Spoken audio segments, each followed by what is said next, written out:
company news headlines on Bloomberg Radio. And I'm John Tucker, the Bloomberg Newsroom with your company news. Well, cracking down on password sharing, really making a difference at Netflix. They signed up more than 13 million new subscribers in the final 3 months of last year, 4 million more than forecast. And that is the most since the pandemic lockdowns. Remember that. Streaming giant also agreeing to pay $5 billion for the rights to stream WWE Raw. I have to do Microsoft again. Its shares right now up 1.2%. They achieved an historic $3 trillion market value today. The latest example of how optimism over artificial intelligence has fueled an unstoppable advance in the software giant. eBay is going to cut about 1,000 jobs. That adds up to 9% of its full-time employees, reducing work outside contractors, saying staffing and expenses, they have all outpaced growth at eBay. And Boeing CEO David Calhoun meeting with senators in D.C. Wouldn't you like to be a fly on the wall for that? The company facing questions about its quality control and aircraft safety. Meantime, the 737 factory teams, they're going to pause production for a day to hold meetings on quality.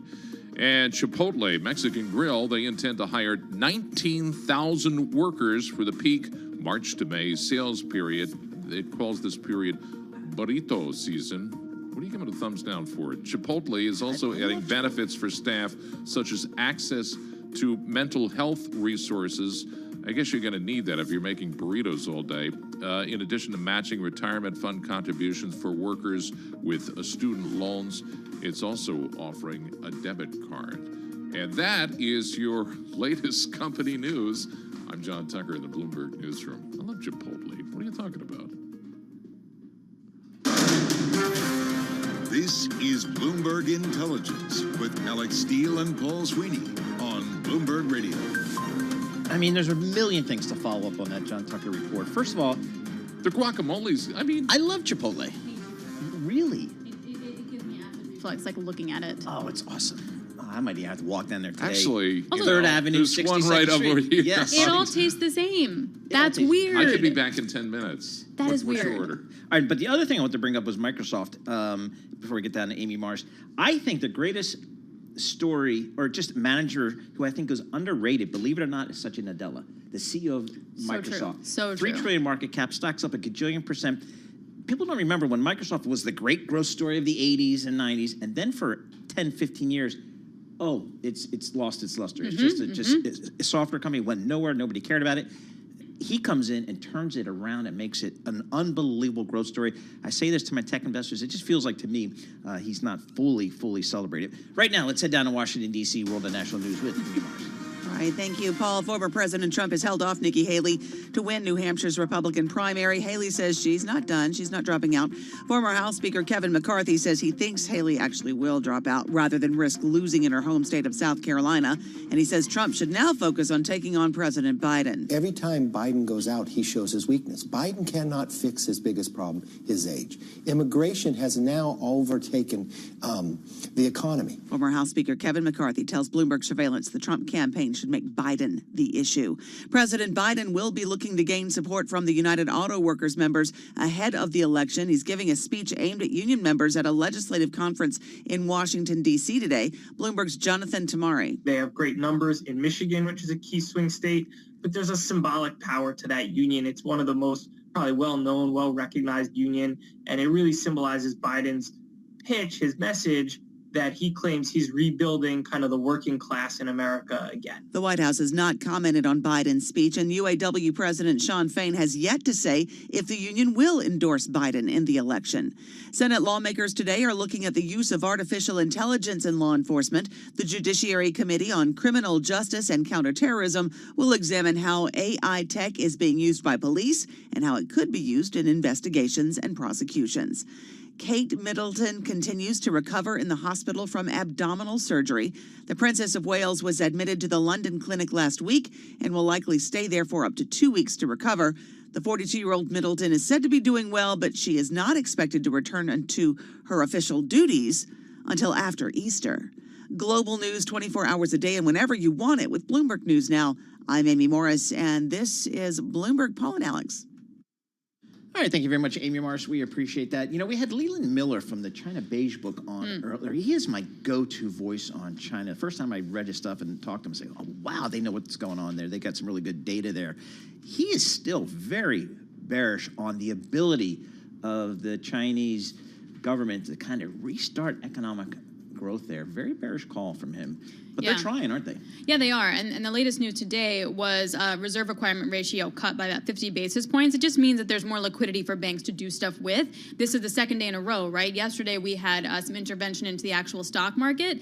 And how we trade then is going to be quite interesting. We are seeing the offshore yuan a little higher when you compare it to the dollar. That's a quote-unquote good thing. But if they do 2 days of straight intervention and equities still can't get a bid and there can't be stabilization, that's not going to be good.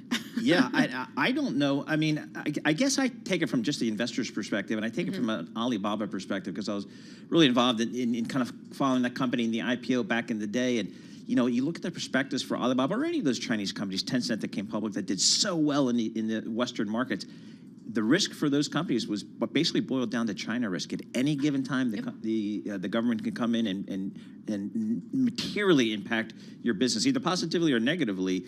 And that's what happened on the tech sector for China. And almost, as John Tucker was just saying, it's almost uninvestable. You know, that's what I ask a lot of emerging market investors. Is it even investable these days? So Alex thinks I'm the perfect reverse barometer. Yeah, She's all in on China. So for me, when I talk about shopping, you do the opposite of what I'm doing, and that's going to make you money. And for JT, I'm going to call John Tucker. Whatever he says, I'm doing the opposite. So he's bearish on China. That means, guys, it's time to start looking. Exactly right. So anyway, China, it's good reporting on the Bloomberg terminal talking about the government trying to aggressively impact that economy.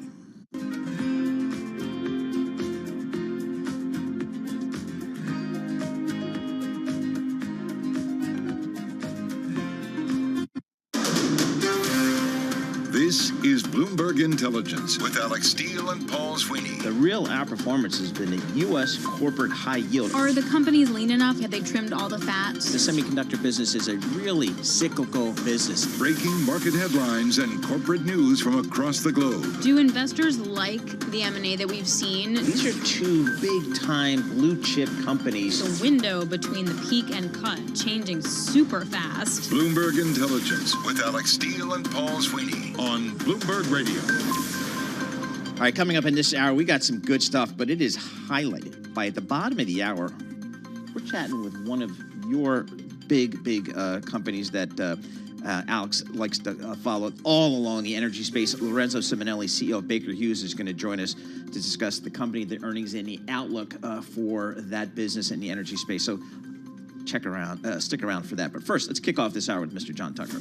All right, stocks are ticking higher, led by, yes, Netflix, as customers keep signing on to watch its streaming service.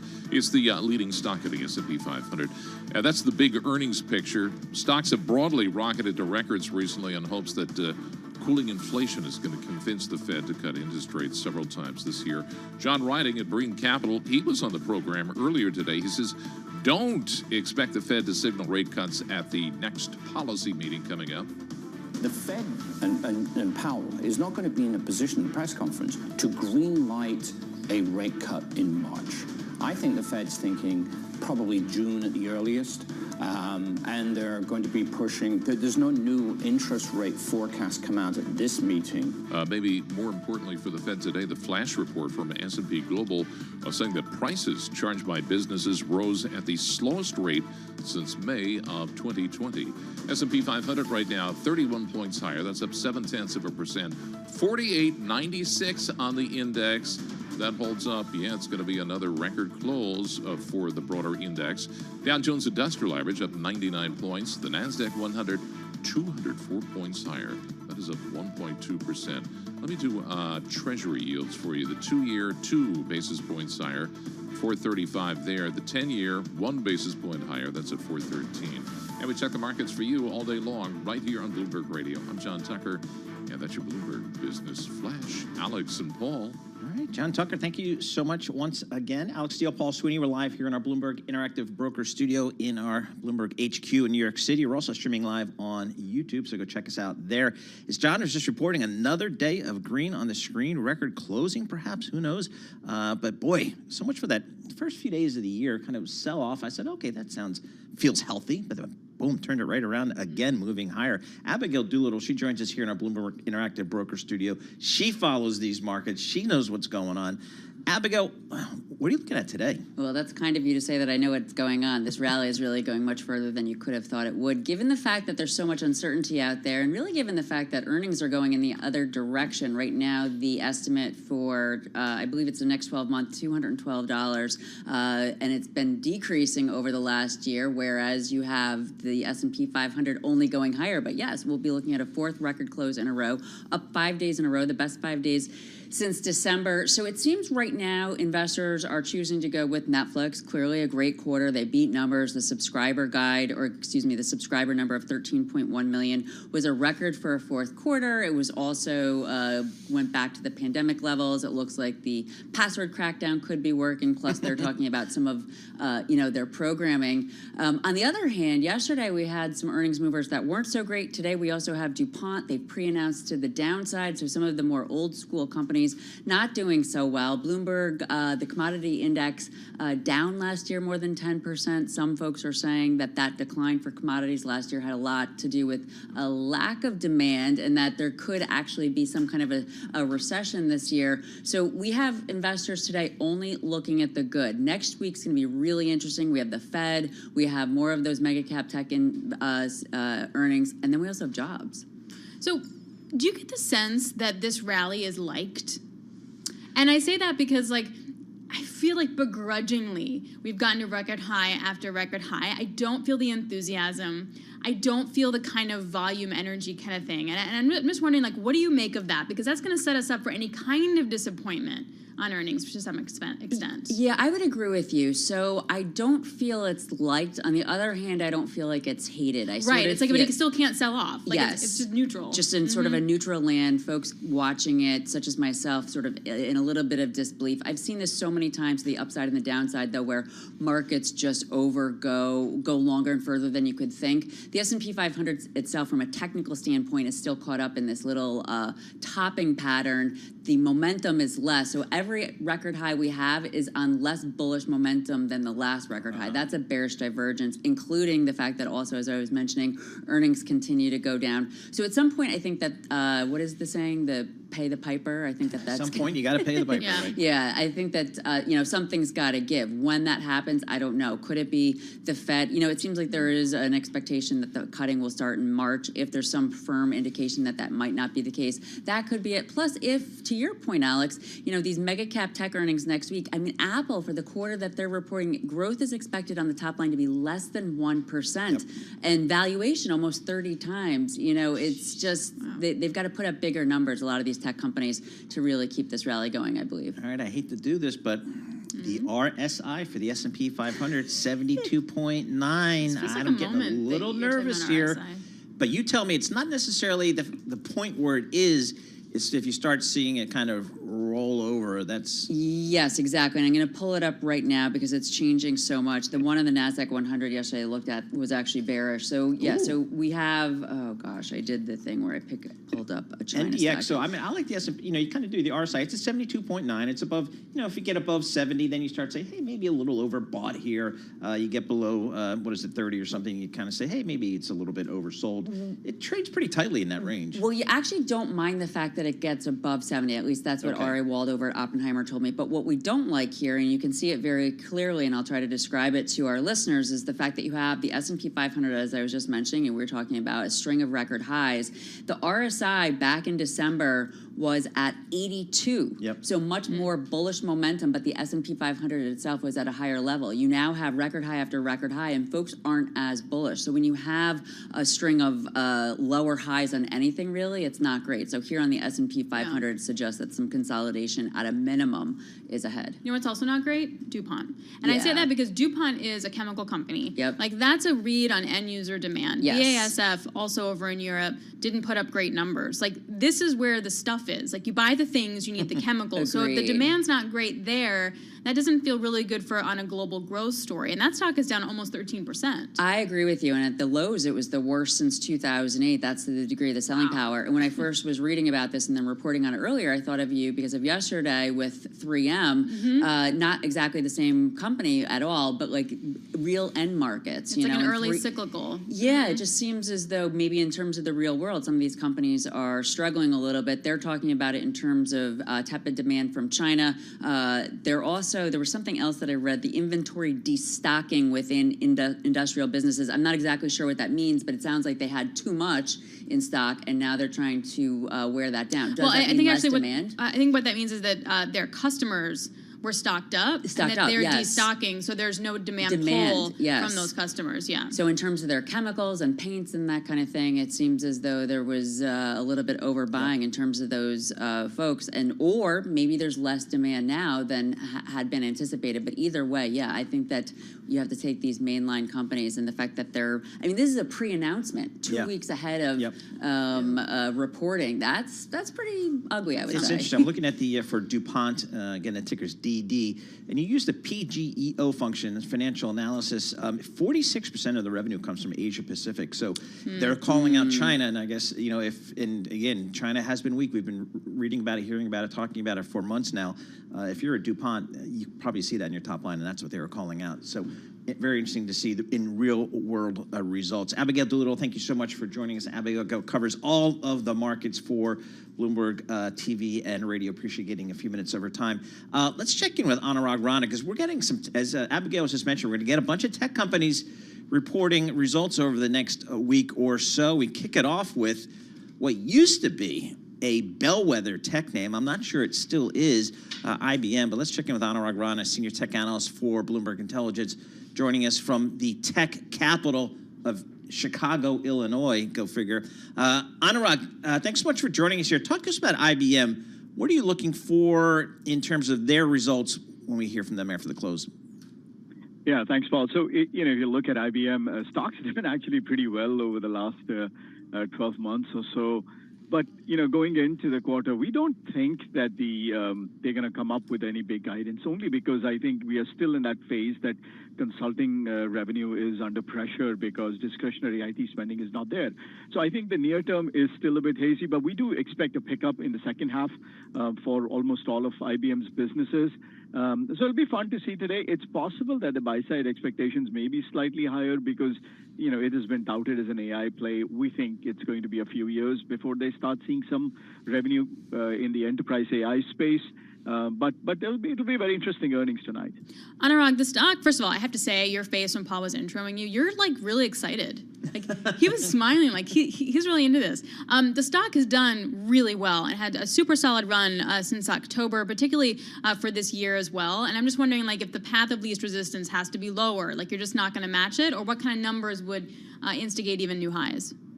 Yeah, I think any guidance above high single digits would be welcomed. I think free cash flow guidance would be important as well. But one of the things about IBM is they have made some really big changes over the last 3 to 4 years, and I think it's possible that people are seeing that this is a far more stable company today than it was 4 or 5 years ago, and some valuation could be because of that. But at the same time, it's still trading at 18 times earnings, which is from historical reasons high. But when you look at somebody like a Microsoft trading at 31 times or Amazon trading at 34 times, it is still lower than its other tech peers. Overall, I think IBM still has a lot of transformation to go through, but I think it's making slow progress. So I'm looking at IBM. The DES page gives you a description of the company, the most widely used function on the Bloomberg terminal. Based in Armonk, New York, 288,000 employees. Wow, so just extraordinary. Yeah. $158 billion market cap, up about 28% over the trailing 12 months. So you're talking about international business machines, and I was talking earlier, Anurag, about Satya Nadella and Microsoft and what a tremendous transformational job he has done, and I kind of think he's kind of not valued highly enough relative to like the Elon Musk of the world. Is there a scenario where IBM can reposition, pivot at something to get to a higher growth trajectory and maybe get to a higher valuation? Is that something, can they do something like Microsoft like? They are in that process. I mean, that's really their desire is to do that. But what happens is with a lot of businesses they own, they're not going to get that double-digit push. Now, in the case of infrastructure business, that's going to remain flat for the next 3 years. That's almost 1/3 of the total business of IBM. But frankly speaking, if you were to compare it to 4 or 5 years ago, where sales were 0% or were declining, we are at least seeing 5-6% growth at this point. So it's not shabby. It's not the leading software growth that you want to see, but I think over time, every year, you're going to see 50 basis points or 100 basis point improvement, which again is not bad in the current circumstances. Not shabby. IBM, not shabby. I like it. Anurag, to Paul's point, Meta market cap, $1 trillion. Microsoft's market cap, $3 trillion. You're looking at Google, Alphabet, record high. IBM sitting pretty, headed into earnings. Why? What do you think is driving all this big tech right now? So again, I mean, it's probably the most important question for investors over the next 12 months is, what to do with big tech over here. When we look at enterprise technology, I'm not going to comment on consumer technology because it's all over the place. When we look at enterprise technology, whether that's Amazon Web Services, Microsoft, or IBM, Accenture, I mean, you name all these companies that pretty much make their money when businesses spend on buying new technology products. They have been underinvested over the last 2 years. We have seen growth rates slow down in consulting businesses, in cloud infrastructure, in cloud applications, and you name it. So after 2 years of underinvesting, that we are hopeful that by the second half of this year, we'll see a pickup in that spend that will make up for a very strong 2025. And that's really where we are focused right now. And in our view, this is the only few places where I could see double-digit growth going into next year. I can't say that about a lot of other businesses out there. So to what extent, if any, does IBM play in the AI space realistically when you look at their product lineup? So they have two ways they're going to play. They have a Watson product where Watson suite of products that is used. So that's one area. But I think the bigger portion is going to come from their consulting business.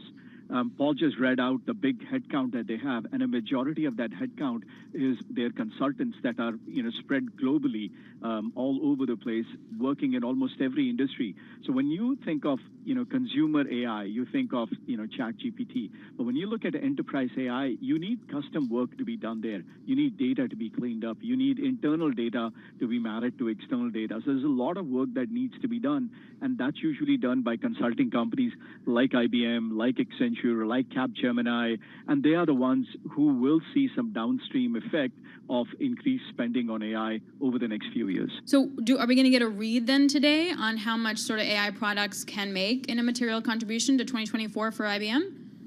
I think it's going to be, they're going to start off with, in my view, very conservative guidance for the full year. But I think in the second half, we are going to see easier comparisons compared to the last 2 years of slowdown. And that's, I think, where we'll see the bulk of that, rapid acceleration in consulting growth. All right, so I look at the FA function, again, on the Bloomberg terminal. I see, $10, $11 billion of free cash flow every year. What do they do with that cash? I see they have a fairly decent dividend yield, 3.8%, something that Apple should take a look at. But what's a company like IBM do with their cash? Yeah, I've argued the exact opposite. They should look at the dividend and not probably pay as much. But that's okay. Now, IBM, I think, is one of the very few companies that have the ability to do deals this year. Only reason is if you look at any of the large companies, because of regulatory reasons, they won't be able to. I mean, the big companies won't be able to make deals, especially as some of the like Microsoft already grappling with Activision, Oracle's dealing with Cerner, Adobe just went through this Figma drama. So if you look at Apple, I think IBM is at a good spot if they want to spend a little bit more. They've been spending a few $2-3 billion a year. I think if they want to spend $5-10 billion even more, I think this is a good year they can do that. All right, Anurag, thanks so much for joining us. As always, Anurag Rana, Senior Technology Analyst, Bloomberg Intelligence, based in Chicago, Illinois. Appreciate him zooming in there. We got IBM to report numbers after the close. Again, close to $160 billion company, still a big player there. Stock's up 29% over the trailing 12 months, so getting some love from Wall Street. So we'll have to see what they say about tech spending overall. Yeah. Also, one thing we didn't get a chance to just discuss, but currency and FX. So the dollar since October moderately depreciated, so there could be a nice little tailwind there. So there is sort of quarter-on-quarter stuff that could be interesting. And, of course, that free cash flow will be fun to see. Yep, absolutely. Armonk, New York, they have a huge campus up there. I don't know if you've ever seen it. I've never seen it, no. Massive campus up there in Armonk, New York. You don't think about, like, Armonk as a tech place, but it's IBM. I really don't. I really don't. You don't think about it. I don't think about Chicago. Yeah, that's How where do you know all Honor this random stuff? I've Of like just been random doing this headquarters. a long time. Oh, okay. Reader's Digest had a fair. great headquarters up in Pleasantville, New Oh York, my up there, God, Reader's Westchester. Digest. Whatever happened there? Yes, exactly. This is Bloomberg.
Markets, headlines, and breaking news 24 hours a day at Bloomberg.com, on Bloomberg Television, and the Bloomberg Business app. This is a Bloomberg Business Flash.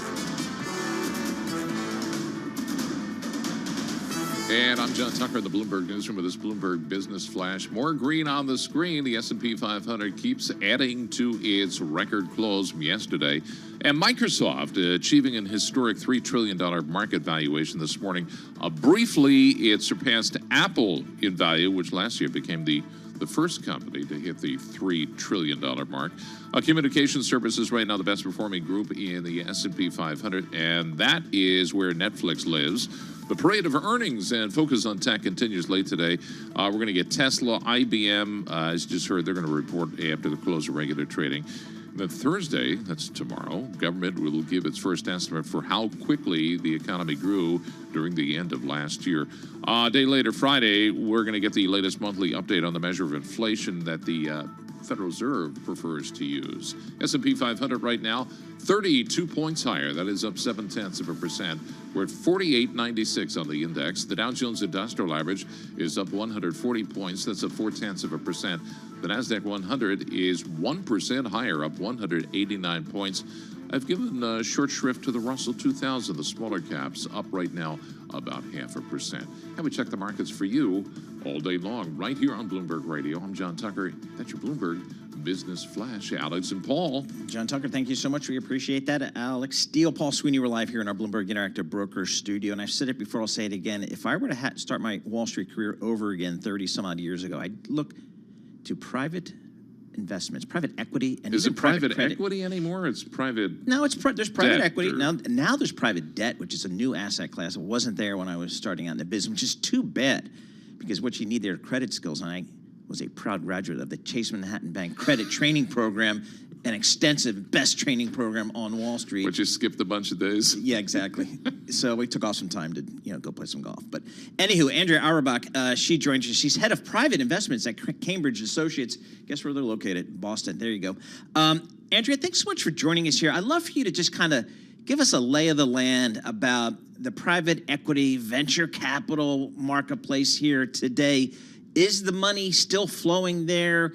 Are deals still getting done? What's the lay of the land look like? Yeah, it's great to be here again and check in with you all on the state of the private markets today. And the lay of the land is wintry and a little barren, if I might. Right.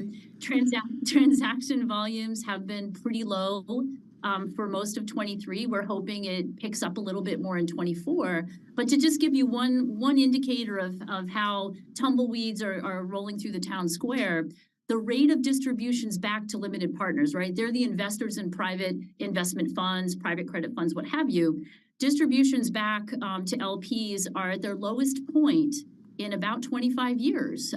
That's relative to the market size. The market's grown, but that's a heavy statistic in a January, you know? And so there's more work to be done here, and the GPs are getting at that work. Well, I mean, is it primarily been driven by this interest rate environment we've been in here? It's tough to get deals done, to get liquidity for the LPs. If I'm sitting on an investment here, is it primarily driven by the interest rate environment? Exactly.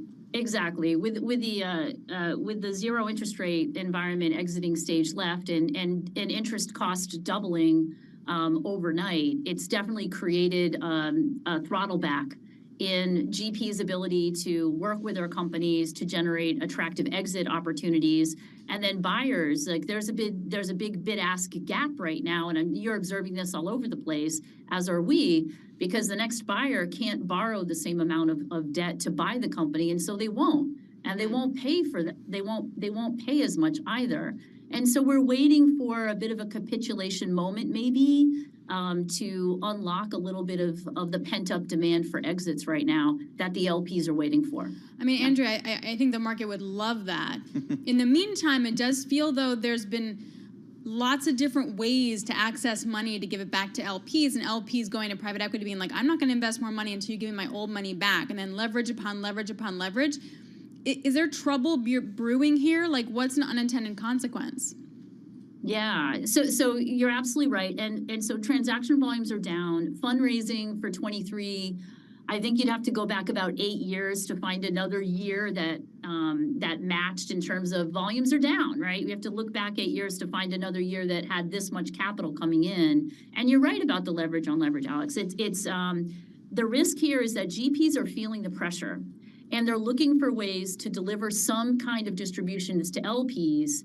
And there's certain things they're doing. I'll do anything for a distribution, but I won't do that, is sort of the environment we're in. LPs aren't liking some of the financial engineering efforts that are going on, NAV loans being one of the hotter topics, if you will, in the LP and GP community right now. All right, talk to us about what has been one of the most amazing growth stories I've seen in financial services over the last dozen years, which has been private credit. What's your thoughts on that marketplace, that asset class, and kind of the deals that are getting done there? Yeah, I mean, so as we said, we were just talking about going from fourth to first gear in the private equity markets because of interest rates increasing as significantly as they have. It's really created a moment for private credit, if you will, to shine, Paul. And in that sense, the returns available for private credit investors, because interest rates are now what they are, because the transaction environment is slower, private credit may be able to put more bells and whistles in the forms of actual covenants on certain tiers of the market. And so things are looking up from a private credit perspective while interest rates are staying at the levels that they are. And in some ways, think about mezzanine, think about middle return private credit strategies. They could deliver a 13% return to an investor. It's kind of knocking on the door of certain private equity firms that might not be measuring up right now. So we're watching some stuff unfold this year that's going to be very interesting. What do you like right now? Like, if I was going to put money to work, how much should I be putting to work and where? Wonderful question, and actually there's a lot of discussion around this, right? Because the public markets, as we know, have recovered quite strongly, and you've been talking about that and where those pockets of opportunity are. Private markets take anywhere from, let's argue, 5, 7, 10 years to really watch those absolute returns roll in. And so part of the debate right now, Alex, is should we keep it in publics or should we move to privates? Yep. Now, I live in privates, and so within privates, depending on what you're looking for, that private credit that Paul's talking about, very interesting if you have a fixed income allocation you'd like to offset with a little bit more of a return in the private credit realm. I'll give you an interesting spec from private equity. Venture valuations have been coming down significantly. Yep. And we're watching the returns come down, and it's definitely a lot of capital is cleared out of that particular market. As we talk about it here at Cambridge Associates, venture is looking very interesting right now, precisely because capital has been moving off to the sidelines. All right. Yeah. Andrea, always a fascinating discussion with you. Always appreciate getting some of your time. Andrea Auerbach, Head of Private Investments at Cambridge Associates. Alex? All right, so it's in thick of earnings season, and there's a lot of interesting company stories coming out. And one we want to highlight right now is Baker Hughes. It's an oil field services company with really two main businesses. One is legitimately just oil field services. You're helping oil producers make more oil out of the ground, offshore and onshore. The other one is called Industrial and Energy Technology. That's new energy. That's LNG. It's export facilities. Two big businesses. Revenue came in for the fourth quarter at about $6.84 billion. Earnings came in at 51 cents a share. And we're joined now by Lorenzo Simonelli. He's chairman, president, and CEO of Baker Hughes. Lorenzo, it's so good to see you. Thanks for joining us today. Alex, good to be with you as always. So listen, the stock is down 3%. The commentary from analysts is your outlook isn't as rosy as your peers like Halliburton and Schlumberger. What do you say to that? I would say, first of all, we're coming off some great results in 2023, and also we've laid out a clear strategy as Baker Hughes over the coming years. As you look at 2024, we've given a guidance that is a balanced approach with all of the geopolitical and also uncertainty that's happening around the globe. So we stick to our guidance, and we think that we're executing. And as you look at the guidance, we've got considerable growth in 2024 and great performance as well. So what's the biggest question mark, I guess? So if you're more conservative than your peers, where is the question mark? Is it going to be the new energy orders? Is it going to be onshore demand, or is it going to be offshore? Is it domestic or international that has you thinking and questioning the most? You look at what's happening around the world and you see the geopolitics, you see what's happening from the OPEC cuts, you see what's happening from the consolidation in North America, and that leads some uncertainty relative to the activity levels within North America land. We still see that U.S. North America should be flattish, but U.S. land will likely be negative for the year, given some of the consolidation and also some of the activity. International, again, will be in the high single digits, so we still see that being robust. And I think, again, as we look at giving guidance, we're taking a balanced approach to what's taking place around the world at this moment, and also giving a predictability to our investors on what can be achieved and also confidence in what we can achieve. Lorenzo, I just looking at your business here, and I see that about 3/4 of your revenue comes from outside of the United States. So obviously, you are attuned as much as anyone to the geopolitical risks around the world. What are you telling your investors about, what's happening in Eastern Europe, what's happening in the Middle East, and how that may impact your business? We're telling them that we've taken every caution, and also we're managing the situation. We haven't seen any impact, and we don't anticipate a big impact, but we do think some of the development plans may be delayed slightly over the long term. No change in what the NOCs and also large customers are laying out from a capital spend, but there may be some, I would say, delays. Again, as we look at the outlook internationally, we're still anticipating high single-digit growth, and we think that international is a key place for us to be, and we look to perform there over the coming years. Lorenzo, what's your take on the demand side? I guess that would focus more on oil, and it does also hit on the Red Sea issue, but what's demand going to look like for 2024? I'm getting notes about 2025, but I have no idea what's going to happen this year.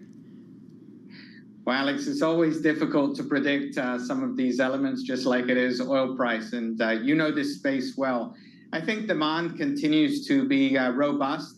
A lot of it's going to depend on the economic situation as you look at some of the events unfolding also globally. And we anticipate that, again, demand will increase this year and will continue to be strong, especially in the developing world. What are your customers telling you here? I know you obviously close contact with them. And what are they telling you about their spending plans over the next couple of years? Again, it varies. You've seen in North America, obviously, some consolidation. So people are going through that consolidation, and they'll be looking to adjust some of their spending plans in the short term. But again, continuing to be robust on the long term as you continue to see the demand be there. On the international side, these NOCs have multi-year projects that they're executing. There'll be some variation in the timing of those.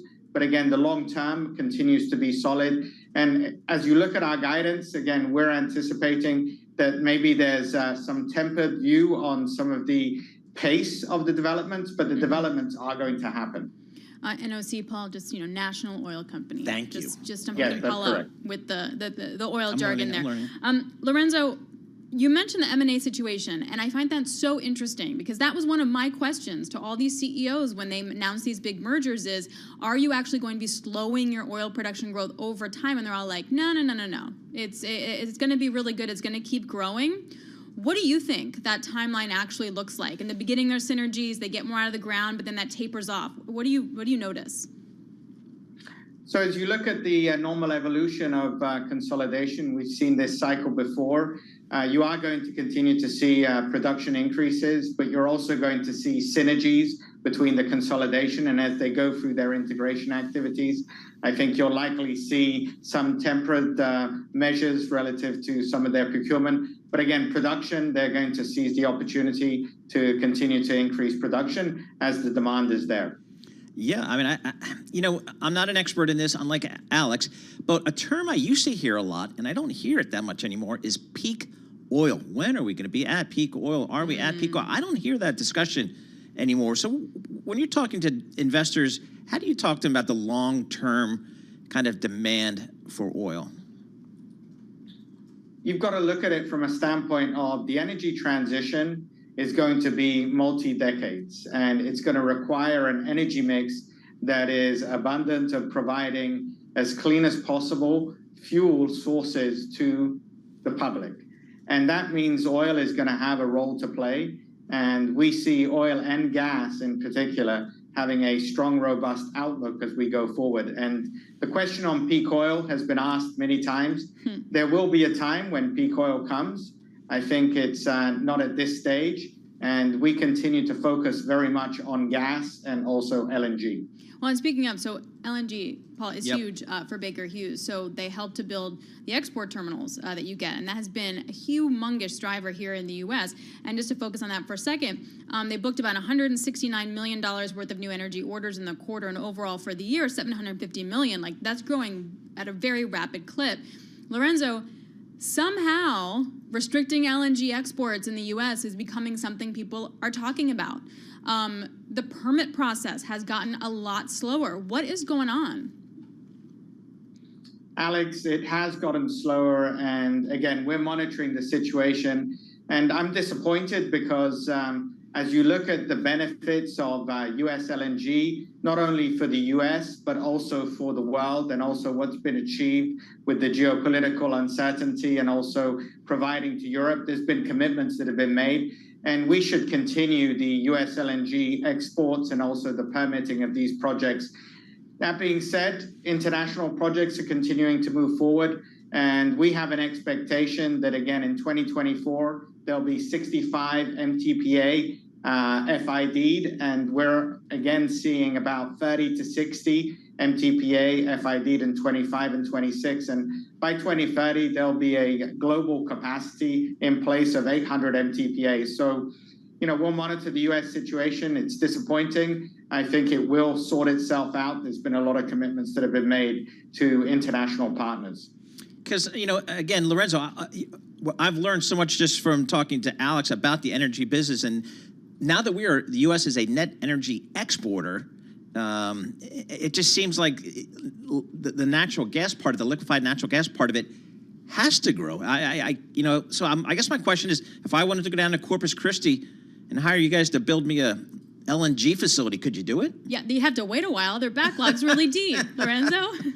We have a very good backlog, and we continue to grow our backlog in LNG. And yes, we can build. We have the most versatile portfolio of solutions around LNG: small scale, large scale, stick, modular, onshore, offshore, floating. So you're coming to the right place, Baker Hughes, for LNG. And I should point out, MTPA, million tons per annum. So it just basically means the capacity, like how much you can actually process and export, because you got to cool the natural gas down before you export. Lorenzo, I am going to see you next week for the annual meeting your annual meeting in Florence. The talk will definitely be Italy. Wait, yeah, I know. really? I know you hate me, right? Not Florence, South Carolina, No. Florence, Italy. They hate me, Oh, Lorenzo. nice. And the talk is definitely going to be revolving a lot around that LNG story. For investors just looking at the numbers today, the stock down 3%, what's your main message before we get to the broader outlook next week? The main message is we're coming off a terrific 2023 where we posted some record results. Our strategy is very clear. We set out guidance that continues to grow the business, continues to post improvements in our EBITDA margin rates. We're expecting OFSE to be at 20% for 2025, IET to be at 20% by 2026. We're not changing those expectations, and we're taking a balanced approach to 2024. But when you look at the guidance, it continues to move the company forward and also post very good results. Lorenzo, I really appreciate that, the conservative approach, and then sort of moving a lot faster in the next couple of years. Thanks a lot. I look forward to seeing you next week in Florence, Italy. Thank you. Lorenzo Simonelli, he's chairman, CEO, and president of Baker Hughes. Now we're going to do something that only Paul and I can do. Talk to a CEO, then bring a Bloomberg Intelligence analyst who's been covering the company for years on to then talk about it. This is what we can offer you on the Bloomberg Intelligence show every day. Scott Levine, he covers oil services for Bloomberg Intelligence. What did you make of the move today, the numbers, and just talking with Lorenzo in the last 10 minutes? Yeah, no, I think so. The stock is down a bit today, and we've seen Halliburton and SLB up on earnings over the past week. Frankly, the guidance that Baker gave today for mid-teens EBITDA growth is almost identical to what SLB gave. I think the difference here is probably the conservatism around the messaging, number one.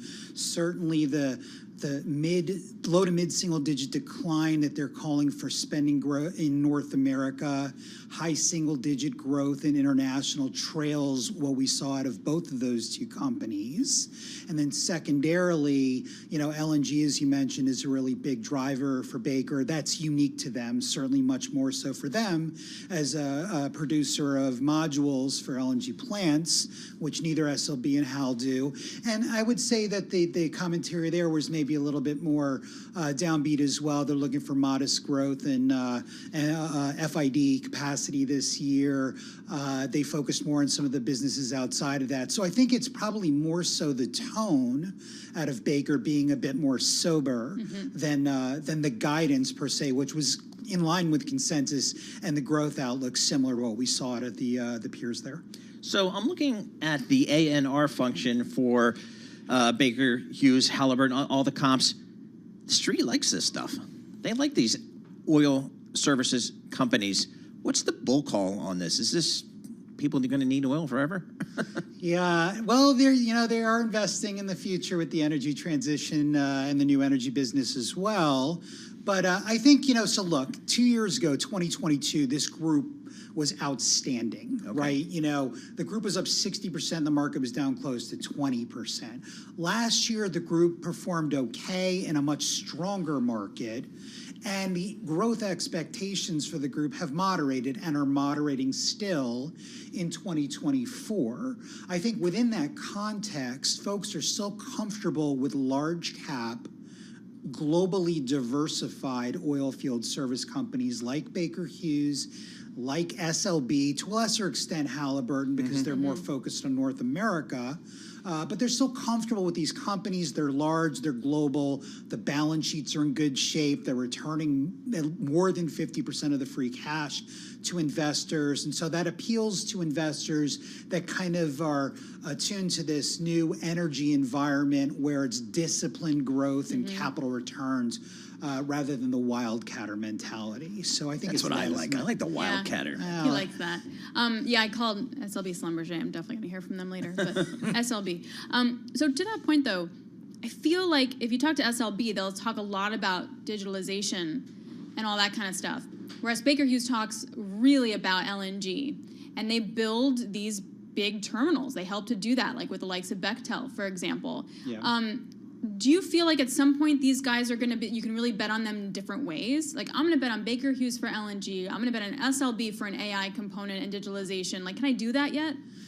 You can, and I think those are accurate depictions of the business, but I wouldn't overstate their significance. Like, I feel like Halliburton gets maligned a lot for the North American exposure. And but they do some solid international.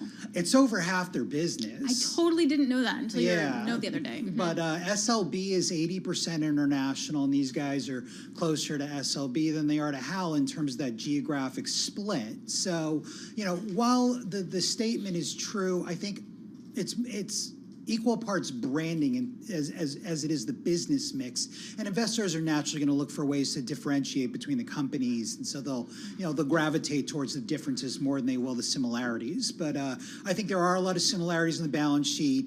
All the companies are focused on global markets to more or lesser extent, and so with Baker, the LNG emphasis is a differentiator for sure.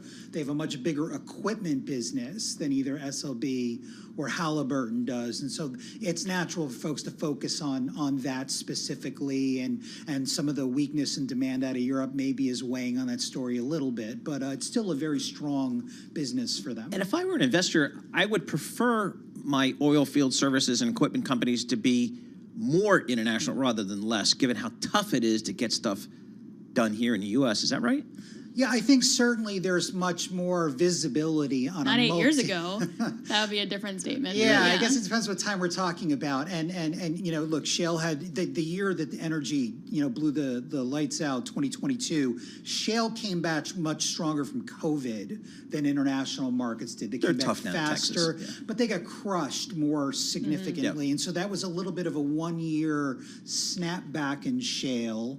And so, we're now past that. International really reaccelerated and overtook shale toward the middle of last year, and the expectation is that they'll do so again this year. So I still think there's much more of a multi-year growth visibility on international, including offshore.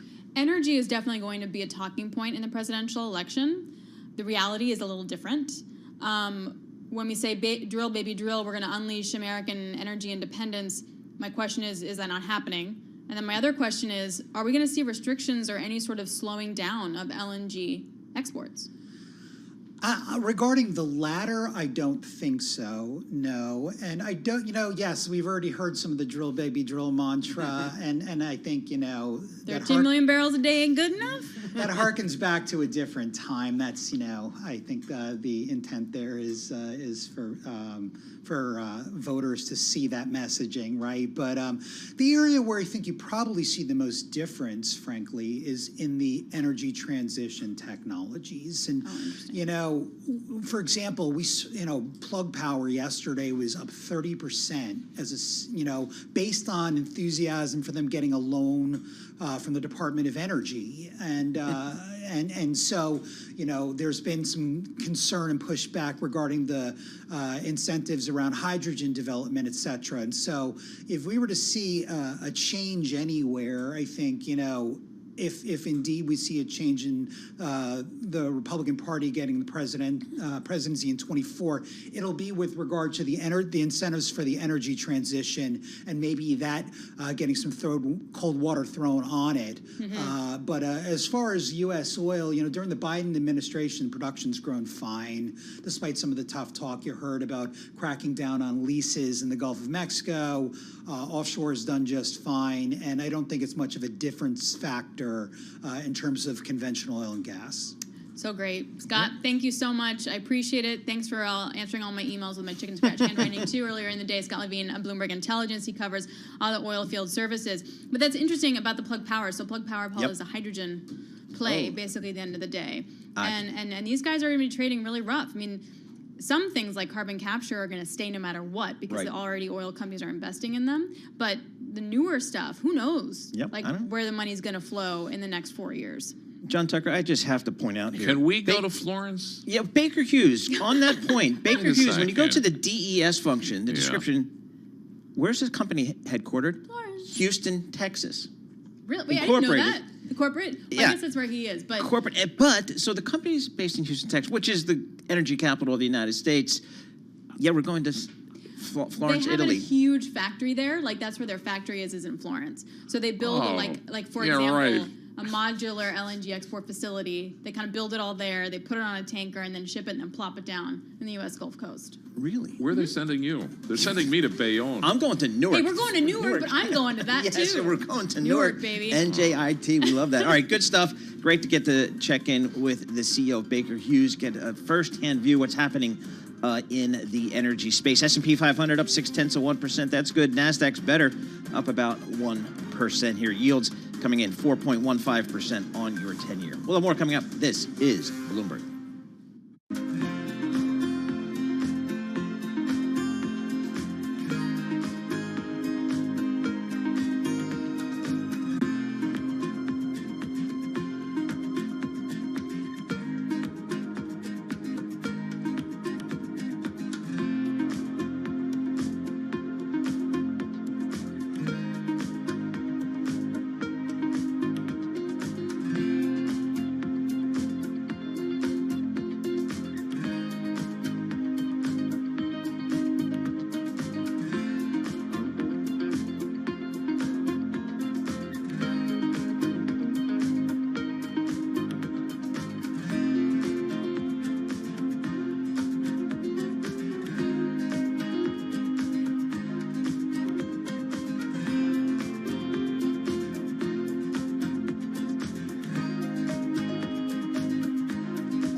company news headlines on Bloomberg Radio. And I'm John Tucker in the Bloomberg Newsroom to look at some of the company news. Let's start off with this is kind of an interesting one. Amazon.com's Ring Home Doorbell unit says it's going to stop letting police departments request footage from users' video doorbells and surveillance cameras. They're retreating from a practice that was kind of criticized by civil liberties groups and some elected officials. So next week, the company's going to disable its request for assistance tool. That's the program that had allowed law enforcement to seek footage from users on a voluntary basis. Well, cracking down on the password sharing, that's made a difference at Netflix. They signed up more than 13 million new subscribers in the final 3 months of last year, 4 million more than forecast, the most since the pandemic lockdowns. And that is one of the stocks that is helping powering tech today. Netflix shares 12% higher right now. Then there's Microsoft. Those shares, they are up 1.2%, achieving an historic $3 trillion market valuation today. So this is the latest example of how optimism over Microsoft's foray into artificial intelligence has fueled a seemingly unstoppable advance for the software giant. Later today, we're going to get earnings from Tesla. There is word this morning that Tesla plans a new mass-market EV with production that will start in mid-2025. And want a big job in banking? Well, it apparently helps to have on your resume former spy. The number of finance jobs that require a background in intelligence has jumped 30% in the past year. That's according to the jobs recruiter SSR Personnel. And that is just some of the company news that we're following at this hour. I'm John Tucker.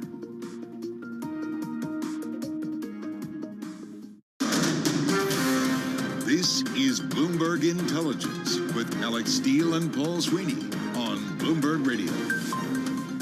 All right, looking at these markets, still got some green on the screen here. The S&P 500 is up 0.7%. The Nasdaq's up 1%. And the Russell up about 0.4% for the small cappers. Yields slightly higher. 10-year Treasury 4.15%. We were talking energy earlier with the Baker Hughes CEO. Brent crude, $80.62, back at 80. How about that? Up 1.3%. We'll keep an eye on that. Bitcoin having a little bit of a rebound here, up 2.3%, 40,104 Bitcoin. We'll call that out for Tom Keene. Right now, let's head down to Washington, D.C. We'll get world and national news with Amy Mars. All right, thank you, Paul. Sources say negotiators between Israel and Hamas have been putting forward a detailed proposal to both sides for a permanent ceasefire, but there are some obstacles. Both sides reportedly agree on most of the details, but are unable to agree on the permanent ceasefire element. Now, Israel's pushing back against that report. They're ruling out a ceasefire. They say they will not give up on the destruction of Hamas. Former President Donald Trump has held off Nikki Haley to win New Hampshire's Republican primary. Haley says she's not dropping out. This is not over. Former House Speaker Kevin McCarthy says he thinks Haley actually will drop out rather than risk losing in her home state, South Carolina. He says Trump should now focus specifically on taking on President Biden. Every time Biden goes out, he shows his weakness. Biden cannot fix his biggest problem, his age. Immigration has now overtaken the economy. Former House Speaker Kevin McCarthy tells Bloomberg Surveillance the Trump campaign should make Biden the issue. And President Biden will look to gain support from United Auto Workers members ahead of the presidential election. He's giving a speech aimed at union members today at a legislative conference in Washington, D.C. Bloomberg's Jonathan Tamari. They have great numbers in Michigan, which is a key swing state, but there's a symbolic power to that union. It's one of the most probably well-known, well-recognized union, and it really symbolizes Biden's pitch, his message, that he claims he's rebuilding kind of the working class in America again. The White House has not commented on the speech, and UAW President Shawn Fain has yet to say if the union will endorse Biden in the election. And Jon Stewart is returning to The Daily Show after a 9-year absence to lead the satirical news program through the 2024 presidential election cycle. Starting February 12th, Stewart will host the Comedy Central program every Monday night. They'll have guest hosts after that. Global news 24 hours a day and whenever you want it with Bloomberg News Now. I'm Amy Morris, and this is Bloomberg. Paul and Alex. All right, Amy Morris, thank you so much. We appreciate it. Alex, finally, some good news for our friends at Boeing. They've been waiting for this for a long time. Boeing is poised to deliver a 737 MAX aircraft to China for the first time since the bestseller was grounded in early 2019 in a boost to the U.S. plane maker as it works to shore up support for the beleaguered model. A new China Southern Airlines MAX jet is scheduled to depart Boeing Field in Seattle at about 9:10 a.m. local time for Honolulu, according to Flight Radar 24 data. While the timing may still change, the delivery flight would mark a major milestone nearly 5 years after Beijing banned the aircraft from flying in the wake of fatal crashes in Indonesia and Ethiopia. Stocks up about 1.2% today, down 18% year to date. I'm not saying there's a coincidence. I'm not saying it's a timing thing, but I also would like to report that Dave Calhoun, the CEO of Boeing, is in D.C. today meeting with senators. He's going to meet with Senator Ted Cruz, Senator Mark Warner, and they're going to talk about the safety of its planes. He has said, we don't put a plane in the air that we're not 100% confident in, and then he wants to share everything that he can with lawmakers. This is they're dealing with the door, not door, but like the wall panel issue with their other planes. Nothing to do with their 737 MAX they're delivering to China. I'm just pointing these things out. It happens. The flight would mark an important breakthrough for Boeing as it works to clear hundreds of MAX aircraft out of company storage lots. The plane maker holds about 75 of the workhorse jets earmarked for China, executives have said. So that would be a nice delivery bump for them. Where do you put all those planes? I don't know. I mean, they have it. Oh, so you fly into SeaTac, Seattle-Tacoma Airport. You drive north on I don't know what it is. I'll call it 5 to get to Seattle. And basically on the left hand, on the side of the road, almost the entire way is Boeing. Boeing property, the big factories, the hangars, the planes are out there. It is awesome if you're, an airplane person. So good stuff. All right, sound on with Joe Matthew. I'm guessing that starts right now.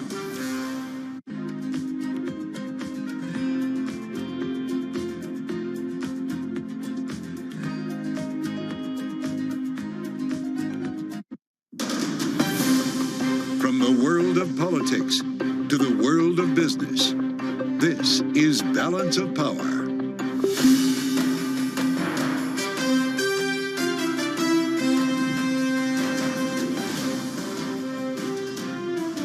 Live from Washington, D.C. So is this the general election? Welcome to the fastest show in politics as reality begins to set in here on this day after the New Hampshire primary that brought another big win to Donald Trump. Is there a path for Nikki Haley, or are we done here? We'll start out with a live report from New Hampshire. Bloomberg's Kaylee Lyons is still in Manchester, and we'll talk it out with David Paleologos, who runs the Political Research Center at Suffolk University. With numbers on South Carolina, we're going to figure out the trajectory here in analysis today from our political panel. Republican strategist Lisa Camuso-Miller will be with us. Democratic analyst Alvin Jordan, Republican strategist Chapin Fay, all ahead here. And Lester Munson, the voices of Bloomberg, straight ahead. Let's start, as always, on Wall Street, though, and we'll get a check on the markets with Charlie Pellet. Hi, thank you very much, Joe Matthew. Stocks higher. We're looking at records again today ahead of earnings after the bell coming up from both Tesla and IBM. Do want to begin, though, with the developing story. Headline right now off the Bloomberg Professional Service. New Jersey transit riders are facing a 15% fare increase as the agency struggles to rebound from the pandemic. That word from state budget officials. Those fare hikes needed to close a $107 million budget deficit for the fiscal year beginning July 1st. So if you ride New Jersey Transit, you are looking at a 15% fare increase. Stocks higher across the board. Another day of records. The S&P up an additional 35 points. Was trading above 4,900 for the first time ever today. 48.99 right now on the S&P. That represents an advance of 0.7%. The Dow up 142, up 0.4%. NASDAQ up 1.1% right now, higher by just about 170 points. So it is an up day for the Dow, the S&P, and NASDAQ. 10-year yield, 4.15%. The 2-year, 4.36%. Spot gold down $13 the ounce, a drop there of 0.6%.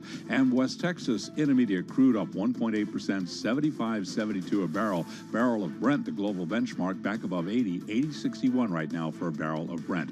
Bottom line here, stocks are pushing higher. Traders positive about the economy after a pair of positive reports this morning as we hear hear from Bloomberg's Vinny Del Giudice. S&P Global reports January business activity expanded by the most in 7 months as inflation moderated and confidence improved. The industry data set the stage for Thursday's report on fourth quarter economic growth from the Commerce Department. Meantime, mortgage applications rose for a third week as mortgage rates edged lower. Vinny Del Giudice, Bloomberg Radio. Briefly, Netflix surging after earnings up 12.3%. Microsoft now a $3 trillion market cap company up by 1.3%. And of course, Tesla after the close of trading today. I'm Charlie Pellet. That is a Bloomberg Business Flash. Hi, Charlie. Thank you. Good to see you. And welcome back to Washington, everyone. This is the fastest show in politics. I'm Joe Matthew. We're running on fumes today. That goes for the entire political class on early flights out of New Hampshire, some late flights out of Boston because they don't hang around after a contest like that, not for very long. Of course, the Nikki Haley campaign has big work to do, and well, Donald Trump never stays overnight there to begin with. Still in Manchester, though, with the cleanup, is my partner in crime, Kaylee Lines. We had a late night with a very early call. Kaylee, we've learned a lot more since then, though, about turnout, about margins, and big questions remaining about what the heck Nikki Haley does from here. How does it feel this morning in New Hampshire? Well, tired, Joe. It feels like whatever energy was here, even though energy was probably less than New Hampshire primaries in the past, has been kind of zapped at this point because the feeling is that primary season may be over. We may now be just in the general election. Granted, that's not what Nikki Haley messaged last night. She intends to take this through to South Carolina. And looking at the margin, Joe, I'm not sure we have a firm answer of whether or not it indicates that she should or should not do that. Remember, when we all woke up yesterday morning here in New Hampshire, it was to news of the Suffolk University poll that said Trump was leading by 22 points at 60%. Ultimately, the margin we got was about half that, 11 points. Yes, that's still a pretty wide gulf between first and second place. Maybe not the strongest showing for Nikki Haley in second place, but I guess it could have been worse. It's just a question of what happens over the course of the next 4 weeks leading up to South Carolina, because right now Nikki Haley, as we well know, Joe, is polling significantly farther behind Trump in that state. She's down more than 30 points there. Is she going to want to be embarrassed like that in her home state where she served as governor? Yeah, we're going to talk about all of this in a minute with David Paleologos because we haven't had a heck of a lot of research since that Emerson poll showed how far behind Nikki Haley actually was in her home state, Kaylee. That was before we had several candidates drop out, though, and I wonder what that shakeout is going to look like in a couple of weeks. Yeah, Joe, what we learned here in New Hampshire is perhaps the dropping out of Chris Christie from the race may have benefited Nikki Haley, but for Vivek Ramaswamy and Ron DeSantis, who dropped out between Iowa and New Hampshire, it seems like a lot of those votes did go to Trump, Republican votes, that is. Of course, a lot of the votes Nikki Haley got here in New Hampshire are independents, more moderate Republicans. South Carolina doesn't really reflect that demographic. As we know, Joe, it's a much more conservative state. Trump has a very strong base of support there. It's going to be really hard, but her campaign indicates maybe it's not just about South Carolina. When you look ahead to Super Tuesday, a week and a half or so later on March 5th, 11 of those 16 states have open or semi-open primaries. So maybe she could try to galvanize the support of independents, former Democrats, for example. The issue is she wasn't able to pull that off here in New Hampshire. So it remains a question this morning of whether she is actually able to pull that off in any other state. Yep, you said it. Kaylee, great to see you, and great job last night. We'll check back with you a little bit later before you are wheels up from Manchester, New Hampshire. Kaylee Lines reporting from Bloomberg at the scene of the crime. As we add the voice of David Paleologos, he ran that poll that Kaylee mentioned, Suffolk University Political Research Center director. Easy for me to say, David, it's good to see you. When folks woke up to your poll that morning in New Hampshire and saw Donald Trump at 60%, we thought, all right, so much for the strong finish. Let me start broadly with you here. How do you feel about the spread and the chances that Nikki Haley has to gain momentum from New Hampshire? So the spread was, as indicated, about half of what we showed. 22 versus 11. Both had Donald Trump winning comfortably. What we're looking at is the margin of error. And so I wasn't pleased that we're now teetering on not being in the margin of error. And what I mean by that is that our final track showed Trump at 59.6. And the actual, last time I checked, Trump votes were 54.4. So it's just outside that 4.4% margin of error. And same thing with Nikki Haley. Nikki Haley currently is in the low 40s. We had Nikki Haley at 38%, just outside the margin of error. They're still counting votes, but I believe it will still be outside the margin of error. I will say that of the last 5 polls that were taken, the Suffolk poll had Nikki Haley the highest, even though it was still low, at 38%. So it wasn't our best New Hampshire poll, but I think that the trend line was pretty consistent. And if you look at the Real Clear Politics average, it was very close. By the time you turned that into a daily a rolling poll, it was one of the most important indicators we have. And I realize, you're not adding that much of a sample on the daily, but you gave everybody, it seems, the right direction in where this was going. David, so I'll congratulate you on that. Donald Trump said last night after listening to Nikki Haley's speech, I will call it a concession speech, even though it didn't really sound like one. He called her delusional. Is he right? No, I think she may be cagey. Staying in, really, nobody, myself, you, no one should really be commenting. I mean, it's a personal decision, but she stays in not to beat them with delegates. There were too many close primaries and the winner take all. Trump's just going to amass a huge lead. Staying in means, could I be the last person standing if Trump were to be convicted? And knowing how independents will turn on Trump if he is convicted. So it's not that she thinks that there's a path delegate-wise. I mean, she's going to lose all the delegates in Nevada. She's not eligible. But, why not? If she's got the money, why not give it a shot in South Carolina? The problem with staying in South Carolina and losing badly, let's say she loses by another 12 points, 11, 10 points, what then? What then, and especially what then for 2028? So it's looking like South Carolina, the last stand. If she stays in, there's some are of the mind that she might drop out before if it looks like a potential embarrassment, to your point, that might impact her reputation going forward. But the last I can see, by the way, at least in terms of major polls, was Emerson, January 5th, Trump 54, Haley 25 in South Carolina. That was before Ron DeSantis bailed, and I wonder if you've seen anything newer than that, if that's the baseline 4 weeks out. Yeah, I haven't seen anything newer. I think the pre-polling is going to be the same. It's going to be, even if she jumps up 5-10 points, Trump will be ahead by maybe not 30 points, but maybe by 20 points. And then it'll be whether or not, she gets close and loses by 10 or 12. I think there are too many traditional voters, Republican voters in South Carolina, as there were in Iowa, for her to totally turn the tables. But it's definitely worth a shot. And I think for Super Tuesday, Joe, she came somewhat close. I mean, it wasn't really that close in New Hampshire. And the spread was 30% registered Republicans in New Hampshire and 40% independents. If she stayed through Super Tuesday, she could win Massachusetts. Massachusetts is only 10% registered Republicans and 60% independents. So, and I don't have polling to support that, but my guess is if the ratio was 30-40 and she was within 11, the ratio is 10 Republicans, 60 independent. She probably, but then what? But then what, right? She wins. Right. She Massachusetts. That doesn't really get her anything further in terms of the total delegate count. I think it says a lot about the Republican contest if it's coming down to battleground Massachusetts.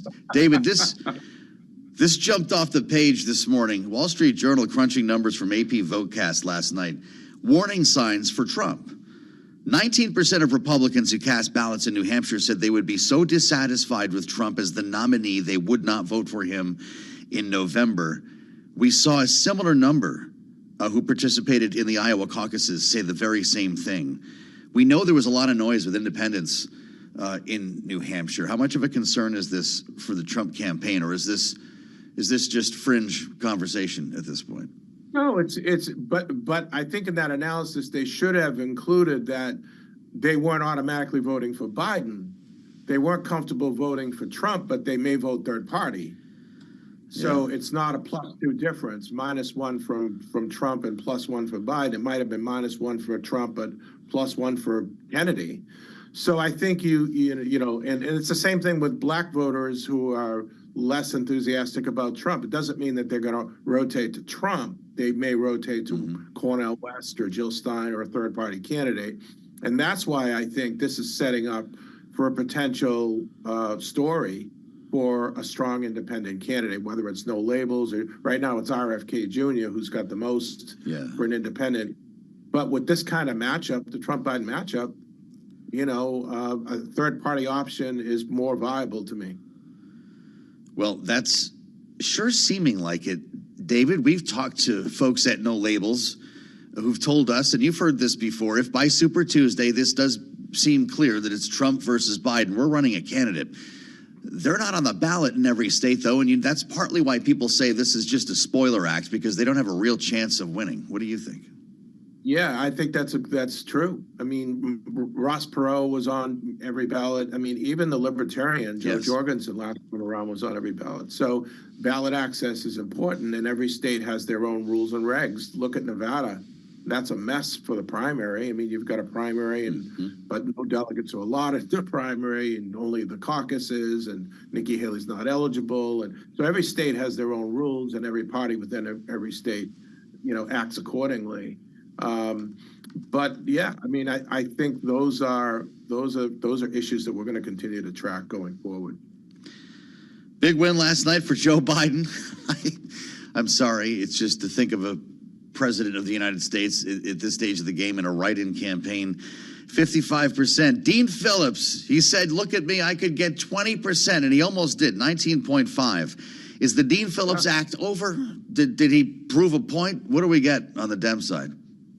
Well, I mean, you know, you've got the same problem on the Dem side. I mean, why would a Democrat who's supporting Joe Biden go in and embarrass Joe Biden by going in and voting for Dean Phillips? So again, this is the reason why Democrats, Republicans, and mostly independents, they don't want this matchup. And it's you know, from afar, it's very interesting to observe, because it's almost like the political parties set up their primaries and caucuses deliberately to benefit the people who are eventually going to win. And, you know, I know that the people have spoken, but look, you know, I mean, the public is going to be forced to pick a candidate if they only pick one of two, a candidate that's the lesser of two evils, and that doesn't speak well for the system.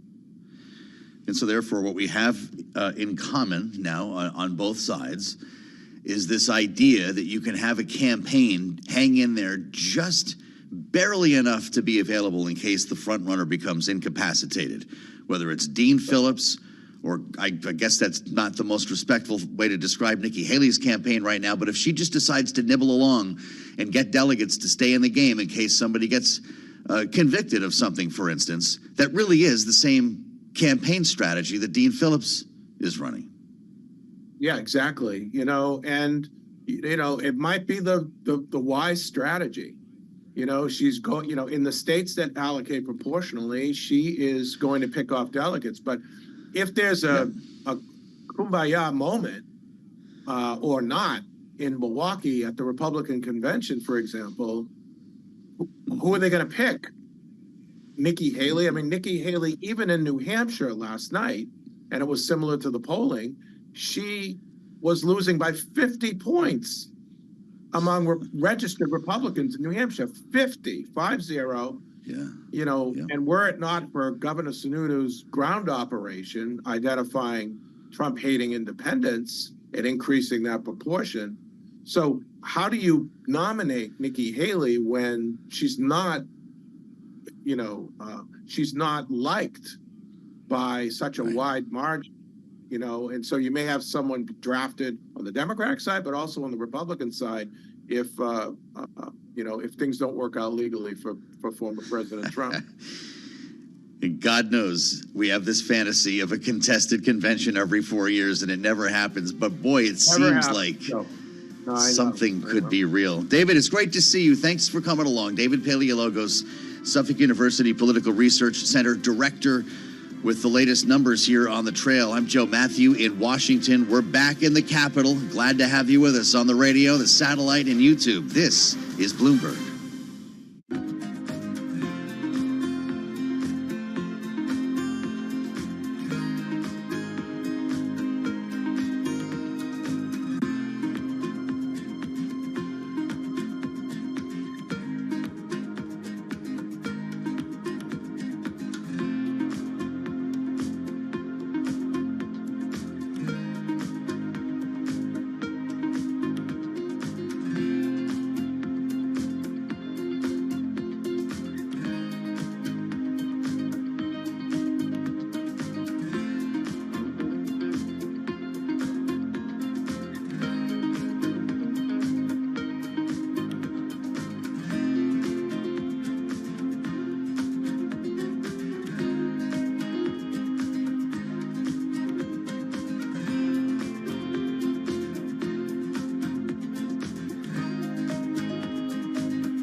Markets, headlines, and breaking news 24 hours a day at Bloomberg.com, on Bloomberg Television, and the Bloomberg Business app. This is a Bloomberg Business Flash.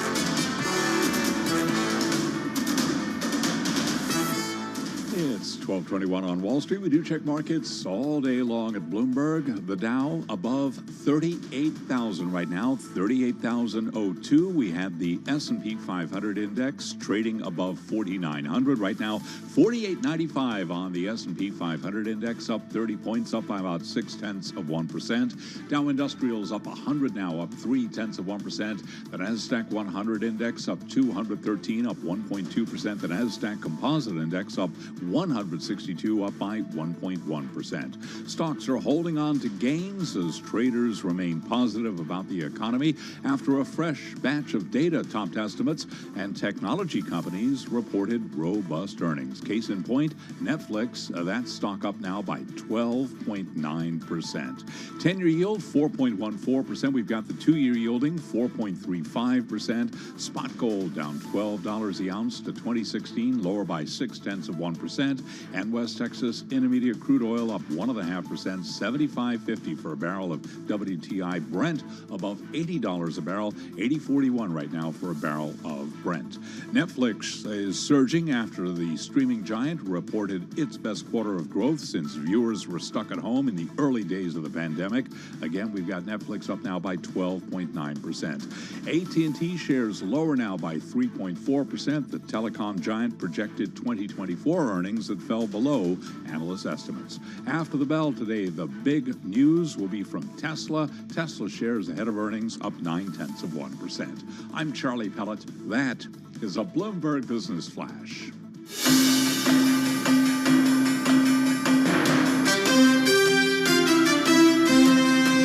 You're listening to Balance of Power with Joe Matthew on Bloomberg Radio. So let's dig deeper inside this idea of Donald Trump somehow not being able to run for president. Isn't that the premise here for Nikki Haley to continue without a knockout punch but stay in the race, almost like Ted Cruz did back in 2016? We're going to talk about the legal challenges facing the former president because there are many. And as soon as you start talking about one case, you forget about the other three. It's very complicated. The number of issues that we have in the air with 91 counts, 4 indictments, the civil trial in New York. I could go on. This is why we love spending time with Eric Larson. He does this for a living as Bloomberg's legal reporter, and it's good to see you, Eric. I've got to start just broadly here in your view. I don't need you to be a political analyst, and I won't do that to you. But if you're Nikki Haley or anyone looking across the street saying, boy, is this guy really going to be able to finish the campaign? She's motivated to keep running. Which one of the cases would be most likely to interrupt his run for president? That's a really good question. I honestly feel like it could be any of them. I mean, the next one that we would see popping up here if it proceeds as planned would be just in March, on March 4th, the federal election fraud conspiracy trial. That's obviously cuts right to the heart of Trump's presidency, his bid for re-election, his conduct as president, and his full alleged effort to overturn the result of the last election. So you could see how that would not provide very great headlines for someone who's campaigning here. Pretty remarkable just to hear you say that date. I think I need to get that week off. That's the beginning of the trial. That's the day before Super Tuesday, and I think 3 days before, maybe 4 days before the State of the Union address. It's going to be wild if all of this coincides. How likely is that trial to start on time, Eric? Well, it all depends on what the federal appeals court rules. We're expecting a ruling at any time on Trump's argument that he has immunity from those claims because he claims that his conduct after the election and leading up to January 6th, he was president at the time and he has presidential immunity from anything he does in the White House. So the trial judge rejected that argument. He appealed. We've had arguments on that, and we're just expecting a ruling. And if the federal appeals court there in D.C. upholds the lower court, then Trump could be expected to take that to the Supreme Court. And if he loses, and then the case can be expected, I would think, to proceed as planned on March 4th. Remarkable. It's important what you just said, because this was before a 3-judge appellate panel, right? And it would go to the wider panel before potentially reaching the Supreme Court. We have no reason to believe that it won't, right? Does this go to the very top? I was just going to point out that yesterday, Trump's request for the en banc review, the wider review by the judges at the federal court, was denied. So his next step now really is to go to the Supreme Court. And that's expected that the court will take it up? Right. Pretty- Honestly, no one really knows. Obviously, he has 3 of his own justices that he appointed to the Supreme Court, and some folks believe that means that they're more likely to help him out. But that really hasn't been the case. The court, it really hasn't shown that it is doing whatever Trump wants. If they don't always rule in his favor, so there's no reason to believe that he'll automatically get a win at the Supreme Court on that. Spending time with Eric Larson, Bloomberg's legal reporter. We've also got the defamation trial that I guess has been delayed. A juror got COVID. I don't know how long that's going to be the case, but he's been using these trials in New York as an opportunity to campaign. He's showing up when he doesn't need to, Eric. And I wonder, as more of these begin, we start a federal trial here, realizing cameras are not in the courtroom, how he'll have additional venue to get in the news and effectively campaign from a courtroom. Right, so it's pretty unclear how much campaigning he would be able to do from the courtroom if he testifies as expected tomorrow in the E. Jean Carroll defamation case, because the judge has not shown a lot of interest in allowing him to sort of go off the rails like he did in the New York Attorney General's case when he testified there. I don't think that the judge will allow Trump to stray much from his testimony related specifically to the defamation and the damages. And Trump so far hasn't been giving any statements outside court in this E. Jean Carroll trial like he did in the New York Attorney General trial. So the campaigning is more limited, I think, to his social media and what he says at his rallies. He's not so much doing the campaigning right there in the courthouse like he has on previous occasions. Right. Wow. So I guess it is 6 trials we're balancing here. You're spinning 6 plates in the air at all times, Eric Larson. And the headline really is remarkable from earlier in the month. Trump judge threatens to kick him out of defamation trial. He can't stop talking, muttering things, in some cases insults, under his breath in the courtroom, Eric. Could he in fact be thrown out? Could the former president be kicked out of this trial? I think that's definitely a risk tomorrow if he takes the stands. The judge, like I said, he's not showing any patience, hasn't shown a lot of, actually, he was a little patient with Trump to begin with. He did give Trump a warning about the muttering, and then it continued again. So that's when he threatened. So at this point, Trump has been put on notice about the judge's expectations. And in fact, E. Jean Carroll's lawyer has asked the judge to specifically advise Trump before his testimony, when the jury's not present, to really warn him, threaten him with holding him in contempt or issuing sanctions against him or his lawyers if he gets out of line. The judge hasn't said whether or not he'll do that. Trump's lawyers have argued that he needs to be able to push back a little bit on these allegations, these underlying claims that he sexually assaulted E. Jean Carroll, although the judge has said he cannot deny that assault took place on the witness stand, because you'll recall he lost that separate sexual abuse lawsuit last year that E. Jean Carroll filed. So the judge said that is already been established. That is done. You cannot deny this assault took place on the witness stand. It's focused only on arguments about the damages. So it really just remains to be seen what this judge is going to do tomorrow before Trump takes the stand. But if Trump gets out of line, I think the judge could kick him out of court. Amazing. I mean, this would be remarkable, and that might just be what Donald Trump is fixing for here, right? There's a remarkable exchange in your piece. The judge says, Mr. Trump, I don't have to consider excluding you from the trial. Trump shook his head, threw his hands up in the air, and retorted, I would love that. Can we just reaffirm, Eric, that he actually didn't need to be there, acting like he wishes he would be thrown out? That's true. The judge pointed out that his constitutional right is that he has a right to be there in court himself or be represented by counsel, but not necessarily both. He does not have to be there for the trial in person. He's been attending because he wants to. Yeah, right. You were in the courtroom for some of this, right? Could you hear him muttering under his breath?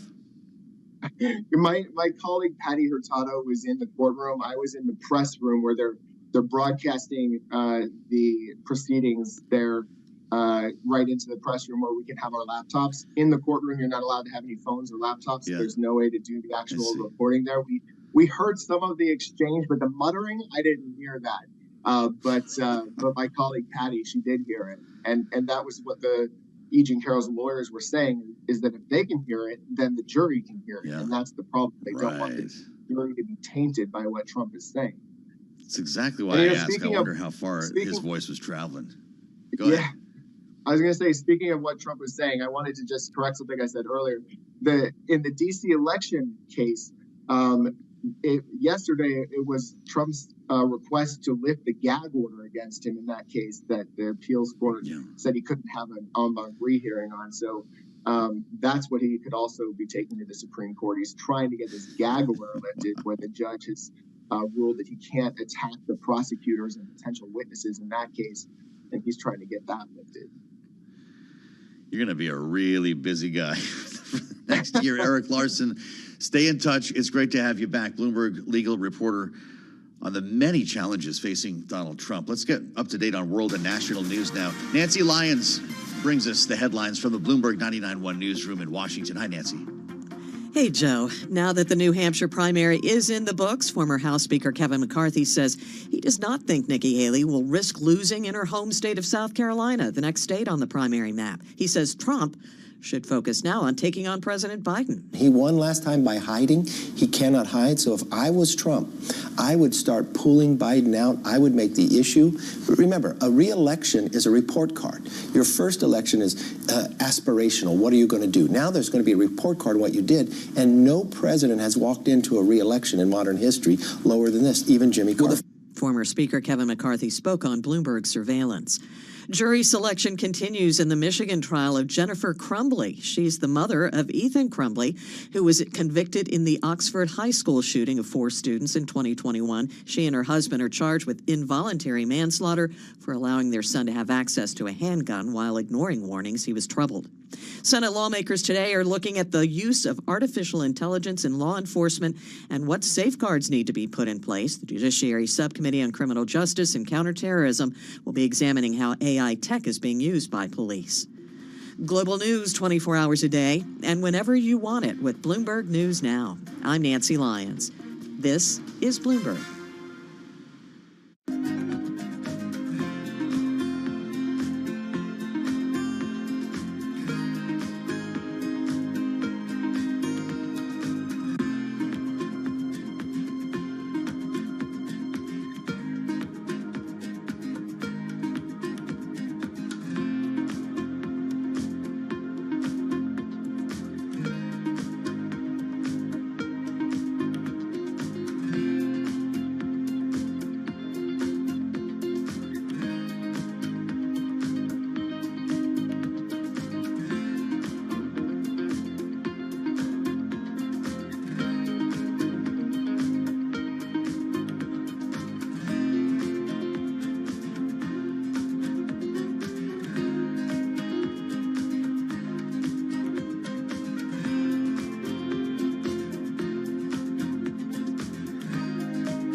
Markets, headlines, and breaking news 24 hours a day at Bloomberg.com, on Bloomberg Television, and the Bloomberg Business app. This is a Bloomberg Business Flash. It's 12:40 on Wall Street. We do check markets all day long here at Bloomberg. 4,900 right now on the S&P 500 index, up above 0.7% right now, higher by 35 points. We've got the Dow just above 38,029 on the Dow Industrials, up 124, higher by 0.3%. But the S&P keeps on going, 4,900 right now. Nasdaq, the composite index, up 190, a gain there of 1.2%. The Nasdaq 100 index up 247. That is a gain of just about 1.4%. Bottom line here, stocks pushing higher. Traders remain positive about the U.S. economy after a fresh batch of data topped estimates, and tech companies reported robust earnings. We were just hearing about Netflix. Netflix today pushing higher as well after earnings last night. Netflix up now by about 12.4%. 10-year, 4.13%, with a 2-year right now, 4.35%. Tomorrow morning, we get a key reading on inflation with the PCE price deflator. That is the Fed's preferred inflation gauge. Gary Cohn served as chief economic advisor to former President Donald Trump. He is now a vice chairman at IBM, and on surveillance this morning, he told us while inflation is coming down, it still feels bad for consumers. We've seen the compounding effect of a 3% inflation year, a 9% inflation year, a 3%, all that adds up to 20+%. So when you're a consumer today, you're a hardworking consumer today, your basket of groceries is 20+% more than you think it should be worth and what it was worth 2 years ago. And you can hear more of that conversation on the Surveillance podcast. You can download it wherever you get your podcasts. Microsoft now has a $3 trillion market cap. Microsoft shares up now by 1.5%. Tesla will be the big event after the close of trading today, along with IBM. Tesla shares, they're up now by 1.2%. IBM ahead of earnings, down 0.1%. Spot gold down $11 the ounce at 2018, drop there of 0.5%. Crude oil advancing. West Texas Intermediate up 1.2%, $75.29 a barrel. Recapping, stocks push higher. S&P at 4,900, up 36, up 0.7%. I'm Charlie Pellet. That is a Bloomberg Business Flash.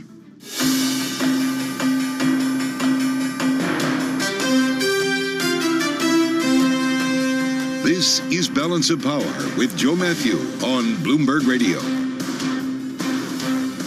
Donald Trump and Joe Biden are both talking and acting like the general election campaign has already begun. Nikki Haley, though, says she's not leaving the race. And this is going to be an interesting couple of weeks here between now, this day after New Hampshire, and South Carolina, which could be Nikki Haley's last stand, depending on what happens with the polling and more specifically the money, with reporting now on Bloomberg that the big donor meeting set for later this month is still on. Important stuff here as we consider her chances moving forward. This is Druckenmiller, Kravis, Langone, planning to get together at a New York City fundraiser on January 30th. I'll remind you also, the Haley campaign dropping $4 million in an ad buy in South Carolina. So it sure seems like we're serious about this. Let's assemble our panel. Looking forward to what they both have to say following an important night here on the trail. Alvin Jordan is with us from Rock Solutions, Democratic analyst, along with Republican strategist Lester Munson from BGR Government Affairs. It's great to have you both here. Gentlemen, Lester, your thoughts on whether this is already over? Well, former President Trump is certainly in the catbird seat, in the pole position, whatever you want to call it. He won big in Iowa. He got a double-digit win in New Hampshire. But the race dynamic has changed. He's now one-on-one with Nikki Haley. She's got some experience persuading people to vote for her in South Carolina. Can she make a game of it here in the next 2 or 3 weeks and maybe surprise some people with a result there? I think it's going to be interesting to follow. It's certainly gotten personal and a little bit nasty. She's gotten some hits in on the former president on some of his performances on stage. So I'm going to follow it closely. It certainly looks like Trump is in the best position, but also expectations are high, which in politics can be a mistake. So let's watch. Let's see. There could be this could be more competitive than people are assuming.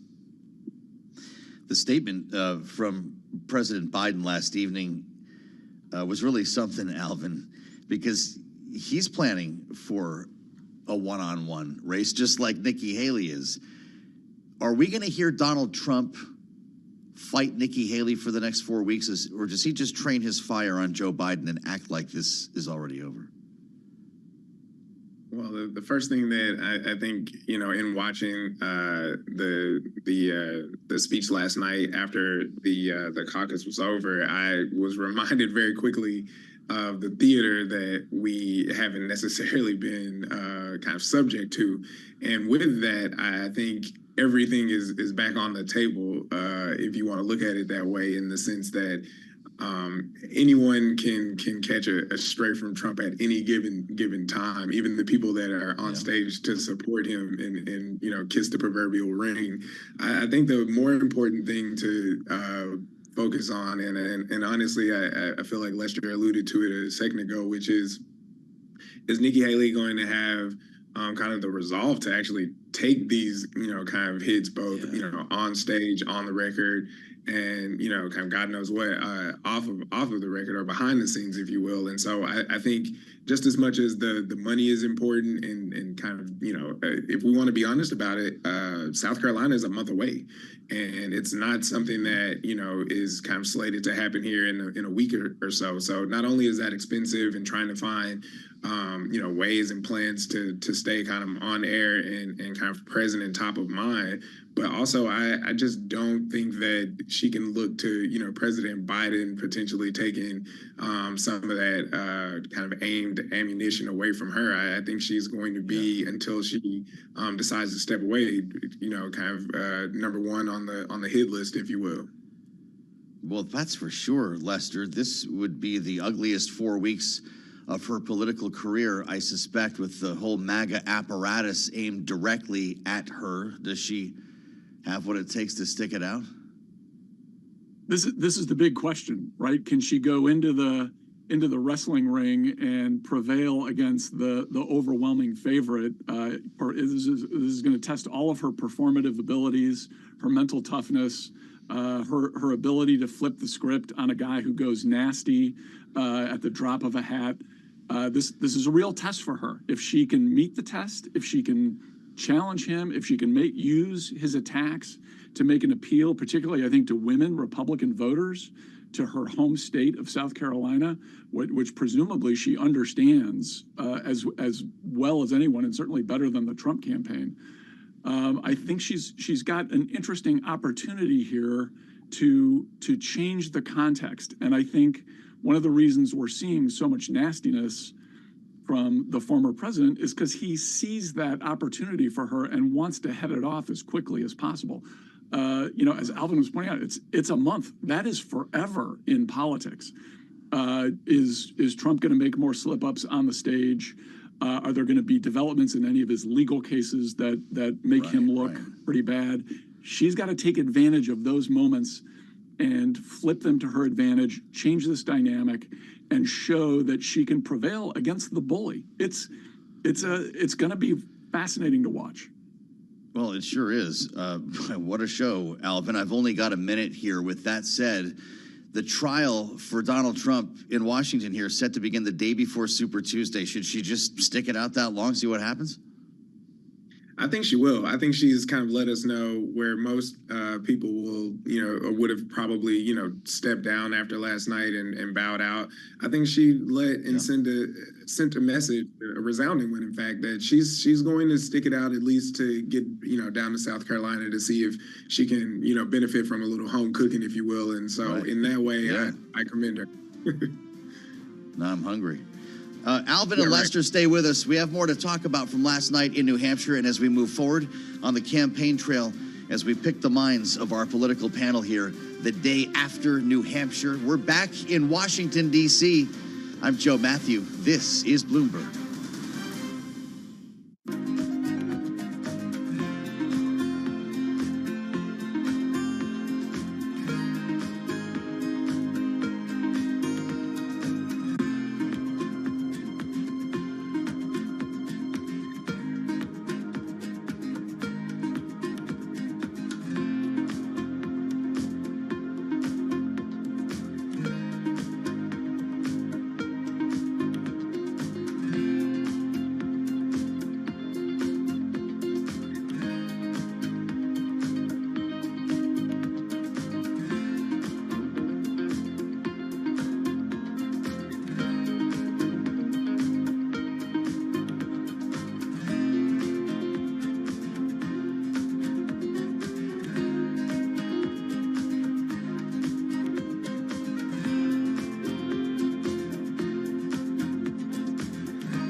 your company news headlines on Bloomberg Radio.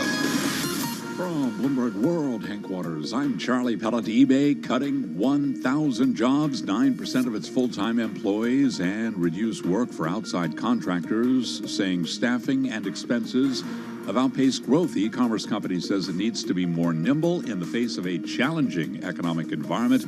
eBay shares trading lower today, eBay down by 0.2%. DuPont shares are plunging 12.7% as the company talks about weaker business than expected. With more on that story, here's Bloomberg's Denise Pellegrini. The chemical maker now says it sees net sales of about $2.8 billion for the first 3 months of this year. That is well below the more than $3 billion that was expected by analysts surveyed by Bloomberg. CEO Ed Breen says DuPont saw inventory destocking within industrial businesses and continued weak demand in China. And he says those trends are continuing this quarter.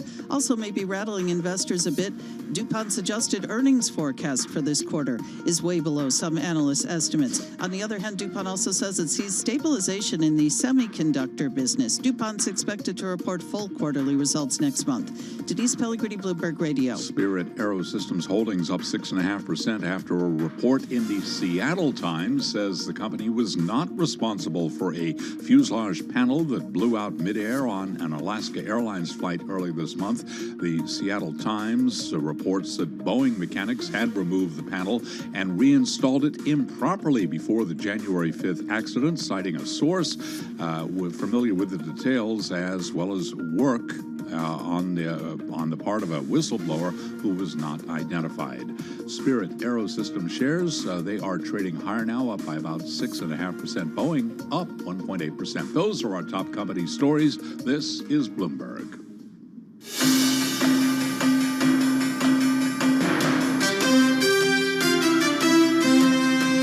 You're listening to Balance of Power with Joe Matthew on Bloomberg Radio. We will reconnect with Bloomberg's Kaylee Lyons in New Hampshire coming up just about 5 minutes, and some final thoughts from our panel this hour as well after we check world and national news with Nancy Lyons in the Bloomberg 99.1 newsroom in Washington. Hi, Nancy. Hey, Joe. Negotiations between Israel and Hamas have come up with a detailed proposal they've presented to both sides for a permanent ceasefire. This is according to two people with knowledge of the talks, but they say many obstacles remain. Israeli government official Ilana Stein does not sound supportive, though, of any ceasefire. Israel will not give up on the destruction of Hamas, the return of all the hostages, and there will be no security threat from Gaza towards Israel. Stein says Hamas cannot be trusted to stick with any ceasefire. The deal being negotiated calls for the release of all remaining hostages held by Hamas in Gaza and for Israel to release a number of Palestinian prisoners and to allow the flow of humanitarian aid into Gaza. Meanwhile, a top UN court is set to rule tomorrow on South Africa's request for interim orders for Israel to halt its Gaza offensive. Russia is accusing Ukraine of shooting down a military transport plane that it says was carrying 65 Ukrainian prisoners for an exchange. There were no survivors. Russian Defense Committee Chairman Andrei Kartapolov made the charge while addressing a session of the Russian State Duma. Kartapolov did not offer any evidence, but he says the plane was shot down by U.S. or German-made anti-aircraft missiles. Amazon's Ring home doorbell unit says it will stop letting police departments request footage from users' video doorbells and surveillance cameras beginning next week. It's retreating from a practice that was criticized by civil liberties groups and other elected officials. Officials will now need a warrant to see the footage. It was 40 years ago today the world of personal computing changed. The Apple Mac computer was introduced to viewers during Super Bowl 18 in this dystopian ad. On January 24th, Apple Computer will introduce Macintosh. The $2,500 that bought a Mac in 1984 will buy a MacBook Pro M3 with a whole lot more memory. Global news 24 hours a day and whenever you want it with Bloomberg News Now. I'm Nancy Lyons. This is Bloomberg. Back to you, Joe. All right, Nancy, listening to Donald Trump last night in his, as he said, not a usual victory speech, he claimed he won the general election in 2020 and New Hampshire's that he had not won. As we reassemble our panel for some quick thoughts on this, Alvin Jordan and Lester Munson Lester, if Donald Trump becomes the Republican nominee, as so many people are now expecting, will this election denying be normalized? I don't think so. He's doing very poorly with independents and moderate Republicans, if you want to use the term moderate in this situation. And the big part of the problem for Trump is this kind of crazy election denial situation and his various assertions of things that are not facts in public. So is he going to change his behavior once if he does in fact lock down the nomination? Does he change his behavior to be more magnanimous and reach out to the middle and indicate he's going to pick a vice president who's got some appeal to those voters? Sure. He's really Alvin, can you imagine a world like that in our last moments? Yeah, I mean, absolutely. He said it last night. I don't get too angry. I get even. He's not pulling back from it. And voting is not, making him think twice about it. He literally is leading and is on the cusp of getting the nomination from the party. I think we hear more of it and people go quietly into the night, as it were, from an opposition standpoint. Incredible. Well, all right, this is great. I'm going to meet both of you guys back here next hour because we're just getting started on this day after New Hampshire, back in the nation's capital with a lot to talk about as we dissect results from last night with Andrew Smith from the University of New Hampshire Survey Center, figure out what that means going forward. We're going to check in with Kaylee Lyons as well, still on the ground in the first in the nation primary state. I'm glad you're with us as we carry on here on Bloomberg. Hour 2 of Balance of Power starts right now.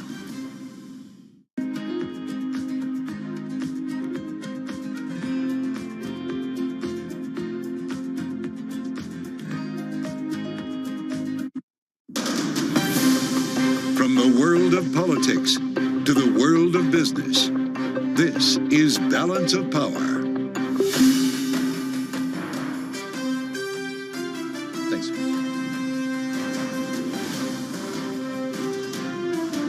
Live from Washington, D.C. Will the donors keep Nikki Haley in the game? Welcome to the fastest show in politics this day after the New Hampshire primary, with a lot of questions surrounding the results and whether Nikki Haley has a path and another big win for Donald Trump. We're going to get into this coming up with someone who knows. Andrew Smith from the University of New Hampshire Survey Center will join. Kaylee Lyons, my partner in crime, still on the ground in Manchester, New Hampshire, will have a live report for us as we try to figure out the path forward here on the road to the White House. We start, as always, with a look at Wall Street. Let's get to that in New York with Charlie Pellet. Hi, thank you very much, Joe Matthew. Here's what's going on. 49.01 right now on the S&P 500 index. We are at the best level of the day. Dow Industrials pushing higher. Dow right now, 38,024. The Dow up now by 118 points, up by 0.3%. We got ourselves a Wednesday rally with the NASDAQ Composite Index up 189, up 1.2%. NASDAQ 100 up 243, up by 1.4%. Stocks are pushing higher. Traders remain positive about the American economy after a fresh batch of data this morning. Top estimates. Tech companies reported robust earnings. Speaking of which, Netflix shares, they are surging now. Netflix up by 12.2% after last night's report. We will be hearing from Tesla after the close of trading today, along with IBM. Right now, we've got Tesla shares gaining 0.9%. IBM today after the close of trading down by 0.1%. 10-year yield, 4.14%. The 2-year yielding, 4.36%. Spot gold up down 0.6%. 2018 the ounce on gold. West Texas Intermediate crude up 1.1%, 75.22 a barrel. Microsoft shares powering higher, up another 1.4%. Microsoft now a $3 trillion market cap company. Again, recapping, stocks higher, S&P up 33, up by 0.7%. I'm Charlie Pellet. That is a Bloomberg Business Flash. All right, Charlie, we thank you and welcome to the fastest show in politics, Bloomberg Balance of Power. The Wednesday edition, this day after a pivotal decision in New Hampshire. And greetings, welcome to everyone on Bloomberg Radio, TV, and YouTube. As we read the tea leaves and try to figure out exactly what we learned last night in New Hampshire, that is where we find my partner in crime, Bloomberg's Kayleigh Lyons, still on the ground. Kayleigh, after any big party, there's usually a hangover. What did the hangover feel like this morning in New Hampshire? Well, on the one hand, it's kind of an idea of resignation, the idea that now the general election has begun. Former President Donald Trump is the presumptive Republican nominee at this point after only 2 contests, Joe. It frankly is remarkable. But on the other hand, there also is the question of what still could come next. Nikki Haley has said she intends to stay in this race, take it to her home state of South Carolina on February 24th, potentially even to Super Tuesday, where 11 of those 16 states have open or semi-open primaries, as she is still trying to compete and potentially find a way, if any, to at least continue collecting delegates, if not outright get the nomination. Because, of course, Joe, we're still talking about a 6-month time period between now and the Republican convention, and especially given the litany of legal issues the former president is facing, there is still some room for things to change here. You said it. Kayleigh, I've been looking for data on South Carolina, and the most recent credible poll brings us back to the 5th of January. An Emerson poll gave Donald Trump 54%, Nikki Haley 25%. And back then, Ron DeSantis was still swinging. He had 7% in this poll. Great questions about whether these numbers have changed at all in Nikki Haley's favor following Iowa and New Hampshire. But I wonder if it matters, with Bloomberg reporting now that this meeting of big donors later on this month in New York is still on. As long as the money keeps flowing, she stays in this.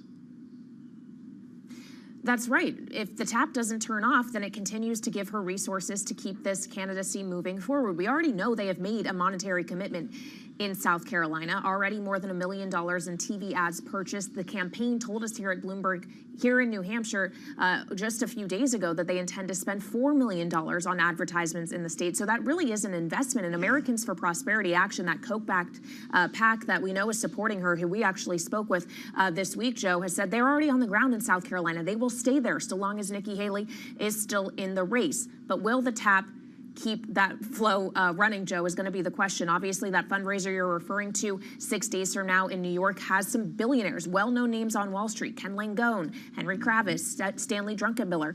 If those kind of big money individuals are still behind her, there isn't really a reason why she couldn't keep this up, even if she may get politically damaged in the process, if she's getting attacks from Trump's base of supporters and potentially has a bad showing in her home state where she served as governor. Something else. Up late covering the results from New Hampshire and up early reporting here on Bloomberg TV and radio. My partner, Kayleigh Lyons. Get home safe, Kayleigh. I'll meet you back here in the nation's capital. Another incredible experience here covering Iowa and New Hampshire back to back. By the way, the final in New Hampshire, Donald Trump 54, Nikki Haley 43. Remembering the poll that we walked into this from Suffolk University, it said 60% for Donald Trump, but of course, this had a lot more to do with the trajectory of these two candidates, not necessarily predicting the spread, and that's where we start our conversation with somebody who not only knows polls, but New Hampshire as well as anyone here. Andrew Smith, director of the University of New Hampshire Survey Center, is back with us. He's been a reliable voice, as always, through this process. And Andrew, it's great to see you this day after. I wonder your thoughts, because we were speculating, we were wondering what was going to happen 24 hours before the contest. You were with us here on Bloomberg. Did New Hampshire just pick the Republican nominee? I think so, unless something dramatic happens between now and the convention, either legal or medical or who knows what else it would be. But it has to be incredibly dramatic for Trump not to get the nomination. I think that maybe the only outside chance that Haley has, and I think maybe this is why she's continuing to go, is if she's a viable candidate and can build up a certain number of delegates, she may be able to be in a position, should something happen, to be seen as the next most logical Republican to be the nominee for November. But it would really require on something outside of control of the campaign. Isn't that something? So there's almost no point in advertising. Just wait around and see what happens, I guess. Some of the data that we pulled out of the voting last night, Andrew, among independent voters, I'd like to hear from you on this, because they, of course, characterize New Hampshire in a very special way.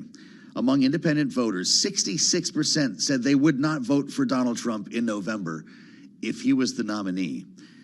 What does that mean to you as you look forward to a general that could already be underway?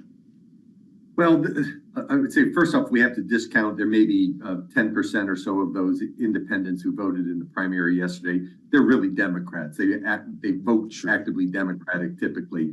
They're not going to vote for Trump regardless. But what I've seen over the history here in New Hampshire, but also in the history of political science going back to research published in the 1960s, is that the partisanship is such a strong driver of what goes on. And my sense is that those Republicans who say they're never going to vote for Trump, they'll rationalize why Trump is better than Biden when it comes around to November. It's like, yeah, we know he's a skunk, but our skunk is better than your party's skunk. So you'll see a lot of that. We heard that in 2016. We heard that in 2020 as well from Republicans. Right. Yeah. Well, I'll tell you what, there are a lot of questions about how Nikki Haley is going to spend the next 4 weeks. How can she learn from what happened in New Hampshire to potentially improve her chances here? Because the makeup in New Hampshire is like a different universe from what she's going into in South Carolina. I don't know if there is that much to learn from New Hampshire because, frankly, I think she ran an excellent race here. She did about as good as you could expect anybody to do, where you've got Donald Trump getting a significant majority of those registered Republican voters. She played the only hand that she had, but the cards were relatively weak, and she did an excellent job with a weak hand. She's going into South Carolina where her cards are even weaker, not because she's not popular in the state and she's better known, but South Carolina's electorate, they elected Donald Trump significantly in 2016 and in 2020. And I don't think they'll see any reason why they should throw him overboard, even if it is for a governor that they know and like. Your poll, Andrew Smith, of a little less than 2 weeks ago had them within single digits. That changed pretty quickly as candidates began dropping and as they moved through Iowa. When are we going to start seeing indications of how the Ron DeSantis votes were distributed? And how did that change so quickly in a week's time to go from single digits to what we got last night? Well, I think it's important to remember that Donald Trump had about 40 to 42% of the electorate in New Hampshire locked up a year ago, if not 8 years ago. So his voters were there. And then you had a lot of people that were looking at other ones. You had the anti-Trumpers with Chris Christie. You had Nikki Haley trying to play a middle road. You had the Trump light candidates with Ramaswamy and DeSantis. But those in our polling, when Christie, if you ask Christie voters who their second choice was, it was Haley. And when he dropped out, they moved over to her. That's why she got this bump. But when first Ramaswamy and then DeSantis dropped out, their second choice was always Trump. So they drifted over to Trump. It was not a question in this election of Trump versus everybody else or the anti-Trump. It was Trump, the Trump light, and the anti-Trumps. And the anti-Trump went for, instead of Trump light, they went for full strength Trump. How about that? Sounds like that 30-point spread that I mentioned in the Emerson poll in South Carolina might still be the case. How about no labels? They've already come to New Hampshire a few times. I've seen Joe Manchin up there holding events on a potential third-party run. There's something New Hampshire-y about that, Andrew. If we get to Super Tuesday, do you take that group at its word that they will run a candidate? And how could it possibly work when they aren't going to be likely on the ballot everywhere? Well, I think any third party is going to be a spoiler. And basically, you're going to have to start to look at who they're drawing votes from. And it's really way too early to start to even think about those things. Voters aren't paying that much attention, frankly, to the general election in the fall yet.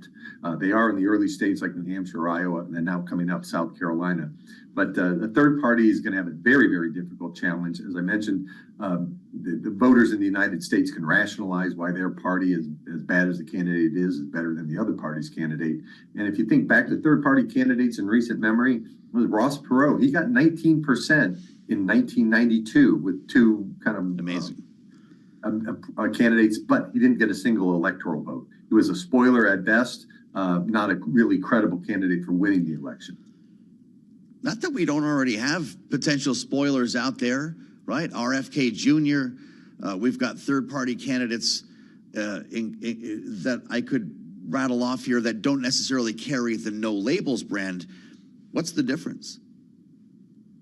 Not much, actually. I think RFK Jr. is probably in a better position than the No Labels brand. They're not a known commodity. They're not a party in the traditional sense of a party. They're a movement, so to speak, at best.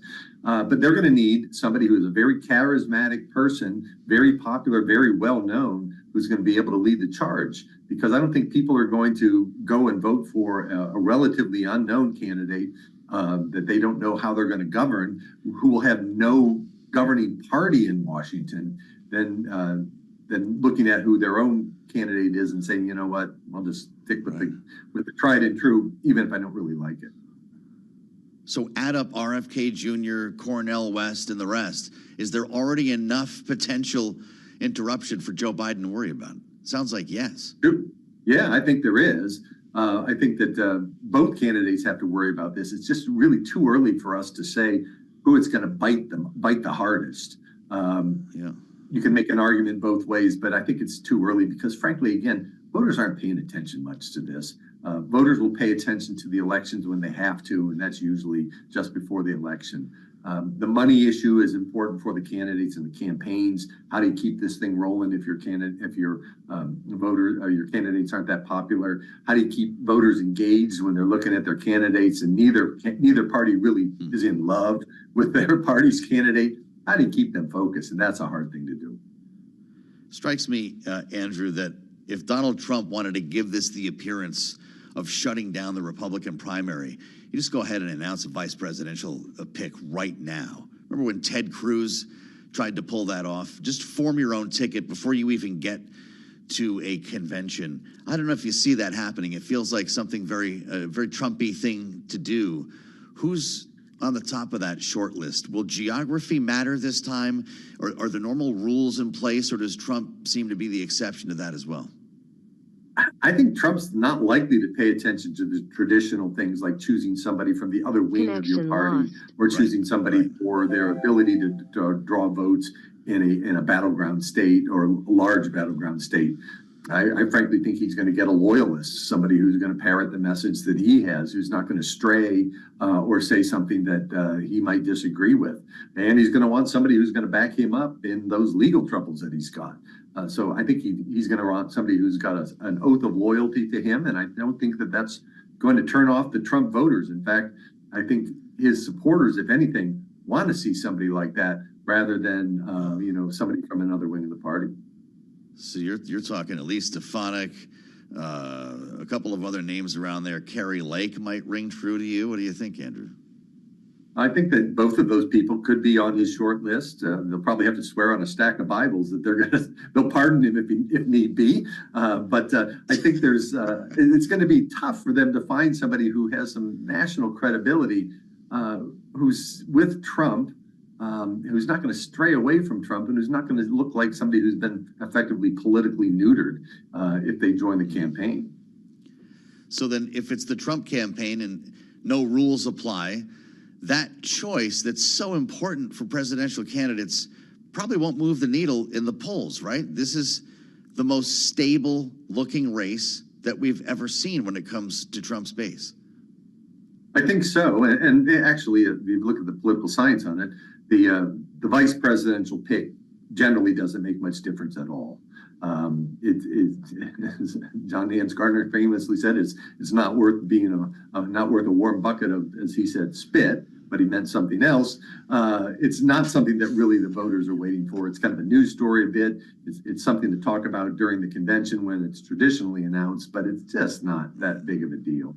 And but in this case, we have two very old candidates for whom the choice of vice president looms a little bit larger than might be the case if the president is 50 years old. And that's going to be, I think, the discussion is how young, how vigorous, and how this person would look as potentially a president before the end of the current president's term. I've got less than a minute, Andrew Smith. Some suggested while I was in Manchester that the primary was broken. Is it going to be like the good old days 4 years from now? There were many things that happened. You walked on the streets of Manchester this weekend. It looked like a ghost town compared to past primaries. It sure did. The Democratic Party took the big step of essentially bypassing New Hampshire for the first time. They wanted to do it for decades, but they finally took the step. The Republican primary was it wasn't that interesting because of an incumbent. Perhaps the kind of the lull that we saw this year was due to the candidates in particular situations. But people have been after. I want to see the carnival come back to town, Andrew Smith. It's great to see you again from the University of New Hampshire. This is Bloomberg.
Markets, headlines, and breaking news 24 hours a day at Bloomberg.com, on Bloomberg Television, and the Bloomberg Business app. This is a Bloomberg Business Flash.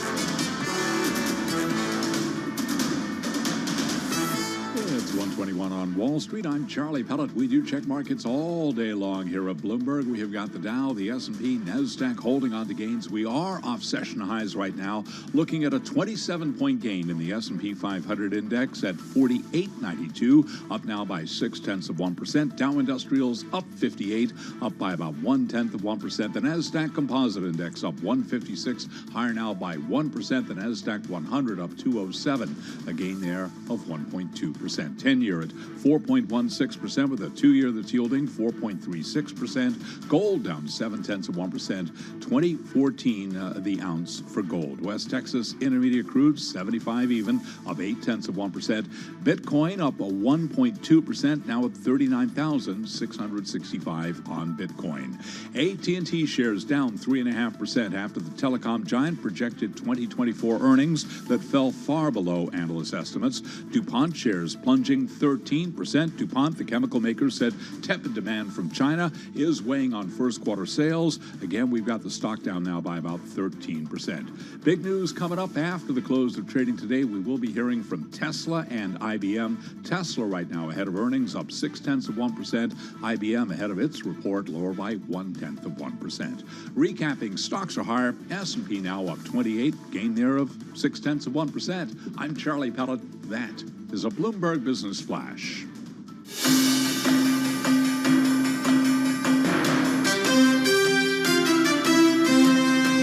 You're listening to Balance of Power with Joe Matthew on Bloomberg Radio.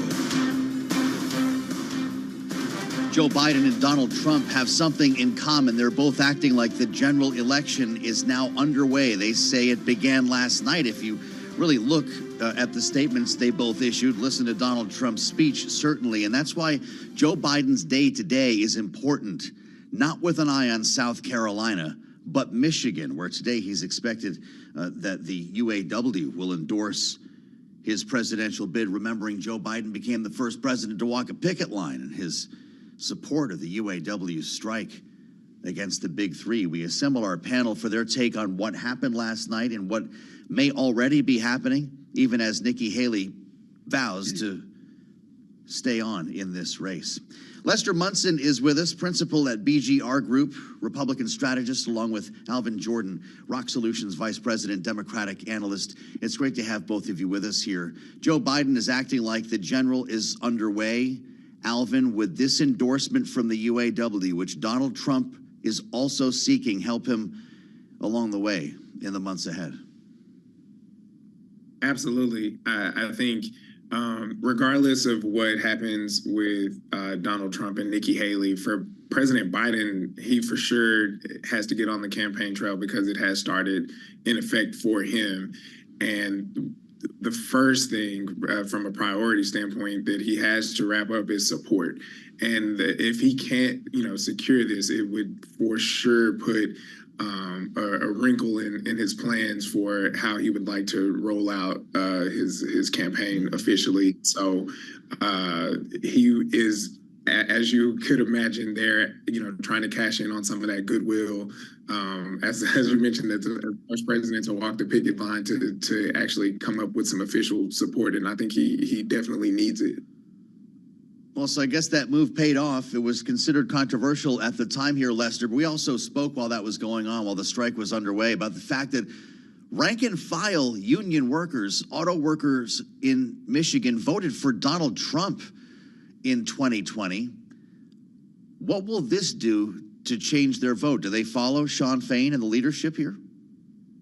Well, that remains to be seen. I suspect the rank and file is not going to follow their leadership on this issue. This is part of the Trump populist appeal, right? He's reaching out to the kind of the regular Joe past the elites, in this case, the union leadership, or that's certainly what he's going to try to be doing. This is a weak spot in the Biden coalition. So the fact that President Biden is acting like this is a general, I think he has to be doing that. It is very likely he's going to be facing Donald Trump.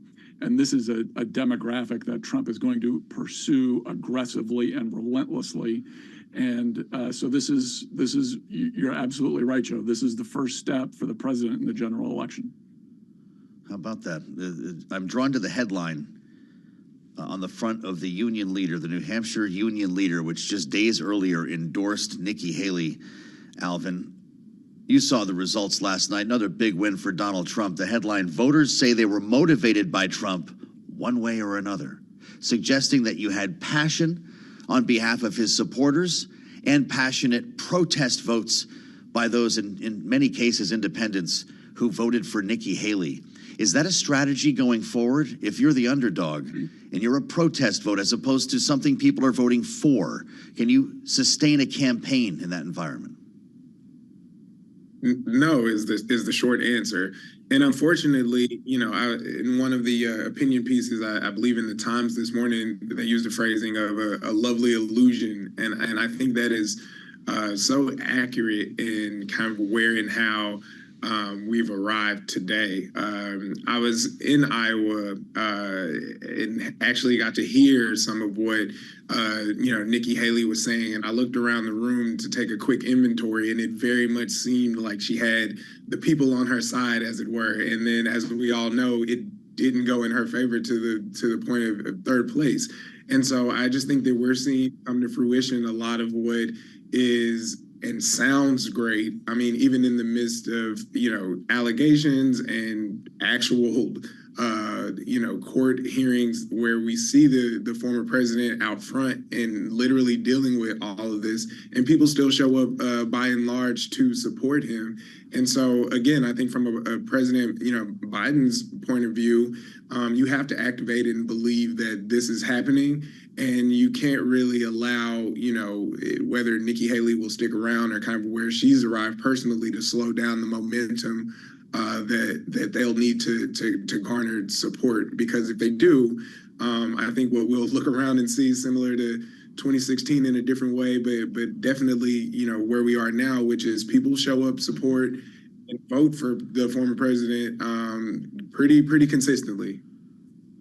Well, I'll tell you, the conventional wisdom of this day after the primary is that this is over, that Nikki Haley will eventually have to drop out of the race here. But she's got a lot of money, Lester. She's sinking $4 million into ads in South Carolina. At what point will she need to win something to keep this rolling? Well, pretty soon. She's got a plausible case to make, right? South Carolina's her home state. She knows it. She's going to have to figure out a way to overcome this apparent 30-point gap with Trump. Can she appeal to Republican women voters? Can she appeal to those folks who are skeptical of Trump? Does he make some more mistakes on the stump? Does he have a health issue? Her being in the game might change it a little bit. This is a crazy year. I think it's a mistake to predict too much.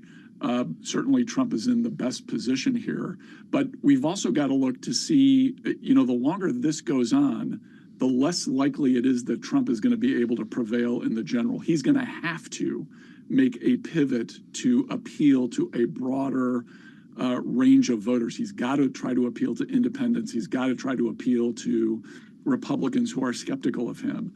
If he doesn't do that soon, it's going to become harder and harder and harder to do as this campaign goes onward. Talk to us about independents, Alvin. Among those who voted in New Hampshire, a state defined by its independent, or as they say, undeclared voters, 66% said they would not vote for Donald Trump in November if he was the nominee. That's advantage Biden. You would like to think, and I think for the for the president, like that is an area where you have to go and try to capture as much of that as soon as you possibly can. I think again to the points that we've made just previously. How much of that is actually real? I was taking a quick look at a couple of the town halls that were broadcast yesterday after the polls had closed. And even in the room, you could tell as people were kind of on the fence from an independent standpoint of not wanting to declare a vote for President Trump, that it still seemed that when it came down to it, they would, essentially toe the party line, or even from an independent perspective, kind of look that way. And I just don't think that you can necessarily trust that I will vote against President Trump will actually hold true. And if you're President Biden, I think you have to immediately, start trying to appeal and pull in some of those voters who are seemingly on the fence. Otherwise, I think we end up, as we have in the past, and are looking at another Trump administration, if that's a segment of people that the current administration can't pull to their side.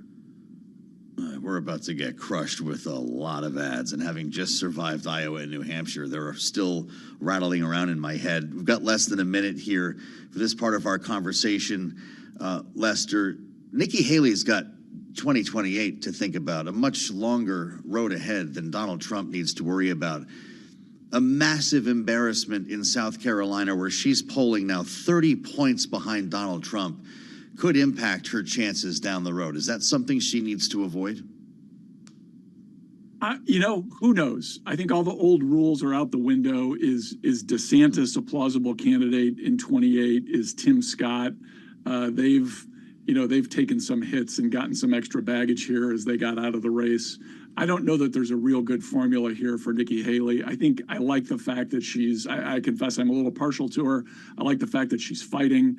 I think that's going to resonate well for her. She is going to have to figure out, if she does this again in 4 years, assuming she doesn't get it now, how to appeal to those Trump voters. And being a little pugilistic might help her do that.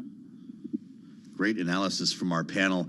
It's amazing what happens when you actually get some votes instead of just polling and forecast to talk about.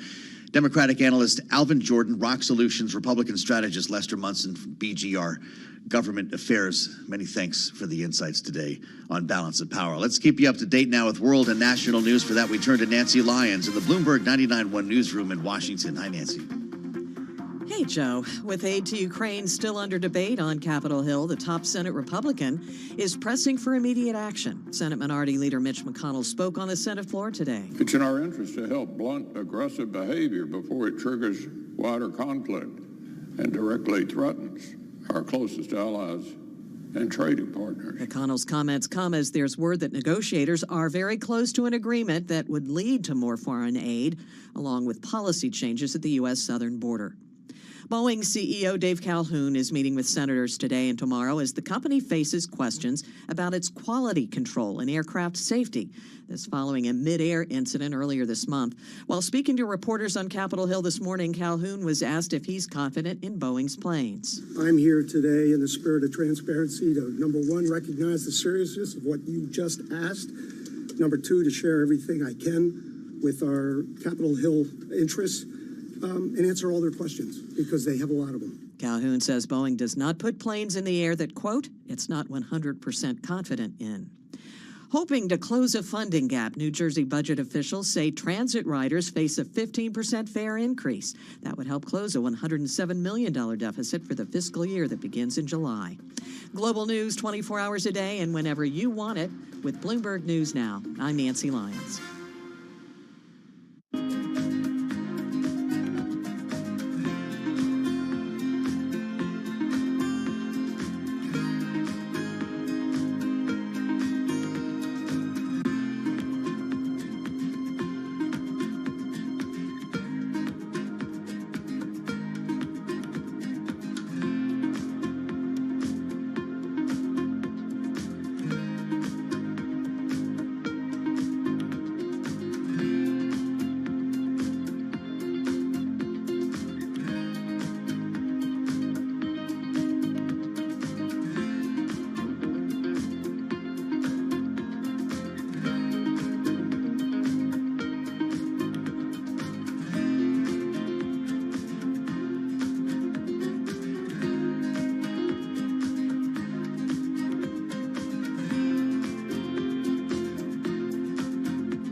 Markets, headlines, and breaking news 24 hours a day at Bloomberg.com, on Bloomberg Television, and the Bloomberg Business app. This is a Bloomberg Business Flash.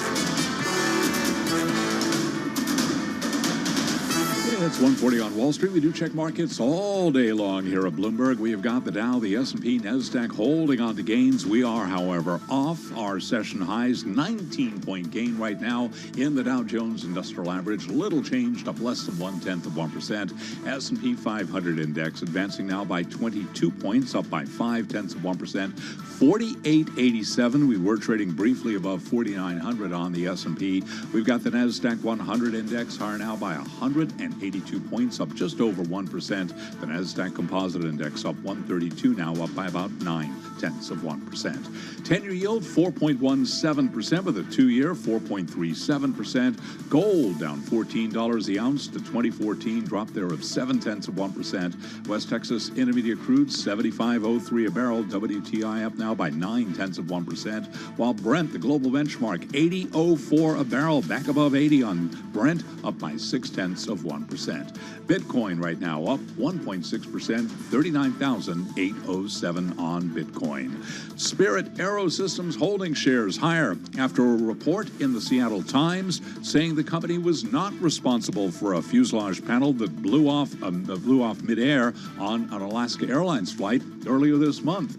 Spirit AeroSystems shares, they are gaining today. Right now, Spirit up by 6.7%. Boeing also rallying. Boeing shares up now by 2%. After the close of trading today, we will be hearing from both Tesla and also IBM. Tesla shares up now by just about 0.2%. IBM shares, they are lower by less than 0.1%, little changed. I'm Charlie Pellet. That is a Bloomberg Business Flash.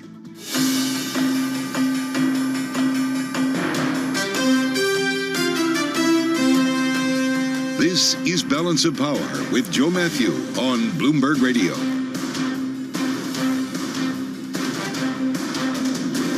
There's still no text. We've been waiting for a border deal to emerge from the Senate for weeks now.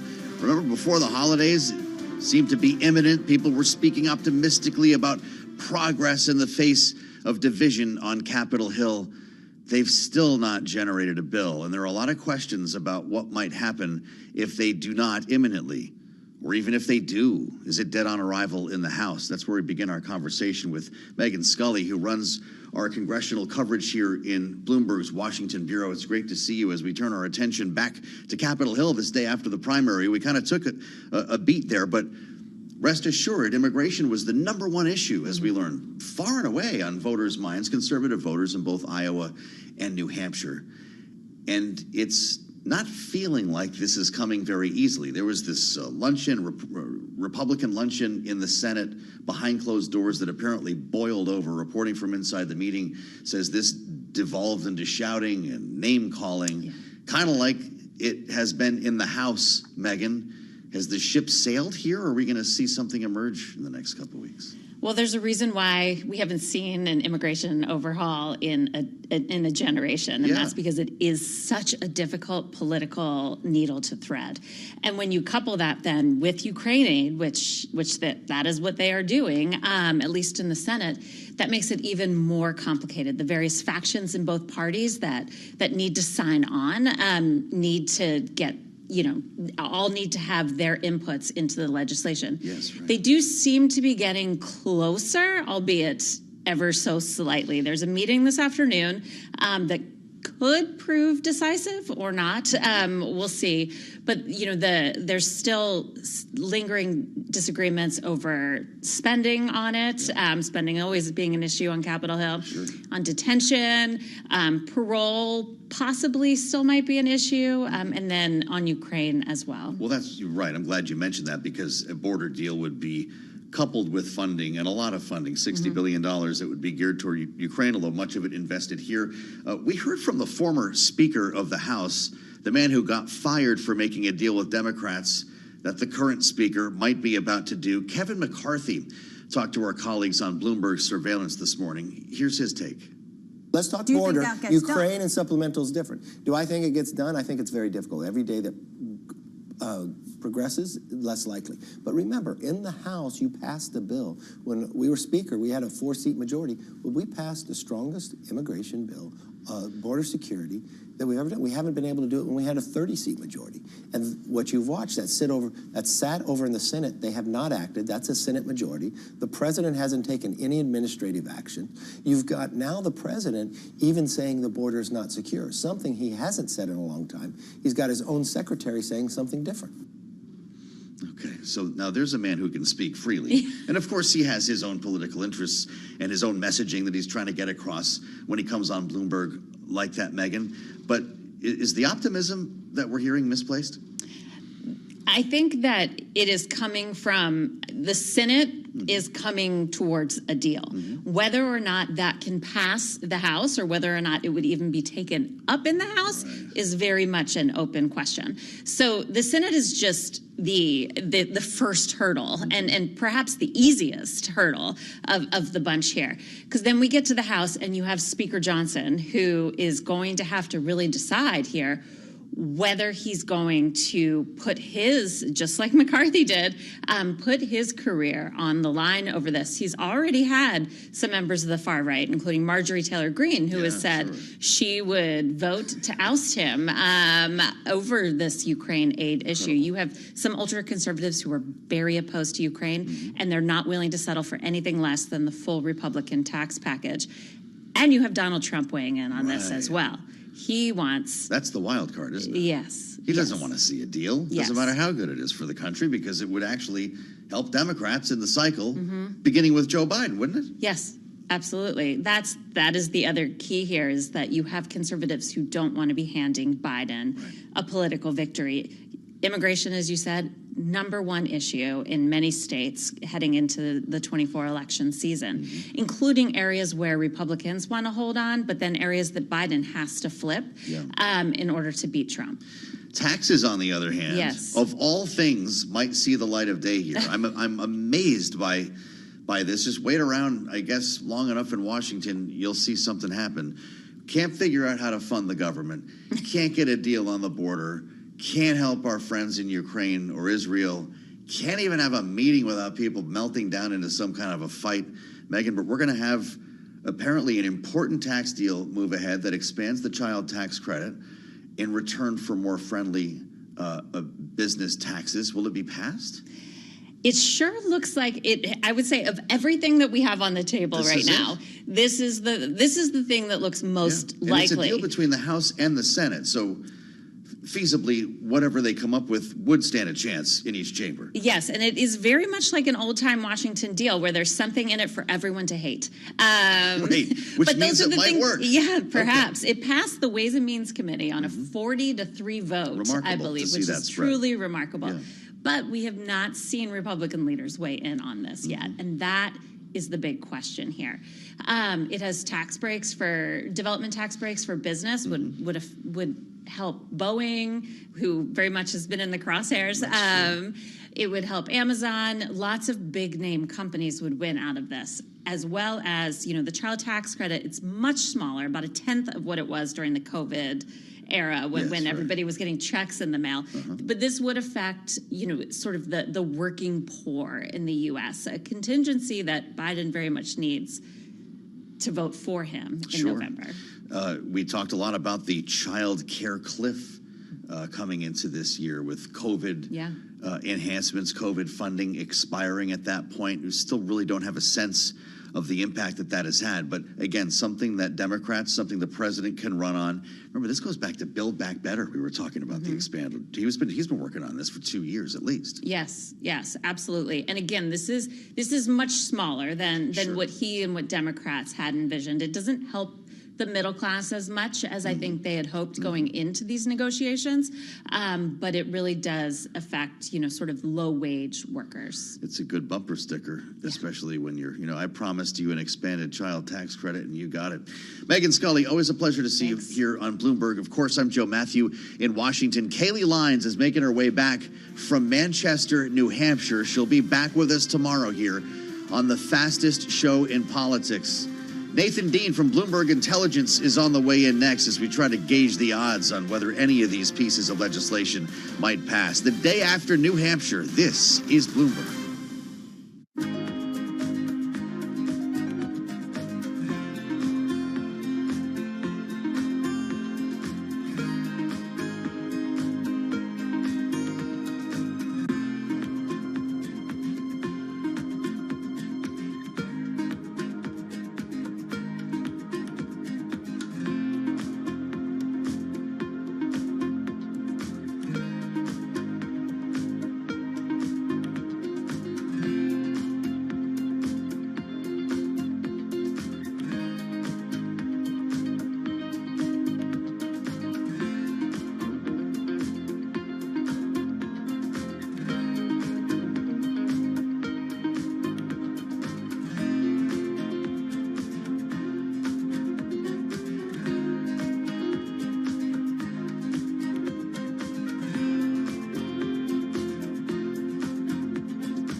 listening to Balance of Power with Joe Matthew on Bloomberg Radio. As we carry the ball from New Hampshire back here to Washington, D.C., where there are some pretty important matters to discuss. We may have avoided a government shutdown a couple of weeks ago, but we've got another potential one coming in March, not to mention this border deal that we were talking about with Megyn Scully. This is critically important if we're going to provide the funding that the president asked for our allies in Ukraine, never mind Israel and Taiwan, all looped into this supplemental request. And it hinges on a generational deal on the border. With us now from Bloomberg Intelligence, senior Washington policy analyst Nathan Dean. It's great to see you.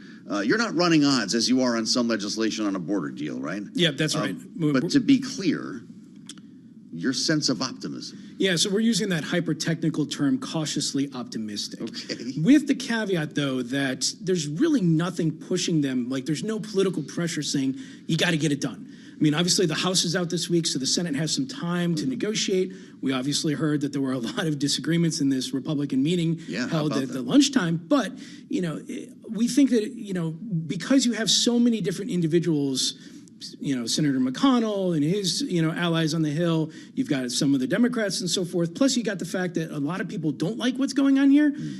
Ultimately, we think there could be a deal. But most importantly for us is the Ukraine funding. Because from a market or an equity perspective, if President Biden gets that $43 billion or so in equity fund or in funding for Ukraine, my colleague Will Lee would put a note out essentially saying that the Raytheons, the Northrop Grummans of the world, you're looking at a 1 to 2% increase in sales over the next 2 to 3 years as a result of that. So from the equity perspective, the Ukraine funding is the most important for us. It's really interesting, the investment in our defense industrial base that would come from this legislation. It would be going, to your point, to American defense contractors working to replenish stocks in Ukraine and here at home.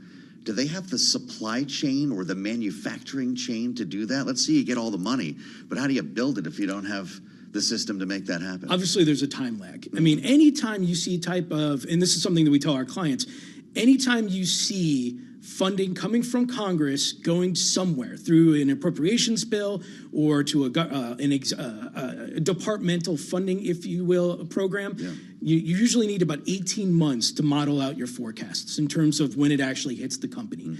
So in terms of a supply chain, obviously there's going to be, stuff already available that they can ship out immediately. But from a modeling perspective, we always tell our clients to use that 12 months to 18 months buffer. And if you have to go through the contracting process, that could even get dragged out to 2 years.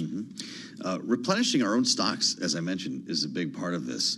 These contractors could be busy for years on this particular amount of money. But how about defense spending itself, budgeted defense spending? We could be going into a potential sequester in April if they don't figure out a deal on the budget. I suspect that those same clients calling you would not be too happy about that. Absolutely. I mean, if we're still operating under a continuing resolution come April 30th, there's an automatic 1% sequester, and that includes the Department of Defense. Now, the government shutdown fight in early March comes to play here because you've got two deadlines, March 1st and March 8th, State of the Union being on March 7th. Now, we don't think that there's going to be a shutdown on those dates because A, you don't want to have a shutdown during a State of the Union, and B, we do think that this sequester issue on April 30th is going to be resolved. So in the short term, I don't think you're going to see a small hiccup for these defense contractors.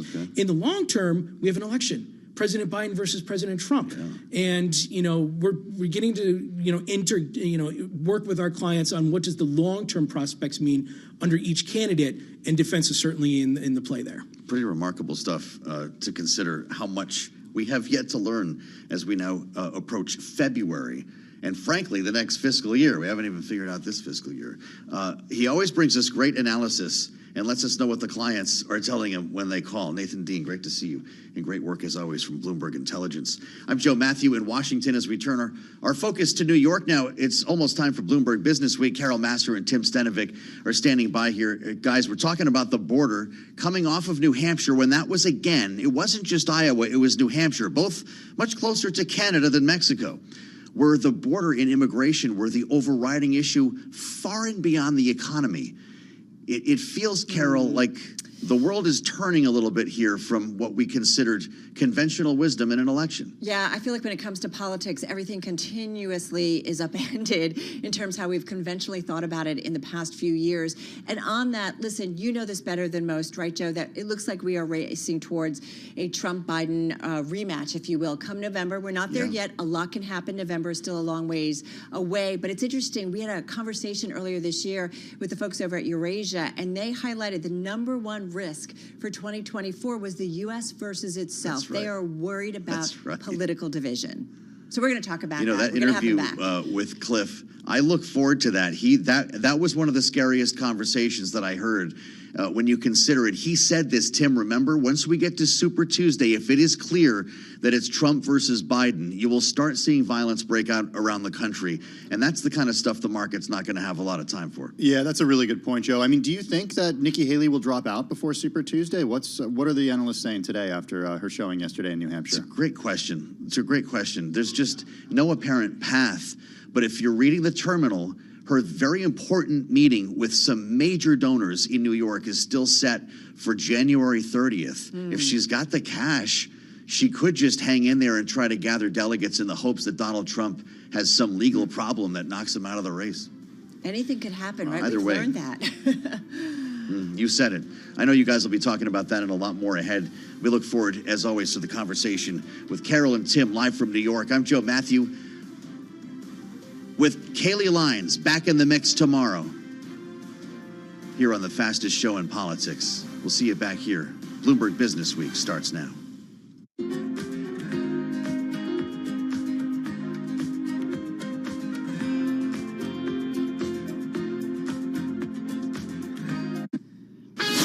This is Bloomberg Business Week. Insight from the reporters and editors who bring you America's most trusted business magazine. Plus, global business, finance, and tech news as it happens. Bloomberg Business Week with Carol Messer. I love looking at different things that are going on in our economy. The Fed presidents kind of battle it out about what's going to happen next. And Tim Stenivek. Consumers are out there spending money. They have jobs. Higher for longer is what we hear from the Fed. Higher for longer is what we hear from the IMF also. On Bloomberg Radio. And a very good afternoon, everybody, live on Bloomberg Television and Radio. We're on YouTube. We're also on Bloomberg Originals. I'm Carol Master, along with Tim Stenivek. Let's get to the setup at this hour. And Tim, I feel like it's all about superlatives. You've got the NASDAQ 100 continuing to climb above yesterday's record close. We saw the S&P 500, too, at another record level. Yeah, let's talk individual stocks here. Alphabet and Meta hitting all-time highs. Microsoft, too, as its market cap surpasses $3 trillion. And then there's Netflix soaring. Yeah, it is. I feel like, should I say irrational exuberance? I want to be very careful. No. Based on what Joe said just now, yeah. Does it all come apart if things get unsteady during the election? Exactly, but you look at Netflix numbers, and those are fundamentals, and that's what it's trading on. And so we're going to talk a lot more about Netflix and those super strong subscriber numbers. What else came up on the analyst call we want to dig into a little bit? Also on our radar, Spirit Aerosystems rallying after a report in the Seattle Times that the company wasn't responsible for a fuselage panel that blew off midair on that Alaska Airlines flight earlier this month. Boeing shares slightly higher. Other news on China orders and more. We're going to have the latest with Brooke Sutherland. Don't kill me, but there's a lot of cross currents when it comes to Boeing. So we're going to talk about it because Boeing shares, folks, are up 2.25%. Plus, we just talked with Joe, Trump racing towards that 2024 Biden rematch after what we saw last night in New Hampshire. So what does it mean? Do the folks at Eurasia have it right that the number one risk is the U.S. itself? So we're going to dig into that. We've got Cliff Kupchin coming back. We do indeed. All right, and speaking of risks, the Red Sea shipping turmoil is sending economic shockwaves far and wide. It's today's big take and one of the most read on the Bloomberg terminal. You're going to want to stick around for that. And also, hey, everybody wanted burrito makers. I know how to make a burrito. So listen, if this doesn't work out, I have a job for you. All right, what about the host of The Daily Show? Jon Stewart need not apply. Yeah, he's got a new job already. We're going to talk about that and more. We got a lot going on. All right, everybody, let's get you going, though, on this Wednesday. First up, a check on your top business stories. A look at the trade. Here's Charlie Powell. Hi, thank you very much, Carol and Tim. The Dow, the S&P, NASDAQ, all pushing higher. We are off session highs, but right now we are looking at a 22-point gain in the S&P 500 index. A record there, up now by about 0.5%. We were trading above 4,900, 48.87 right now on the S&P. We've got the Dow up 22 points, 37,928. We were trading above 38,000 on the Dow Industrials, up now by about 0.1%. NASDAQ, the composite index, up 132, higher by 0.9%. NASDAQ 100 index up 182, higher now by 1%. 10-year 4.17% with a 2-year that's yielding 4.37%. A retreat for gold down $14 the ounce. Precious metal now at $20.14 the ounce, down 0.7%.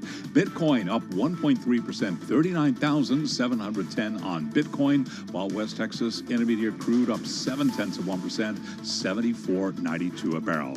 Earnings front and center. Look at Netflix shares. That stock up now by 11.8%. Streaming giant reported its best quarter of growth since viewers were stuck at home in the early days of the pandemic.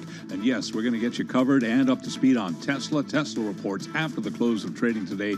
Tesla shares right now ahead of earnings, up by 0.1%. Also after the bell, IBM up now by 0.2%. Recapping, stocks are higher right now with the S&P up 22, a gain there of 0.5%. I'm Charlie Pelleton. That is a Bloomberg Business Flash. It is indeed. All right, Charlie, thanks so much. Well, two stocks that we are watching. Charlie mentioned this as well. We're talking about Boeing and Netflix. First up, Boeing shares, they are indeed higher. In fact, pretty much near their best levels of the day, Tim. They're up about 2.25%. Yeah, Boeing may be careening from crisis to crisis, but Wall Street analysts still see hope on the horizon, even as investors race away from the stock. A couple reasons for optimism. A robust book of orders that should keep cash flow steady even after a major chunk of fuselage fell off one of its planes. Plus news that Boeing was sending its 737 MAX back to China for the first time in 5 years. All the coverage about safety concerns. Boeing analysts have barely budged in their average of 12-month price targets for the stock, Carol, pushing it down just 3% to $265.25. That's according to data compiled by Bloomberg. There's a lot going on. Let's get to more on the latest, which is the company that really is the U.S.'s biggest exporter. It's a big one. Of course, we're talking about Boeing. So Bloomberg Opinion, M&A, and Industrials columnist Brooke Sutherland writing about it. She joins us on Zoom in Boston. Brooke, good to have you here. It does feel like there's cross currents when we think about the order book that Boeing has and China deliveries, and yet we still haven't quite figured out all of the safety issues. That's still an overhang. So what's the fundamental smart story that you are thinking about and writing about when it comes to Boeing? Well, I think it depends on your perspective. To your point, certainly, you know, the order book is very robust, but that also reflects the fact that this is a duopoly. And Airbus is sold out of narrow-body jets into the 2030s. And so if you want a plane before that, you're going to have to buy one from Boeing in that narrow-body market. And so, I mean, I think that's been the reality for a while with Boeing, even coming out of the 737 MAX crisis, is that you are never going to have a situation where airlines are going to stop buying these planes because they simply cannot do that. And so for better or worse, the MAX and Boeing more broadly is here to stay for the long haul. But I do think, you know, what has come to light in the wake of this Alaska Airlines accident and the spotlight that it's put on Boeing's safety culture is very important and should not be lost sort of in the shuffle on the day-to-day numbers of deliveries, nor do I think it will. I think that the company is realizing how serious this is, and hopefully this is the beginning of them finally starting to take you know, the kind of deep-rooted overhaul that probably should have been done a long time ago. We'll talk a little bit about the origin of that, Brooke. You write about it for Bloomberg Opinion in one of your most recent pieces, about when the culture at Boeing really changed from an engineering culture to one, and for lack of a better term, maybe one of more geared toward financial engineering. Sure. I mean, there's a lot of discussion on when that moment was. Was it when Boeing bought McDonnell Douglas in the late 90s? Was it when the company decided to move its headquarters out of Seattle to Chicago? It's then since removed the headquarters again to Arlington, Virginia, which is even further away from Seattle. I don't know that it necessarily matters what the moment was, but I think the point is that this is a culture that has lost its way. And I think the company needs to properly reckon with that and figure out what the future of Boeing looks like. And I don't know that you can do that without doing sort of a top to bottom rethink on just how this company operates, what its quality control processes are, and how it, you know, finds a way to actually manufacture and deliver airplanes. I mean, that is what this company is supposed to do, and it cannot do so on a consistent basis. Well, you know, but Brooke, it's kind of crazy that after the crashes and the loss of lives after the 737 MAX problems, that they didn't figure it out then. You're absolutely right. I mean, I feel like this, you know, it is notable that Boeing CEO Dave Calhoun has thus far been willing to call this a mistake. Now, he hasn't said specifically what Boeing's mistake was, but that is a big shift from the MAX crisis, where we saw Boeing pointed the finger at just about everybody but itself. So that is progress. And, you know, he has talked about steps that he's taken to sort of build safeguards into Boeing's quality control processes and safety culture, but obviously that was not sufficient. And I think that, you know, this accountability that Boeing has is too little, too late. You write, Brooke, that this time feels different, and I think it seems like a big part of why it feels different is the different things that we're hearing from Boeing's biggest customers right now. Talk to us a little bit about that and what the airlines are saying and how that shifted in the past few years. It does feel like a little bit like shaming. Yeah. I mean, I think deservedly so. Right, When you right. think about what the airlines have been through over the past couple of years, because it's not just, you know, the higher profile stuff that everyone's been paying attention to in these last couple of weeks. Boeing has also had to slow deliveries because of manufacturing issues with oblong fastener holes, with incorrectly installed rear fittings. There was, you know, the 787 Dreamliner deliveries were on pause for a very long chunk of time while it sorted out issues with that airplane. And so I think the airline's frustration is just palpable. I mean, again, this is what Boeing is supposed to do. They're supposed to make and deliver airplanes, and they cannot do so. And I think, you know, to see these airline customers coming out and calling so openly for change at Boeing is notable, because this is just not something that you see in any industry, really. Brooke, is it fair to say that Boeing did it well for years so that they can get back to their, I mean, we understand efficiency and cost cutting. There's a lot of pressure if you're a publicly held company, but at the same time, Boeing's been living under that kind of world for decades. They can get back there? Is that the thinking? Is that your thinking? Is that what investors are thinking at this point?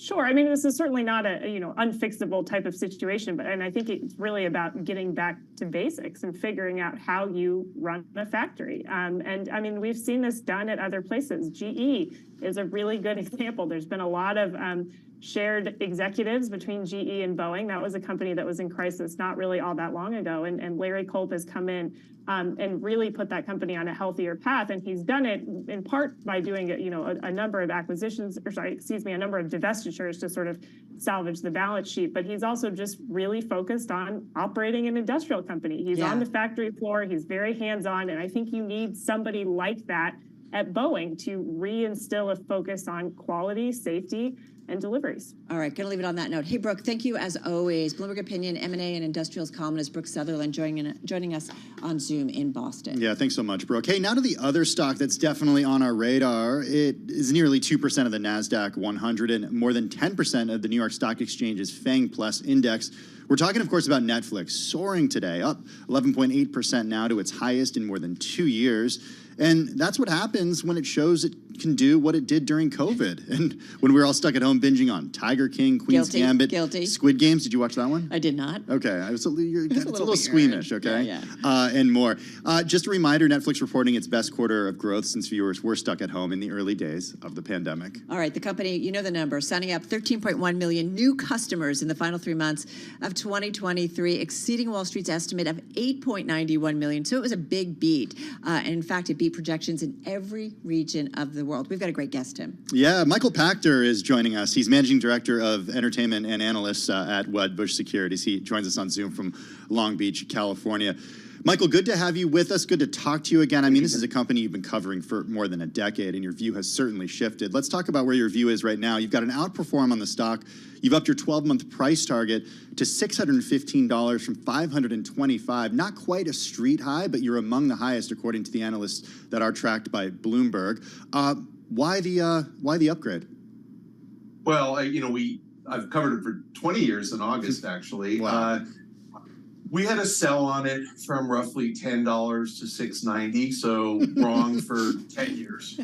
And ouch. And then I upgraded at 180, and we put it on the best ideas list at 330. So what I'm seeing is what I criticized 10 years ago, or 13 years ago, on the downgrade to sell. I'm seeing them do what I said they needed to do, which is stop being fixated on adding subs at all costs and start focusing on profitable subs.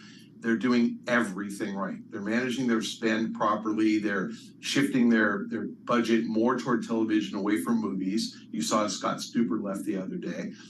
They are shifting their budget more toward international production, which costs about half as much as domestic. They are far more international. And what you're seeing now is that subscribers are coming in at very, very high margins. You're seeing operating profits expand materially, literally 300 basis points a year, which means they're going to make a lot more money than anybody thinks in the next several years. So they trade, a 20-something multiple. We have a 30 multiple price target. Could I be at 40 or 50 or 60? Sure. It really depends on how fast. Hey, Michael, we want to bring up a chart for all of our viewers, and it shows just the blowout number of subscribers added in that last quarter. It looks like it could, pull back a little bit in the next quarter in a big way. But as you were saying, it's not just the net number of subscribers, it's that the folks that they are signing up, they're making more money off of them. Absolutely. And, if you see that 13 million number, new subscribers, 40% are signing up for the $6.99 ad-supported tier, but they're generating about $16 because the ad load is about $10. Nice. So, they've shown that by lowering price and adding advertising, they're attracting people that couldn't afford $15 before. The balance of those people are largely coming from password sharing crackdown. Yeah. And, there are people whose kids, their adult children or their parents. Tim's brother included. We're just going to share that. We've shared that several times on air. Sorry, Tim's brother.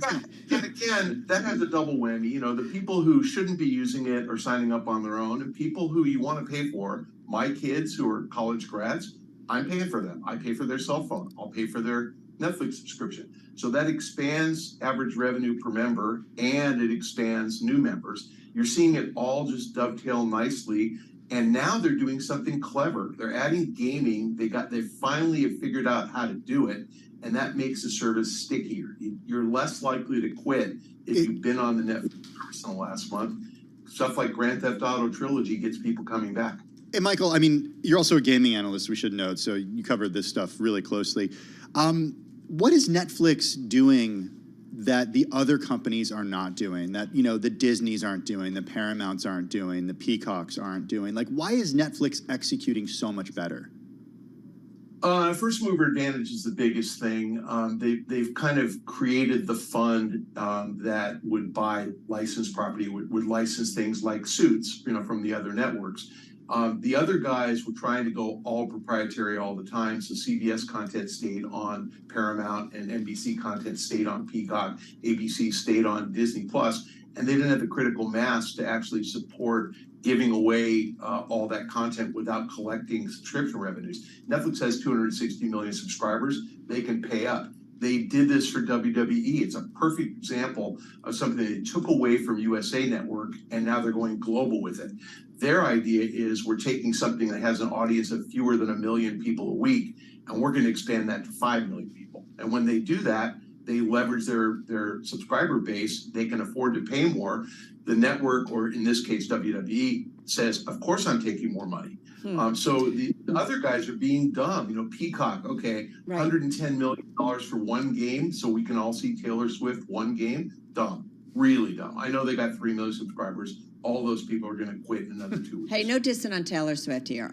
Hey, having said that, Michael, that's fair. We all do. Hey, listen, we've got just about a minute left here. So you obviously are upbeat. You like the WWE deal that they just did, and they kind of front ran earnings yesterday in a big way. Having said that, what would make you turn bearish again on Netflix? And again, just got about 30, 40 seconds. Valuation. I mean, if the stock gets to, much, much more than it's worth, of course, I would downgrade. I am very comfortable at 615. I probably could be comfortable at a higher number if I see greater earnings growth than we have forecast. But, if the stock ran to 2,000 or 5,000, of course, I would downgrade. All right. Michael Pachter. Hey, you know what? It's okay that you pay for your kids' Netflix, okay? I'm just throwing it out there. Like, that's fine. You're not the only one who does that. But your kids are older and you're paying for everything. I'm just wondering if the other streaming services are going to wise up soon to, crack down on password sharing the way Netflix has. I get the sense they are, but it's going to create a lot of changes in households. Well, talking with our Gita Ranganathan yesterday, I mean, this whole idea that Netflix has figured out how to pivot, right? From when they used to be, the little red boxes, and that you put them in the box? The DVDs you're talking about? The little red boxes? VHSs? They didn't ever do it. They didn't ever do it tapes. No, they were all DVDs. It just feels like they did. They did pivot a lot. All right, you've got Netflix shares, folks, up almost 12% in this session. This is Bloomberg.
Markets, headlines, and breaking news 24 hours a day at Bloomberg.com, on Bloomberg Television, and the Bloomberg Business app. This is a Bloomberg Business Flash.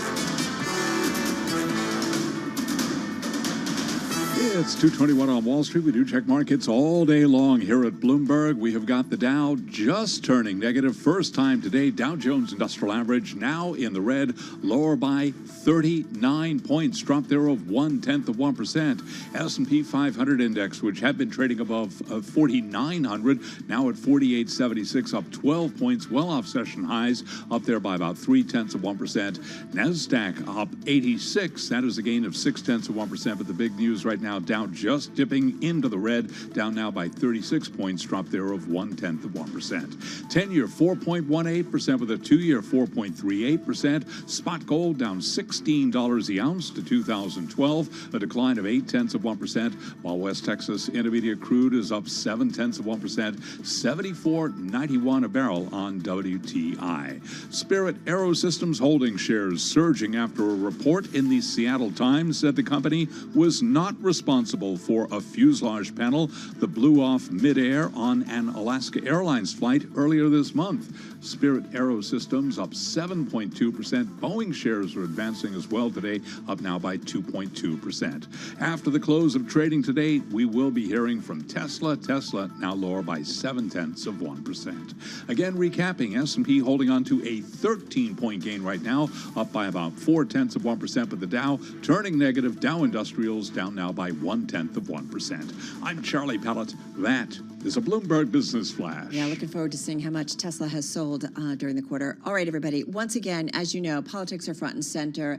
As you know by now, former President Donald Trump put himself on the cusp of clinching the Republican presidential nomination after New Hampshire voters handled him a decisive victory in Tuesday's primary. We just talked about this with our Joe Matthew. Yeah, President Trump, former President Trump, I should say, comfortably dispatched his only remaining challenger, former UN Ambassador Nikki Haley, a little more than a week after his romp in the Iowa caucuses forced his other main rival, Florida Governor Ron DeSantis, out of the race. All right, so the back-to-back wins putting the former president, Donald Trump, on track to deliver a knockout blow to Haley, Nikki Haley, next month in her home state of South Carolina. And then, of course, he turns his attention to an all-but-certain rematch with President Joe Biden. Well, the voice we wanted to get to and hear from again, the interview this hour, who was on with us at the beginning of the year to talk all about the firm's top risks, predictions for 2024, in a year that the organization labeled as one of, quote, grave concern. With us again is Eurasia Group Chairman Cliff Kupchan on Zoom from Washington, D.C. Cliff, good to have you back with us. Has your view changed at all over the last couple of weeks, given that it's increasingly looking like former President Trump will go head-to-head with President Biden? Our view hasn't changed, but, the movies, we're watching the movie now. He's very, very powerful. He made that clear in New Hampshire, though I do think polling data from both Iowa and from New Hampshire shows, he's got a pretty low ceiling. He's going to have trouble getting independents, and he needs them to go over the top. But I think people are going to start to realize, if they haven't already, when Haley drops out, I think she'd run a great campaign. I would be surprised if she makes it to the South Carolina primary on 24 February, where she's going to get really beaten if she does, beaten badly. So he's got the nomination, and I think what we wrote about is starting to happen. Hey, Cliff, we were struck when we talked to you earlier this year at the kickoff to 2024 that the number one risk in the report that you guys put out was the United States versus itself. And here's what you guys all wrote. The U.S. presidential election will worsen the country's political dysfunction, testing American democracy to a degree the nation hasn't experienced in 150 years and undermining U.S. credibility on a global stage. Remind us how you guys came to that determination to call it the number one risk. Because President Trump would put the erosion of U.S. democracy on jet skis. I mean, look, if he wins, I think it's more likely than not that he will do so-called Schedule F, turn civil servants into political appointees, get rid of the people he doesn't like, and then go ahead to weaponize the Department of Justice and the FBI. And that will probably hurt American democracy. I think there'll be another election. American democracy is going to continue, but it will be severely tested like it hasn't been since the Civil War. I mean, we've really got another Civil War on our hands if Trump wins. Another Civil War on our hands. Yeah. What do you mean by that? What I mean by that is that I think we will probably see unrest, significant unrest, in the major cities on both coasts. That is the kind of, pulling at the tissue of what makes us an American democracy. The American democracy is ripping the tissue apart. Will the body survive? I hate to be sort of metaphorical about that. Right. Yeah, it would. But we're in for a tough ride. Hey, Cliff, to be fair, there's lots of polls out there that say that most Americans aren't really happy about either choices at this point. And as we often say in the investment world, the past performance is no guarantee of future results. So we don't really know what a second term would be like for either Donald Trump or Joe Biden. But for Donald Trump, and to be fair, his policies, whether it's China immigration, are something that continue to be talked about and dealt with. We understand that there are issues, significant issues, even in the Biden administration. They have continued. So I guess, to be fair, we don't exactly know what it would mean. But I wonder if you're saying that no matter who's in the White House, it's a test for democracy. I think this year will test democracy. And that's sort of the front-loaded part of what we were saying. That this will be a very nativistic, very visceral campaign. And yeah, to be fair, I think some of former President Trump's policies were good for markets. One could even say constructive. In my own view, I think Biden's been tougher on China in many ways than Trump was. But I think this country's so polarized right now, that if Trump's elected, you'll have Democrats really not buying that he's a legitimate president because he should have been in jail. And, B, I think he's going to bring in, the Heritage Foundation. There's a lot of think tanks out there going to staff him with, I think, more loyalist far-right people than he had the first time around. So, I think there's a good chance that we're going to get more extreme policies than we got the first time. And to be fair, there's certainly many cases, and ongoing litigation with the former president that we're kind of waiting ultimately for the outcome to see what happens. So just to kind of put that out in the center. He faces 91 felony charges in 4 separate cases. They range from conspiring to defraud the U.S. in his efforts to overturn the 2020 election loss, to falsifying business records to cover up hush money paid to an adult film actress. So they really run the gamut. What I want to ask you is, how can we, all as Americans, we are the voters ultimately, we pay taxes, we employ everybody who's down there in Washington. What's the role that you think Americans need to play in this division, or trying to fix this division? Yeah, sure. That's a great question, and one I love answering. So look, put up with it short. When I was on vacation recently, I was in West Virginia and called, I won't say the county, but the executive committee of the Republican Party of a very conservative county. Met them with my 15-year-old son for lunch. And I think I told you guys, it was a fascinating discussion with some West Virginians who felt like they had seceded from the United States of America. A. B, I was the first person from Washington they had ever talked to.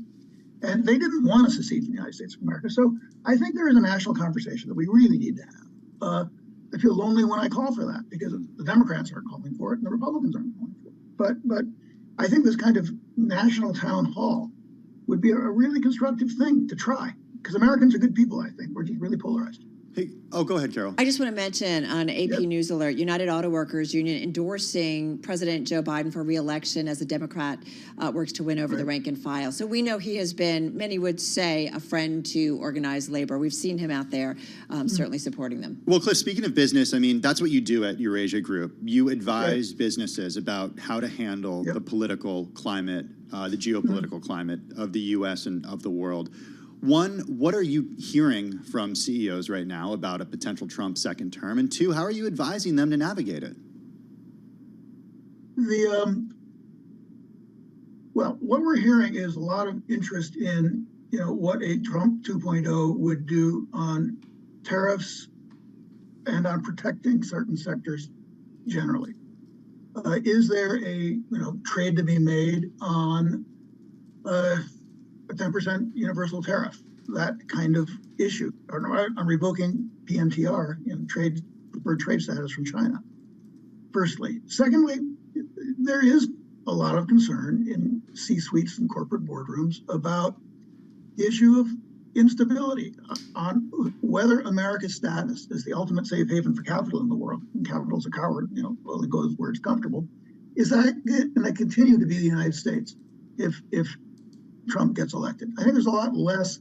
There's an assumption that Biden 2.0 would be like Biden 1.0. So I get a lot less questions about Biden being reelected than I do about Trump. A lot of interest in Trump, though. Is there, just in 30 seconds, does it seem to be that executives are supporting Trump to a different degree than they were the first time around? Just 30 seconds left. I think that a lot of previous Trump voters are kind of scratching their heads and saying, look, I prefer what this guy would do on markets. I prefer deregulation. I like that. But am I going to have to put up with a degree of instability and lack of confidence in the country that is going to hurt my bottom line if you look triple net? So I think there's more doubt, I would say, even among formerly pro-Trump Republicans. All right, we're going to leave it on that note. So glad we got some time with you.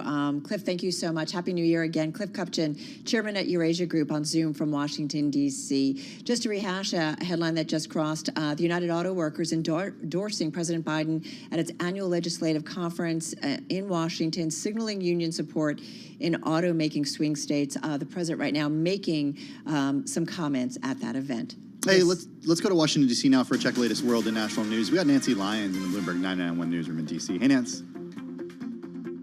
Thanks, Tim. President Biden, as you've been mentioning, is picking up a new endorsement. He received the support of the United Auto Workers. The president of that union, Sean Fain, says the union is backing Trump because is backing Biden because they called former President Trump a, quote, scab.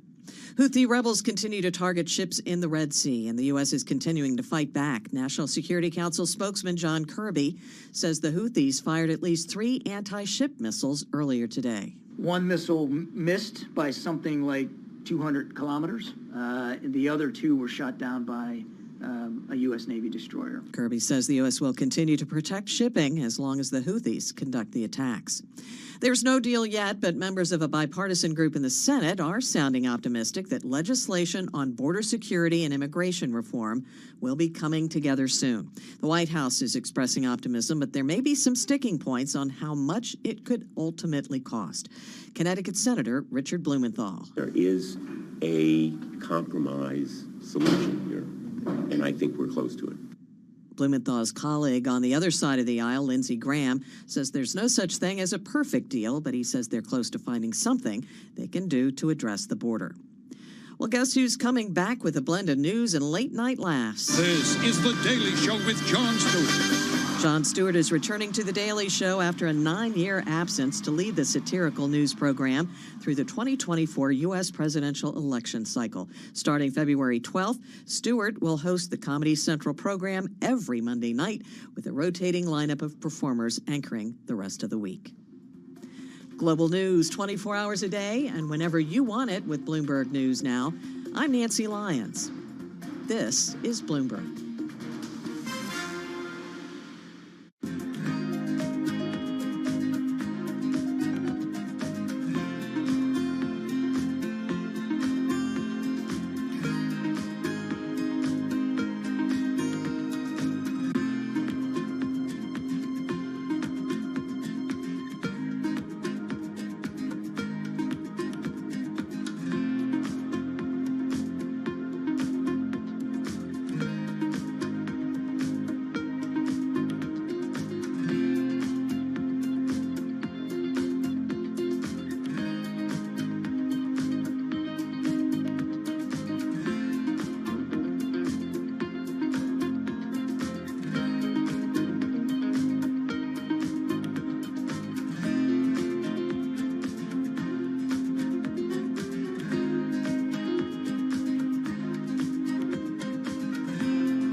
markets, headlines, and breaking news 24 hours a day at Bloomberg.com, on Bloomberg Television, and the Bloomberg Business app. This is a Bloomberg Business Flash. It's 2:40 on Wall Street. We do check markets all day long here at Bloomberg. We have got the Dow Jones Industrial Average now trading lower. S&P, NASDAQ, they are back in the green right now. We've got the S&P up 15, holding on to an advance of 0.3%. The Dow, though, negative on the day. Dow Industrials down 14 right now, drop there of less than 0.1%. Virtually flat on the day. The NASDAQ 100 index up 133, up by 0.8%. The Russell 2000 index of small cap stocks lower now by 0.6%. 10-year yield 4.17% with a 2-year that's yielding 4.37%. Gold down $17 the ounce at $2,012. That is a drop there of just about 0.9%. Crude oil up 1.1%, 75.18 a barrel. Brent, the global benchmark, trading above $80 a barrel today. Barrel of Brent 80.12, up 0.7%. Bitcoin up 1.3%, 39,713. Netflix surging after earnings. The streaming giant reported its best quarter of growth since viewers were stuck at home in the early days of the pandemic. Netflix shares today, they are advancing. We do have Netflix climbing today by just about 11%, 11.9%. Tesla reports after the close of trading today. Tesla virtually flat on the day. Also today, DuPont reported earnings down 11.2% right now. IBM, by the way, also reports after the close of trading. IBM now up by about 0.1%. So again, recapping, we're looking at red on the screen for the Dow Jones Industrial Average, down now by less than 0.1%. Little changed on the day. S&P higher now by 0.3%, up by 16 points. I'm Charlie Pellet. That is a Bloomberg Business Flash. All right, Charlie, thank you so much. You're listening and watching Bloomberg Business Week on this Wednesday. Charlie mentioned Tesla, and this is certainly something we're going to be focused on in a big way after the close when they report their earnings. But we're concerned about is this slowdown that we've seen in EV adoption just across the industry. But Tesla obviously getting hurt as well because it's a major player. Yeah, think about just over the last few weeks what we've heard about GM and Ford scaling back their EV expansion plans. The Hertz news that they're selling off a chunk of their EV fleet, including a lot of Teslas, and reinvesting in gas cars. At the same time, over that period, Tesla has lowered prices further, eroding its once hefty profit margin. So it's being hit not just on the top line in terms of concerns about demand, but also on the bottom line because it keeps lowering prices to try to sell more vehicles. Right? Yeah. And what's interesting, I love this story by our Esha Day and Dana Hall, and they just say, as both the worst performing and most expensive stock among the magnificent 7 tech mega caps, and this is the pressure that Tesla faces. I mean, it had a great year, a very bullish year yesterday. The stock ran up, I think, more than 100% or so. But what's interesting is the valuation is certainly, pricing in, if you will, really high expectations that they can continue this growth, and that is not necessarily going to be the case based on the bigger, broader macro story that we've seen in terms of EV adoptions. Hey, now to a story that probably should be on your radar. We are, of course, getting Tesla results. Be on your radar? It should, but we're getting Tesla results after the bell. What is one of the big risks to 2024, of course, the fallout from a war in the Middle East that looks like it's going to drag on indefinitely. All that brings us to the Red Sea, where attacks by Houthi militants have triggered the biggest redirection of shipping in decades. Yeah, this is a big story. We've continued to talk about this being one of the risks of 2024. Just the latest for you all. Today, U.S. Central Command forces conducted strikes against 2 Houthi anti-ship missiles in the southern Red Sea after determining they were an imminent threat to merchant vessels and U.S. Navy ships. We know that this has been going on and off, if you will, for the last 2 weeks. This story, though, is today's Bloomberg Big Take. It's one of the most read stories on the Bloomberg. And it's all about the economic shockwaves brought on by the turmoil in the Red Sea. So let's get to it with Enda Curran. He's global economy reporter for Bloomberg News and joins us on Zoom from our Washington, D.C. bureau. Enda, good to have you with us this afternoon. Give us some numbers here and just contextualize for us just how disruptive the attacks in the Red Sea have been when it comes to global trade and when it comes to the global economy. So it's the biggest supply chain shock we've had since the pandemic. Remember what happened during that crunch? There weren't enough ships, containers. You couldn't get the stuff to our supermarket shelves. Broadly speaking, people thought that problem had gone away in 23. Goods were flowing, freight costs come back down. Well, guess what? We've had this big shock in the Red Sea. All of these ships are having to divert away from that part of the world, so they can't use the Suez Canal. They're going down around the southern coast of Africa to get that merchandise goods to Europe. It's mostly Europe on the front line, but it does affect America as well. As you said at the start there, it's the biggest diversion of international trade in decades. Concern is, what will it mean for inflation? And then by extension, what does it mean for the supply chain story again? Our factories are going to have to once again start thinking about nearshoring, friendshoring, onshoring, and all of that. So it's not on the scale of the pandemic shock, but it's a shock just the same. Well, and as you say, the Bloomberg intelligence team estimates the rerouting adds about 40% in voyage distance. So that's going to cost money in fuel, in time. People are waiting for ships. They're waiting for containers. It just kind of disrupts again. Having said that, your story says, though, there's no sign the higher costs are boosting inflation yet. How is that? Is everybody who's shipping things around, and companies in particular, are they just eating the costs right now? So it takes time, right? And as you mentioned, this will mean more expensive staffing costs on the ships, more expensive fuel costs, and more expensive freight costs because these containers and ships are in the water for longer. So that builds up the costs for your manufacturer and your retailer. Now, right now we're at a stage where people are waiting and seeing. Some of these costs can be absorbed, but on the macro side, the issue is the longer it carries on, then the more you'll hear companies complain, and then the more they will say we have to pass along these costs to our consumer.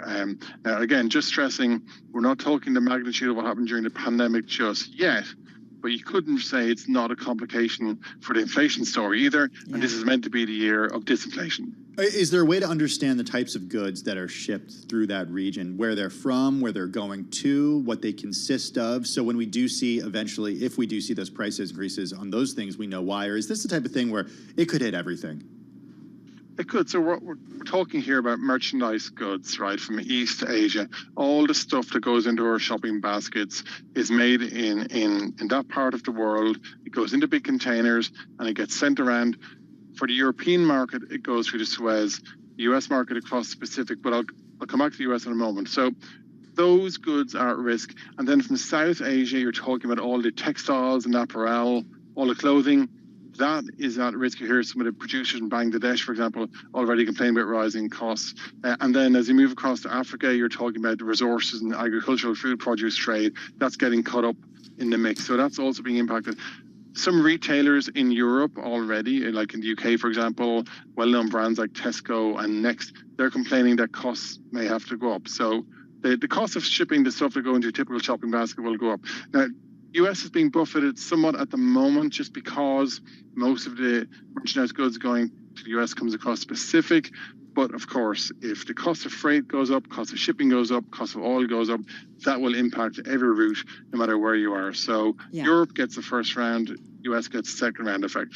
You say the U.S. being buffeted, Russia also being buffeted. I thought that was kind of interesting in your story. I get it, but just explain that one.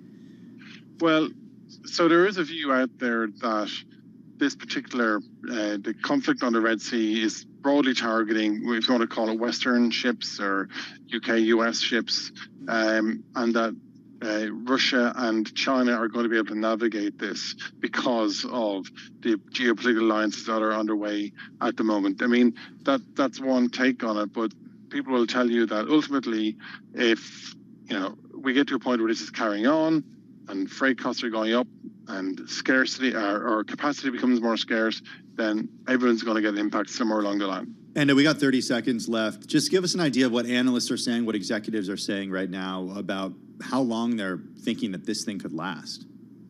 Yeah, no panic right now, but they're thinking 6 months ahead. If there's no de-escalation, so one clothing manufacturer I spoke to who gets stuff from Dongguan in China, he's saying, not worried now, but when I want to book my ship for April to get the clothing to Europe and the US for the fall season, that's when he's worried about how the rising costs will impact him. So obviously, the longer this goes on, the more of an impact it will be. Enda, thank you so much. Really appreciate it. Enda Curran, global economy reporter at Bloomberg News, joining us on Zoom from our Washington, D.C. bureau. You can read Enda's story and more from Bloomberg's Big Take. It's on the Bloomberg terminal. It's also at bloomberg.com/Big Take. It's incredible what we're seeing right now in terms of the idea of nearshoring and friendshoring, just continuing since the pandemic. Yeah, and I think for it's multiple things reasons like we look for in the earnings reports, especially where it pertains to certain companies. You're listening and watching Bloomberg Business Week. It's Wednesday.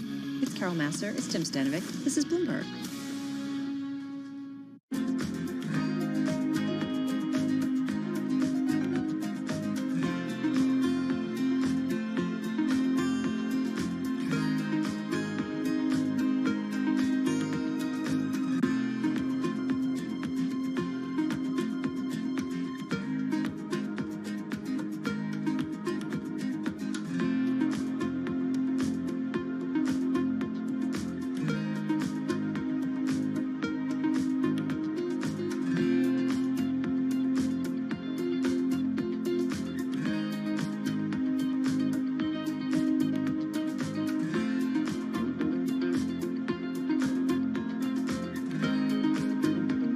connection lost.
Your company news headlines on Bloomberg Radio. From Bloomberg World headquarters, I'm Charlie Pellet. DuPont shares now lower by 13.2%. DuPont says tepid demand from China is weighing on first quarter sales, sending the stock plunging. We have got the chemical maker forecasting net sales to be around $2.8 billion in the first 3 months of the year. That is below the $3.03 billion estimate of analysts surveyed by Bloomberg. Again, DuPont shares, they are declining, down now by 13.2%. Ford is recalling nearly 2 million of its popular Ford Explorer SUVs that are at risk of having their windshield trim detach while they are in motion. Ford shares right now down 2.7%. That recall, by the way, covers certain 1.9 million Ford Explorer models from the 2011 to 2019 model years. AT&T lower after the telecommunications giant projected 2024 earnings that fell below analyst estimates. Right now, AT&T is tumbling by 2.9%. The company says it expects adjusted EPS of as much as $2.25 this year, missing Wall Street's expectations of $2.44. Texas Instruments out with a disappointing quarterly forecast, signaling a persistent slump in demand for industrial and automotive electronic components. eBay cutting about 1,000 jobs, 9% of its full-time employees. It will also reduce work for outside contractors, saying staffing and expenses have outpaced growth. eBay shares down now, eBay is advancing now by 0.2%. After the close of trading today, we will be hearing from Tesla, also reporting after the close of trading, IBM. Tesla up now by about 0.1%. Those are our top company stories, and this is Bloomberg.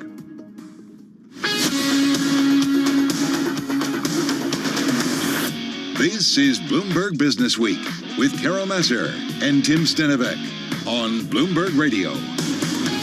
It's Bloomberg Business Week. Carol Massar and Tim Stenivek. Let's get a check on the latest world and national news. For that, we go to Nancy Lyons in the Bloomberg 99.1 newsroom in Washington, D.C. Hey, Nance.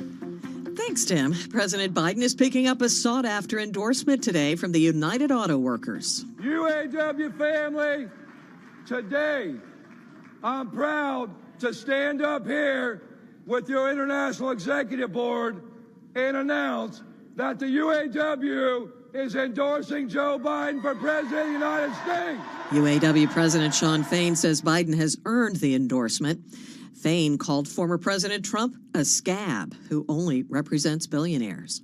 Negotiators between Israel and Hamas have come up with a detailed proposal they've presented to both sides for a permanent ceasefire. This is according to two people with knowledge of the talks. They say many obstacles remain. Israeli government official Ilana Stein does not sound supportive of any ceasefire. Israel will not give up on the destruction of Hamas, the return of all the hostages, and there will be no security threat from Gaza towards Israel.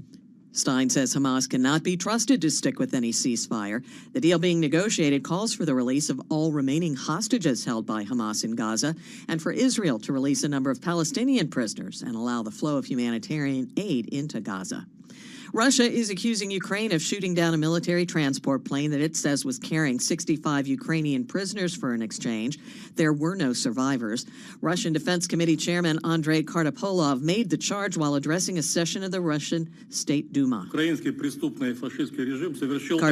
did not offer any evidence, but he says the plane was shot down by U.S. or German-made anti-aircraft missiles.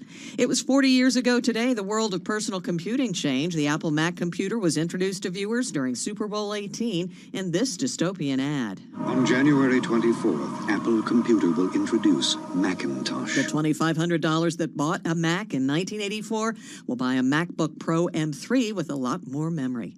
Global news 24 hours a day, whenever you want it, with Bloomberg News Now. I'm Nancy Lyons. Now back to you, Carol and Tim. All right, Nance, thank you so much. Carol Master along with Tim Stenovic here, live at Bloomberg headquarters in New York City, our radio studio. We're on TV. Welcome, everybody, again. I know this was our first week on TV. And for all of you looking for a job, it's burrito season. Did you know there were seasons that included burrito season? I had no idea. March to May.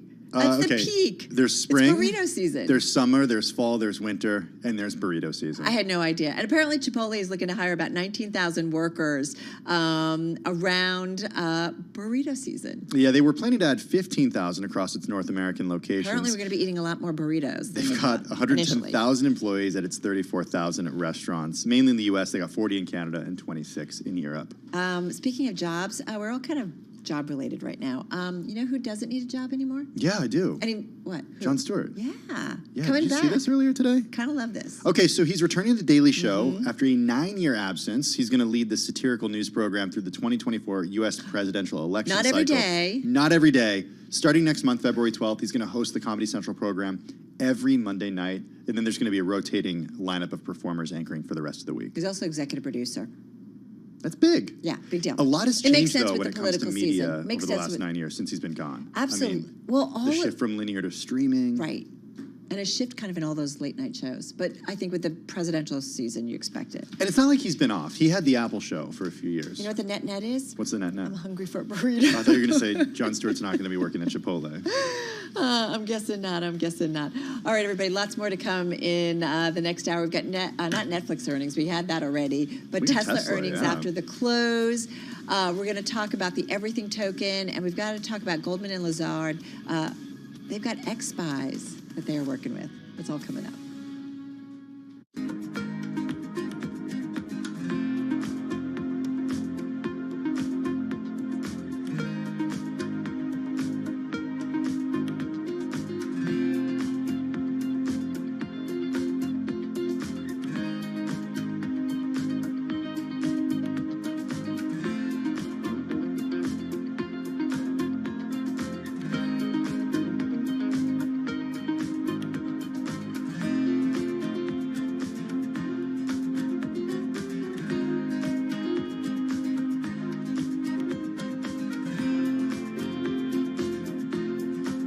And we've got stocks trimming gains as traders are awaiting those Tesla earnings. They're going to come after the closing bell. It's the big one, no doubt about it. It's the big one still. Alphabet and Meta hitting record highs today. The S&P 500, if it closes in the green, will set a new record. The NASDAQ 100 also continuing to climb above yesterday's record close. Some volatility, though. We're off our best levels of the session, certainly on the equity side of things. Having said that, we mentioned Tesla. We've got that after the close. Goldman Lazard looking to ex-spies for an edge in a volatile world. Love this story. I feel like I could see it like as a streaming series. Yeah. I'll give you a hint about why does billions do this already? Former spies and government officials go and work in the private sector. Yeah. Rhymes with money. Yeah, exactly. Yeah, pays pretty well. Hey, also, we've got the duo who want to tell us all about the Everything Token and how NFTs and Web3 are going to transform the way we buy, sell, and create. I thought NFTs were like, a YOLO 2021 type of thing. Didn't actually play out like everybody thought. So we're going to get into it and see what this team thinks about it. Plus, hear why 70% of respondents in a new consumer stress index did not list finances as their primary stressor. Go figure. We'll find out what is. Is that good news? Yeah, I guess I would say that. Okay. But what does it mean, too, when I think about for the November elections? Yeah, that's a good point. If you're feeling good about your finances, you're not stressed? I don't know. Hey, we mentioned some business headlines, but let's get more of the day's trade and top business stories. Here's Charlie Pellet. Hi, thank you very much. And here's what's going on. Countdown to Tesla and IBM. 58 minutes to go until that closing bell clangs on Wall Street. Choppy trading right now. Dow Industrials, they are lower, have been swinging between gains and losses. Right now, we have got the Dow at 37,901. We were trading above 38,000 earlier in the day, down now by 4 points. Little change there. S&P 500 index, as Tim and Carol mentioned, on track for a record, up 16 now, up by about 0.3%. The NASDAQ Composite Index up 94. That is a gain right now of 0.6%. Russell 2000 Index of small cap shares in the red now, lower by 0.5%. 10-year 4.17% with a 2-year 4.37%. Former Treasury Secretary Robert Rubin says the U.S. is, quote, in a terrible place with regard to its federal deficits and is calling for tax increases to address the deterioration. So I think, in very large measure, what happened is we had two very big tax cuts, neither of which were paid for. So we decided not to pay for what we were spending, and that's how we got where we are. But looking forward, we're going to have to deal with both spending and taxes. So I think, for the reasons I just said, when you get realistic about it, I think you're going to have to be largely on the tax side. Bob Rubin sat down with Wall Street Week host David Weston. You can hear the entire conversation Friday evening, 6 p.m. Wall Street time on television and radio. Again, 10-year 4.17%. Spot gold down $16 the ounce to 2012. Little change there. West Texas Intermediate crude 75.17 a barrel, up by 1.1%. Again, Tesla, IBM both reporting after the close of trading today. Netflix after earnings surging now by 11.5%. I'm Charlie Pellet. That is a Bloomberg Business Flash.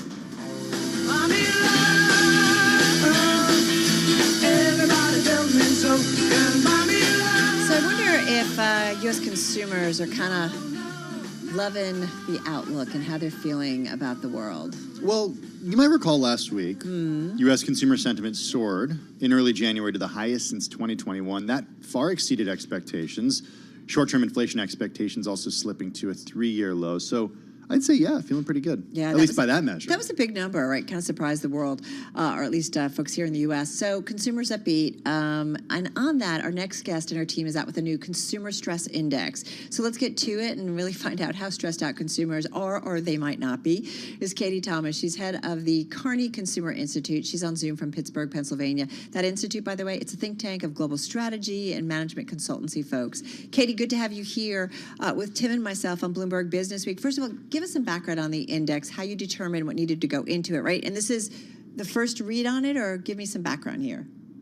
Yes, so thanks, Carol. Great to be back with you and Tim. And yes, exactly. This is our inaugural Consumer Stress Index. And really, it is our take on consumer sentiment, but a little bit more expansive. So we were inspired by consumers increasingly being labeled as unpredictable because the behavior for a while up until recently wasn't tying out to traditional sentiment metrics. And really, our challenge was two things. One was that we were looking a little bit too narrow on very specific economic and financial metrics. And the other piece was we weren't getting their input in a broader sense. So again, it was very much like, how do you feel about the economy, not what's going on in your life?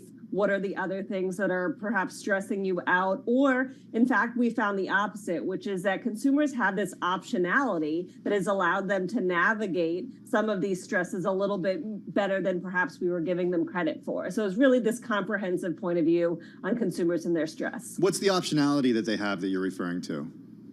So when you think of something like, we talked a lot, of course, over the last couple of years about food inflation.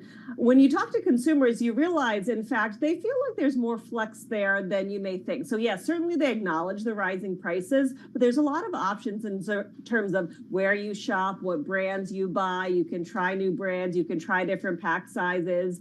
You can maybe there's something you eliminate. You go out to eat a little bit less, but it's not all that upsetting to you in the grand scheme of things. Or similarly with interest rates, it's, yes, I acknowledge that I can feel the strain of these, but I don't feel like I'm unable to do anything about it. I'm curious too, Katie, like certainly in the investment world or economic world, sometimes we, something's created and they do back testing to see how great an indicator it is of whatever. And I'm just curious, is that what you guys did with this index? Were you able to? Not fully because of just the way that we built it. So we did the best we could, but in building out the index, so we have these 5 pillars. So we have consumer, wallet, and finances, but then health and education, innovation and technology, food and the environment, and geopolitics and government. And some of those statistics just aren't as well tracked as economic statistics, as well as our consumer inputs and overlays. So we asked consumers 40 survey questions and unfortunately can't go back in time. So we're optimistic that our research will only get better with age. Why did you think it was important, though, to do it right now at this specific time here? You could have done it a couple of years ago. You could have done it pre-pandemic. I'm just curious. Yeah, I think truly we felt like coming out of the pandemic, this is the most we've heard CEOs, even in calls, kind of say very fuzzy things about the consumer, and not always wanting to fully admit unpredictability, but saying things like, oh, we're getting mixed data on the consumer. And it was really coming out of the pandemic and trying to understand as people's behaviors settled back down. And again, really those gaps that for a while the consumer sentiment numbers were down, but consumers were still spending. But if you talk to them, they were blue, but in reality, they were still out there, and just try to rationalize some of those inconsistencies. So answer the question for us based on this research that you guys recently did at Carney. How is the consumer doing? Right now they're actually doing pretty okay. So in the U.S., we have a baseline of 100 since 2019. So we backed the macroeconomic data to 2019 as our foundational starting point. And the consumer right now is just up about 103. So, they're feeling okay. There are some stressors, but a lot of that, frankly, is driven by geopolitics and government. So one of the things we looked at when we talked about this optionality was, does the consumer feel like with some of these stressors, they're able to respond to or impact them at all? And with things like global conflict or political polarization, those are things that are weighing on them that they feel like they have very little control over, unsurprisingly. And so that's something that I heard you all mention the election coming into this. That's something we'll be keeping an eye on the next few quarters as we see how that impacts the overall stress. So if you say overall, Katie, the consumer is doing pretty well, it seems to me that there's this disconnect between how consumers feel and how they say they're feeling, well, at least when it comes to politics. Because what we do see over and over again, at least in the polling that Bloomberg has done in recent months in several swing states, is that when it comes to how consumers feel about the economy, it does seem like former President Trump is polling higher than President Biden. And we're trying to understand that disconnect at a time when, well, the economy by many measures, including your own, is actually doing pretty well. How do you explain that? Yeah, I mean, there are some of these data points. I agree with you. Tim, we're trying to validate as well, because there are studies that show that when you actually do a party line split on how people feel about the economy, the negative numbers are very much being driven by Republicans. That's and so interesting. you're seeing whether that's, because they're in, perhaps just an echo chamber of kind of affirming these affirming things, or perhaps even, intentional sandbagging of those numbers as we think about where we're at politically in this country. I mean, that's part of what's driving some of this. And so that's why our aim with some of our questions was almost to ask very objective questions that didn't allow for that again focused on this optionality as opposed to just focusing on the feeling, because otherwise you do end up with the say-do gap you described. Well, it is right, exactly. So interesting, this idea that, right, you say one thing, but you do something completely opposite. So then, all right, how good are the data points? Having said that, so 24,000 consumers in 12 countries are who you spoke to. And so what did they find as the thing that was most stressful? Yeah, absolutely. You know, we talked about geopolitics and government. That's really across countries right now. You think obviously Israel and Gaza, Ukraine, and you know all the different impacts of that. If you're in Europe, you're feeling perhaps, and that's what we were building with this index too was the interconnectivity of those 5 pillars. So in Europe, you're feeling the stress perhaps of Ukraine, but also the impact on your energy prices. And similarly, that's really, and again, it goes back to that struggle for like control and just the lack of it. But what we're really tracking for, looking forward and for our brands and clients is what does that mean? So it comes up to topics like, purchasing behavior. How is that affecting how people are purchasing things? Brand boycotts we've seen in the U.S. more and more lately. And so it's really working through some of those risks and helping to prioritize. From a politics perspective, what stresses people out? In the U.S., it usually is just that general feeling of polarization. Like there's no path forward. There's no path of togetherness. We just spoke with Cliff Kupchin about this over at the Eurasia Group. He's very concerned about the divide in the country. He's concerned about a civil war breaking out. Exactly. I think that's really what we feel from people is just like far and away, those were the highest numbers we saw. And just really weighing down on folks. And it's this generalized anxiety. You can split a lot of these metrics as well into more generalized and then personal things, right? My personal finances, my personal situation with healthcare and education. When it comes to politics, it's this like kind of shared sense of discomfort.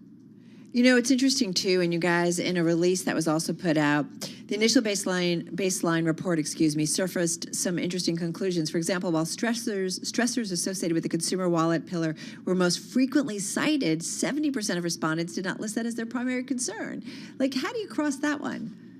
Well, that was honestly, one of our early big unlocks of this work was that, we have those 5 pillars and consumer wallet and finances did win, but the rest, 20% of people said geopolitics and government, another roughly 15 to 20% said both health and education and food and the environment. So it's sort of one of those things like, I'm not worried about interest rates as much as I'm worried about my food access. Or right now I'm going through a healthcare situation and that's weighing me down more than, again, like even wages, or as long as I'm employed, that's actually not my top concern right now. And that's exactly the kind of thing we wanted to uncover here of just how people's kind of full plate was working in their mind and where those kind of trade-offs and give and take was occurring. All right. So you all consult, you advise, you have clients who reach out to you. First of all, what are you hearing from your clients? No, I think that it's really just this comprehensive view that really excites them, because it just brings on a lot of discussion around any kind of topic that may be on their mind. So one thing, for instance, we've been chatting with some of our food manufacturers is thinking about the impacts of Ozempic and other GLP-1s. And so even this helps to frame a discussion around, that's not just a conversation about food or basket size. It affects the healthcare system. It affects, how people feel about their like physical and lifestyle choices, even their mental health. And so it really helps to draw some connectivity amongst these major topics that a lot of our clients are talking about. So it's interesting, Katie, because I think, Tim, think about some of the stories that we've done over the past year, certainly on this this Ozempic craze, this new class of diet drugs, whether it is, clothing manufacturer, airplanes, airplane seats, like airplanes. This being bullish for airlines because people weigh less, so they use less fuel. People shopping differently in terms of obviously food and so on and so forth. It's kind of real, and it sounds like, Katie, what you are hearing, that's true. That companies are thinking about how they have to adjust their strategies. Absolutely. There's always, many aspects that it addresses and just downstream implications as well. For instance, the one that came up the lowest of consumer stress here was innovation and technology. So that's just ultimately not bubbling up in the U.S. In most countries, but in particular in the U.S., people aren't as worried about generative AI as they are about, again, some of the other things like putting food on the table, which makes sense, but there are still downstream implications there where it may not feel as immediate, but it still could have an impact on their job, on their life. So it's really trying to carve out all of these different key items that are really impacting a consumer at a macro level, but also that our clients need to think about. Hey, we've been spending a lot of time this week talking about the biggest risks that the economy is facing this year. In your opinion, based on this research, what do you think that is? I do think one is going to be managing through the U.S. election and other elections around the world, and how we kind of navigate that and the resulting impact of consumers, kind of reacting to that. And what we're working on is drawing that directly to consumer purchase behavior. So, our next run of this will be in March. Already, we're hoping to see some changes there and see how some of these things may flow through. And then I do think from an immediacy sense, we're still this year going to be keeping an eye on some of those financial metrics. So, keeping an eye on housing costs, interest rates, how those continue to evolve, and making sure people still feel like that they have that optionality. Because if that goes away, that's when we'll see stress levels tick up. All right, we're going to leave it on that note. Hey, listen, Katie, so great to spend some time with you and do a deep dive on this. Katie Thomas is head of the Carney Consumer Institute, joining us on Zoom from Pittsburgh, Pennsylvania. If you missed any of it or came midway through, be sure to check out our podcast feed. You can find that later at Bloomberg.com. Having said that, we are just about 44 minutes away from Tesla earnings. We assume they're going to kind of hit at the top of the hour, right? Yeah, typically they do like a 4 o'clock, 4:01 type thing. Not like Netflix yesterday, which happened right at 4 o'clock. Oh my I God. mean, that's like the closing that's bell pretty was rare. ringing. That is pretty rare. But yeah, it's not like Apple that goes at 4:30 also, which is next Thursday, by the way.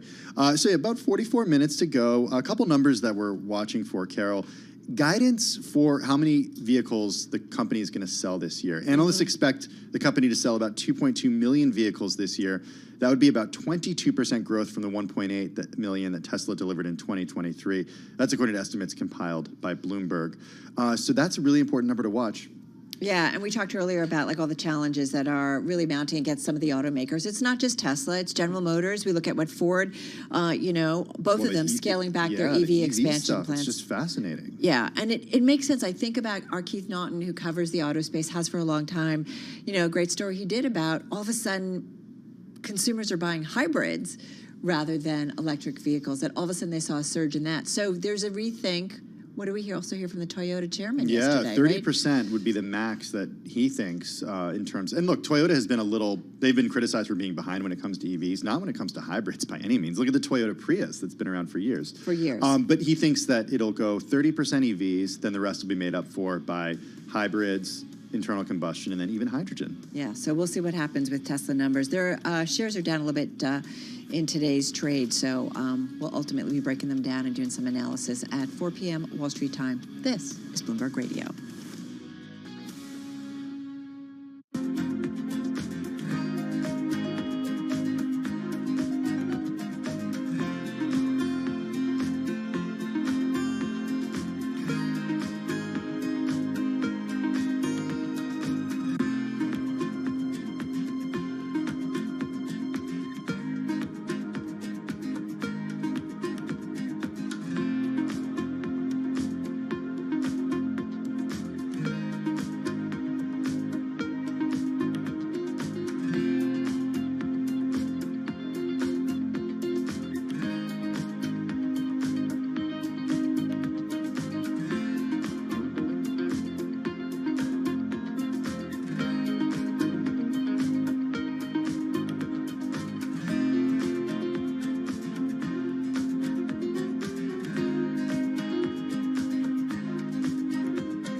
Markets, headlines, and breaking news 24 hours a day at Bloomberg.com, on Bloomberg Television, and the Bloomberg Business app. This is a Bloomberg Business Flash.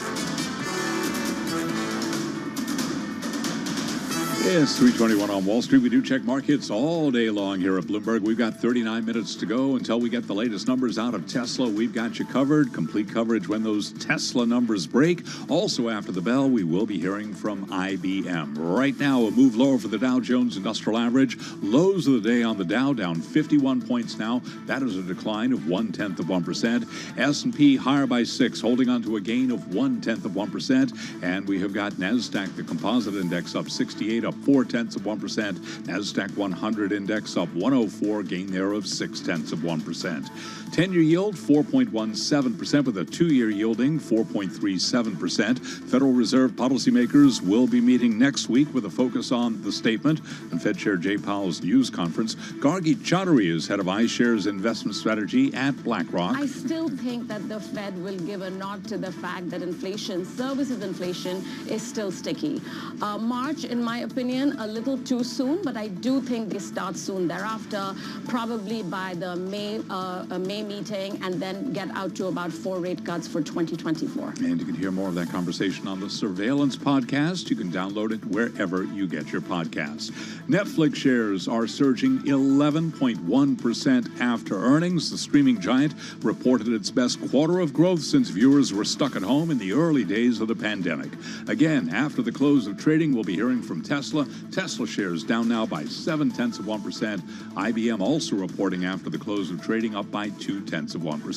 Briefly, spot gold trading lower by $18 the ounce to 2013. I'm Charlie Pallett. That is a Bloomberg Business Flash. All right, Charlie, thank you so much. Dying to get to this next story. It's one of the most read on the Bloomberg terminal, and you'll understand why in just a moment. It's about the growing legion of former spies, diplomats, and soldiers who are shifting into banking. Think James Bond or Homeland, and they're on Wall Street. That's exactly how I'm thinking about it. We're talking about veterans of the CIA and U.S. Central Command, after all, including a former Navy admiral and more, all of whom financial firms are turning to help navigate wars, as well as a year packed with elections. Let's get to it with Bloomberg Wall Street reporter Sonali Basak, who writes all about it in the forthcoming issue of Business Week magazine. Read the story now, though, on the Bloomberg terminal and at Bloomberg.com/businessweek. She joins us here in New York City. Congratulations. For the Bloomberg Interactive Broker Studio. It's a great story. It is a great story. I mean, it reads like a kind of like a thriller.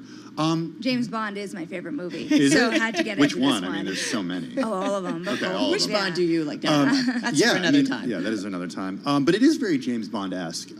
What are they doing for these banks? Like, how are they helping these banks and their clients? Yeah, it's worth getting into just for a quick second here on how we got into this in the first place. We found that there were banks that were hiring M16 agents and CIA agents and really very senior people. For example, Lazard had hired Bill McRaven, who had led counterterrorism operations for the United States. He was responsible for U.S. Special Ops, and he was responsible for overseeing the 2011 raid that killed Osama bin Laden. He's now working at an investment bank.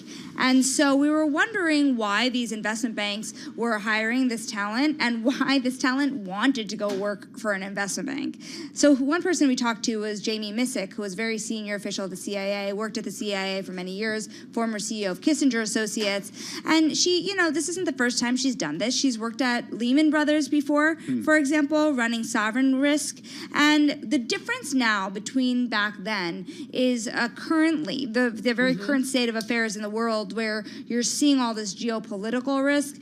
Again, these folks have seen this before time and time again, but you are seeing the difference in the approach from the banks and asset managers, where you're seeing hiring of former intelligence officials, people who are former soldiers and diplomats, starting to jump very meaningfully in terms of numbers in hiring at these companies. Don't you feel like you've seen, I think about some of the guests that we have on, and it's investment firms, but there's often former generals or military people. There are investment firms that all are the time. exclusively, that were founded by former military folks and who exclusively hire folks from the military. Right, but it makes sense, right? They can figure out, okay, what risks are serious or could turn into something much bigger. And, you know, it's interesting, Shonali, I'm sure you're hearing it with the people that you're talking with. It's just the geopolitical risks this year, or even the U.S. risks and the worries about this election and also elections around the world. So there's a lot for these folks to deal with. Can I ask you, do they get paid a lot of money, or a lot more than they would in government service? They do, by and large. And remember, this is not at the level of what we're talking about with a Missick or a McRaven, who are probably getting paid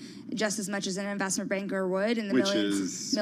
Okay. Yeah. But, you know, dollars? On average, and remember, this is a trend that's very much expanding very quickly. We have said that 30% more finance positions were open requiring an intelligence background last year than the year before, so jumping quite meaningfully. But, you know, you could work for M16 for shy of $50,000, and you can easily take that and make more than $500,000. So this is kind of across the board here, moving from government to banking, how quickly your pay could jump. Okay, but you also raised some issues about this, and one of those is brain drain, considering that these agencies pay a fraction of what these folks could earn in the private sector. Talk to us a little bit about the concern that the government has.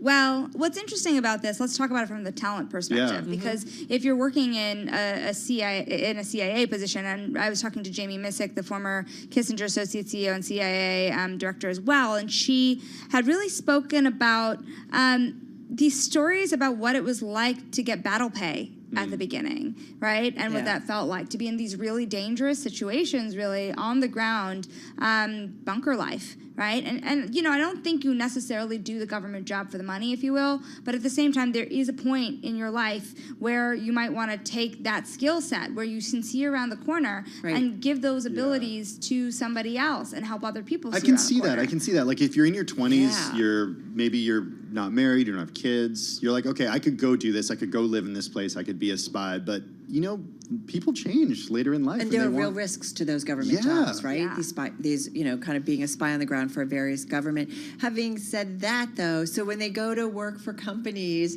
it's not like they're Homeland, they're like Claire Danes, and they're out in the fields, right? That was a good show. That was a great show. Have you seen Homeland? If you like James Bond, you got to watch all of it. I'll give it a shot. I've never seen it's on it. I'm on the hunt for new shows. What's You're crazy, gonna love it, Shonali. I remember one night watching 60 Minutes and then watching Homeland, and I'm like, Which oh one my is God. which? It was like real life crossing over into fiction. It was just really amazing, the reality of I'm that so show. jealous that you get to watch Homeland for the first time. I mean, this is like tier 1 TV. To your point about this not being Homeland, when I was having these conversations, I was She's trying to get us back on She's track. like, focus you two. Well, I was so excited to talk to all the CIA agents. I talked to bankers all day, right? So I was talking to all these spies, and they were kind of cool about it. They were like, listen, like, this is what we do, and, you know, it's our job to prepare you for the conflict in the Middle East, or, you know, the tensions brewing with China and the United States It's like being Taiwan. a consultant, right? It is, and the reality is they'll see things that normal people don't. Like, for example, I was talking to somebody who had sat at an evening with Mike Pompeo the night before, and I was like, well, why was Mike Pompeo at this dinner with a bunch of private equity guys? And he said, well, one of the things that the private equity folks wanted was, you know, thinking about their operations everywhere around the Middle East, what they're invested in and how much risk is tied to it currently, and what new dollars they want to put in and how much risk is really involved. And, you know, somebody we talked to, a private equity titan that we talked to before, was Wes Edens, the founder of Fortress. He told us recently that he doesn't think most investors are pricing in that geopolitical risk when they're putting dollars to work. And this could be anywhere from Poland to Turkey that people are thinking about. And it might not even be your direct investment. Right. It might be a company that you're invested in that has a supply chain that traces back to somewhere that's closer to the epicenter of conflict. Well, I think about today, we talked about the Bloomberg Big Take today, and it was about the Red Sea risk. And it seems like the longer this goes on, you know, people are starting to tally up potential, if not current, economic costs. And maybe it hasn't made its way through the system, but the longer it goes on, it will. Yeah, that's exactly it. And somebody like a Jamie Missick, her job there is to kind of catch those problems before it happens. So, and, you know, the morning of October 7th, she actually got a call from a corporate executive who, you know, thanked her immediately for having moved their operations well before the conflict really boiled up. It's concern. I mean, so if you think about a day in the life of a former spy or of a spy, you talk about this bunker life, being out in the field, the combat pay, worries about danger. How is that different from a day in the life of a former spy now working at a bank? Is this all from a desk, or are they doing stuff in the field? They travel. Yeah. They definitely travel. They're meeting clients around the world. Remember, Lazard... Is it more like business class and not on like an army plane? Right, exactly. Private jets. Who knows really how she's Just getting kidding. there? I'm speculating. But, if you think about it, a lot of people don't realize this, but for a bank and for an asset manager, if you're BlackRock or if you're Schroders or if you're Goldman Sachs and particularly Lazard, some of your biggest, most influential clients in the world are governments. They're central banks, they're prime ministers, and it's figuring out how to manage a government balance sheet. And so this was something, Lazard has had a sovereign advisory practice for a very, very long time. Remember, they were part of the team that restructured New York in the 70s or after the 70s, right? Right. So when you think about their work around the world, they worked very closely with German companies in the wake of the outbreak of the war in Ukraine because of the energy crisis. So to have people who are thinking about these conflicts in a way that is so intense and deep and have a history with these conflicts, it gives them that edge when they're working with governments so that they can be prepared for these situations in the future. Right, in terms of their depth of knowledge, on these situations. It's not superficial. They understand kind of the inner workings and ultimately maybe how it might play out longer term. So not quite Homeland, but...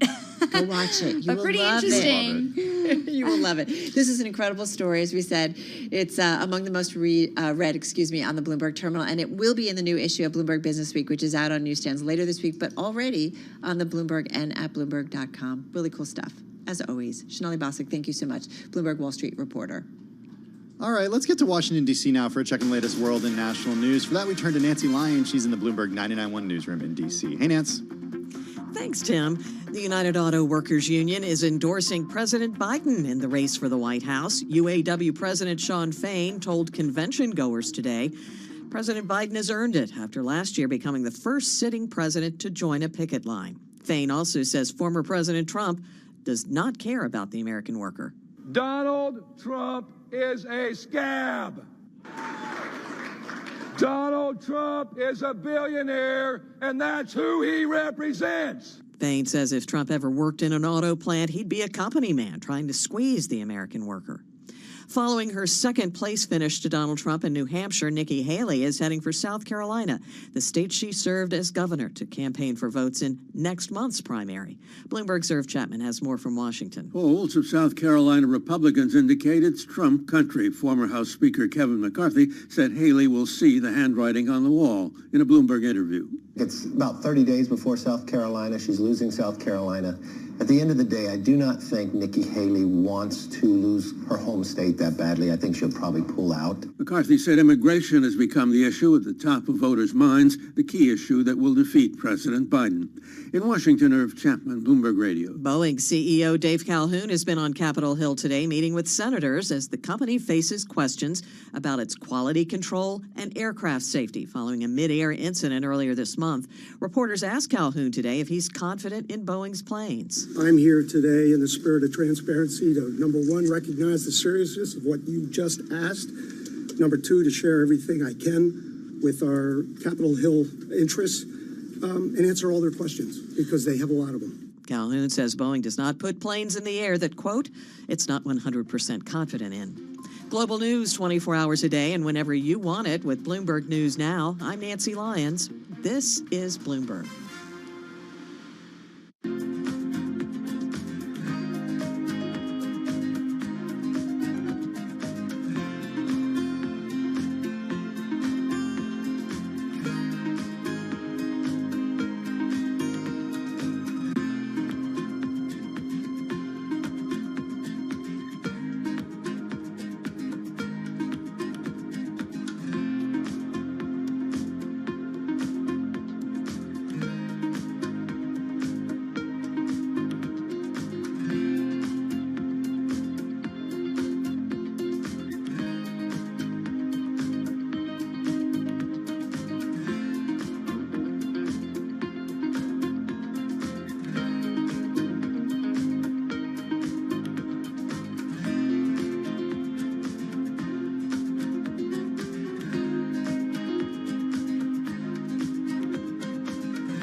Markets, headlines, and breaking news 24 hours a day at Bloomberg.com, on Bloomberg Television, and the Bloomberg Business app. This is a Bloomberg Business Flash.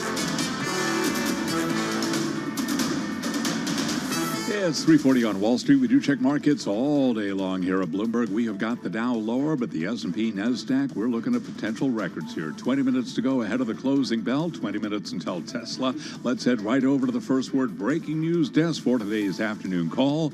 Here he is, Bill Maloney. And good afternoon, Charlie. U.S. stocks trading mixed and well off their session highs, with the Dow currently down 22 points. S&Ps are higher by 12, while NASDAQ rises by 81.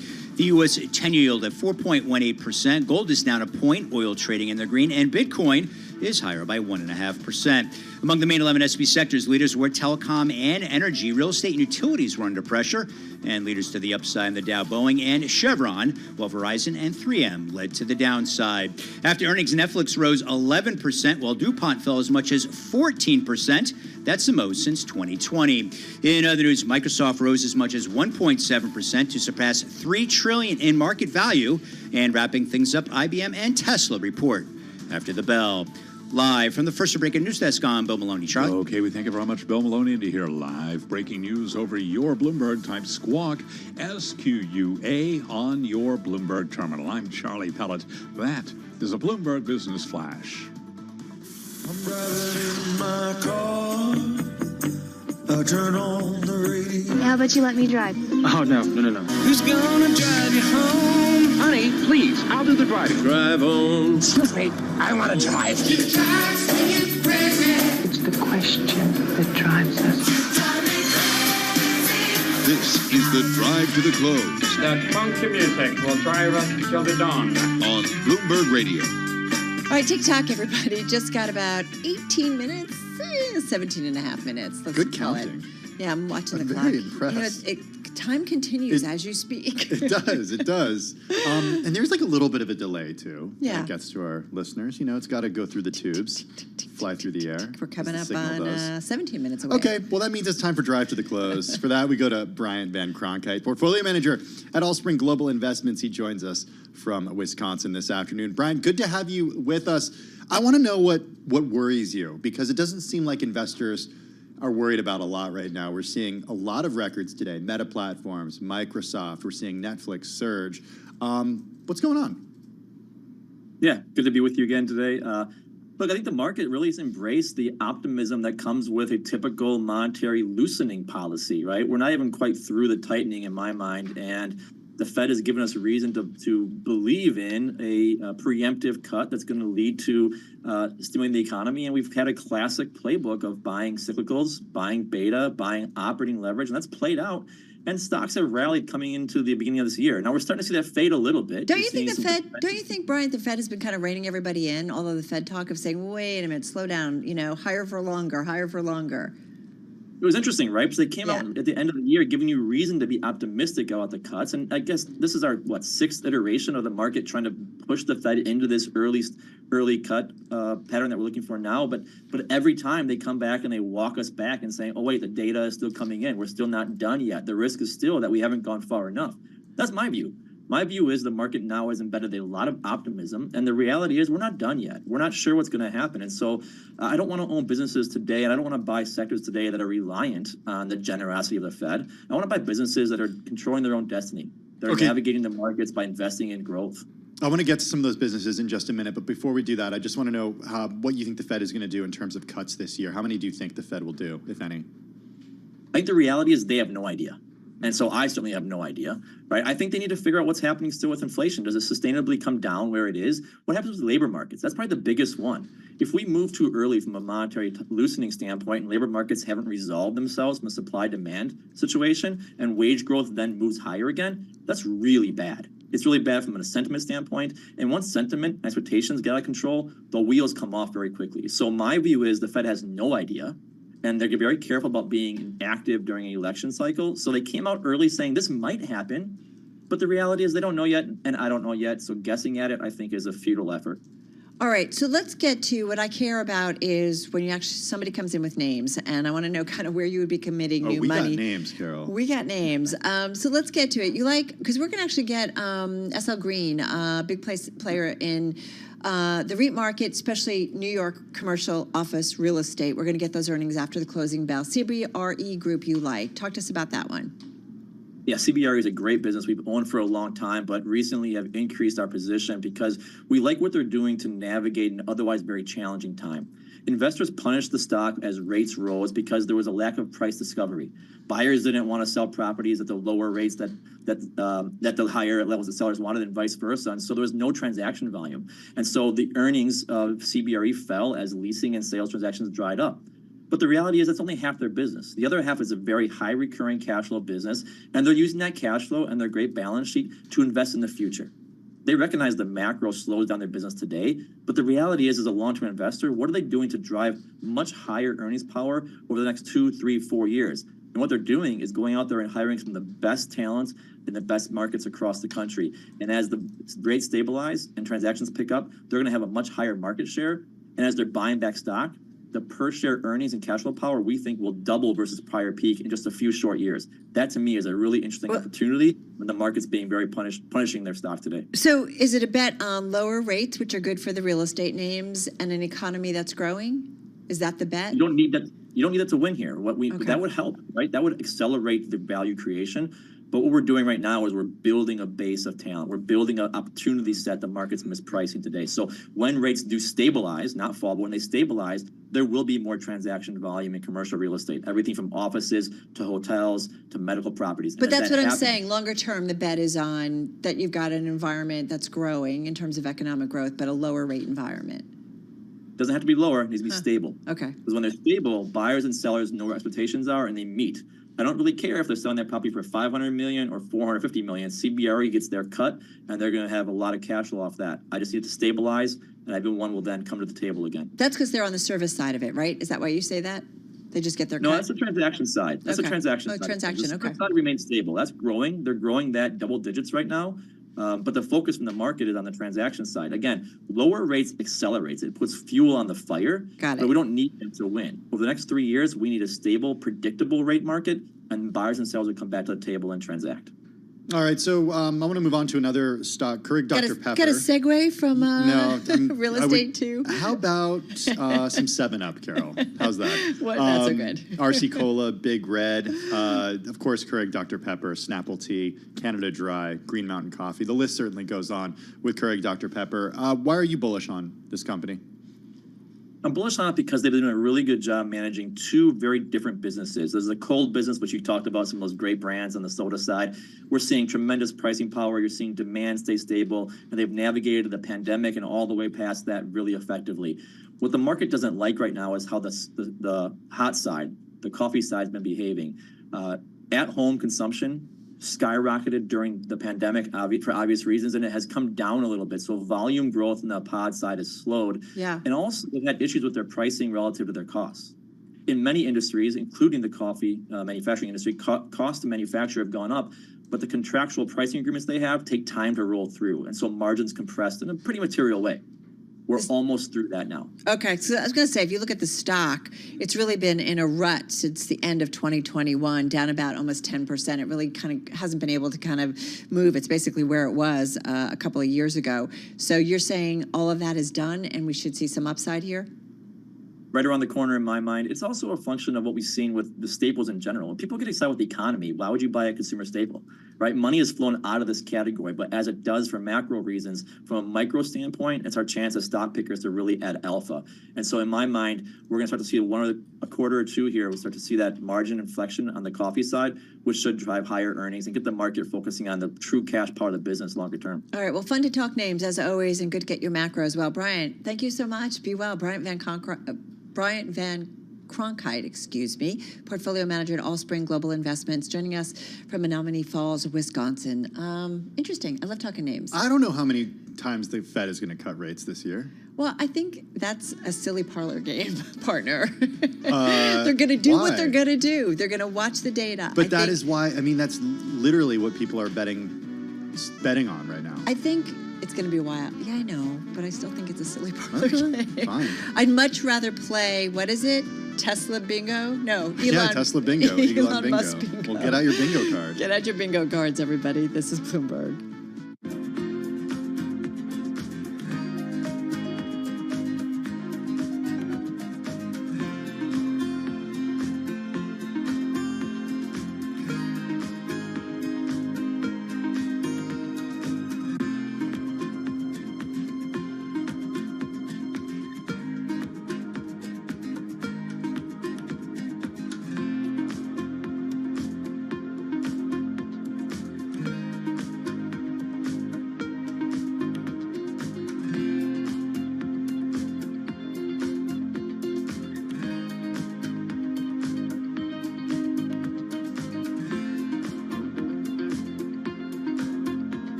Your company news headlines on Bloomberg Radio.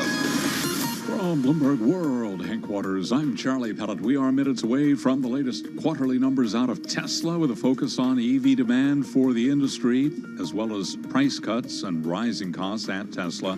Mandeep Singh is a senior tech analyst with Bloomberg Intelligence. He told us this morning he wants to hear what Tesla has to say about artificial intelligence and autonomous driving. Tesla already has about 5 million vehicles. They're about a $2 million run rate of new vehicles every year. So they could keep aggregating those miles, which you need to train the models. And we have the technology now with, these foundational models. So Tesla, in theory, should be leading the pack when it comes to autonomous driving. And they're the most committed.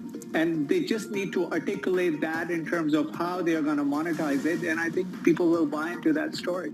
And you can hear more of the conversation with Mandeep Singh on the Surveillance podcast. Tesla shares ahead of earnings, lower now. We've got Tesla down by about 0.8%. And of course, we'll have complete coverage once those Tesla numbers hit the Bloomberg. Sticking with automotive, Ford is recalling nearly 2 million of its popular Ford Explorer SUVs that are at risk of having their windshield trim detach while they are in motion. Ford shares trading lower now by 3%. Spirit Aerosystems Holdings rose after a report in the Seattle Times said the company was not responsible for that fuselage panel that blew off midair on an Alaska Airlines flight earlier this month. Shares of Spirit Aerosystems, they're up now by 6.4%. Also advancing today, Boeing shares up by 1.3%. Again, Tesla and IBM after the bell. Those are our top company stories at this hour. I'm Charlie Pellet. This is Bloomberg.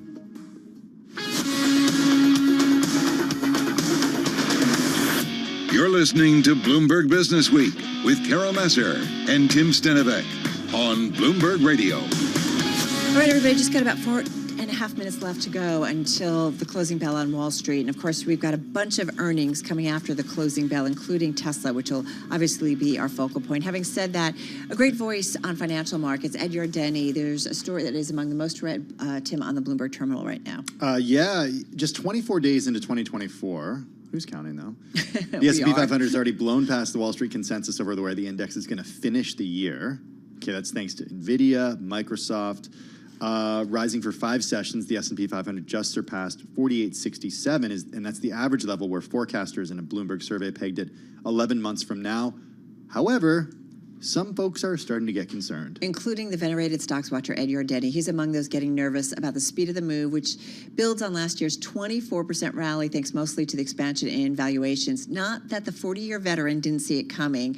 We were just talking about this off air. He spoke to us in October and called the rally. His year-end forecast is 5,400 versus today's 4,888. Yet the speed of the advance is worrying him, even as valuations and retail investing activity suggest this equity advance has stronger foundations than previous bouts of euphoria. So he says our main concern right now is that the S&P 500 may be starting a tech-led melt-up similar to what happened during the second half of the 1990s. We are wondering whether a bout of irrational exuberance might push the multiple higher, inflating a speculative bubble in the stock market, as occurred during the late 1990s. You need to take a bow because you said irrational exuberance a little earlier in the program. Hello, everybody. Are you reading Ed's notes? Barbie, the director and the actress may not get nominated, but, sometimes we Barbies know something.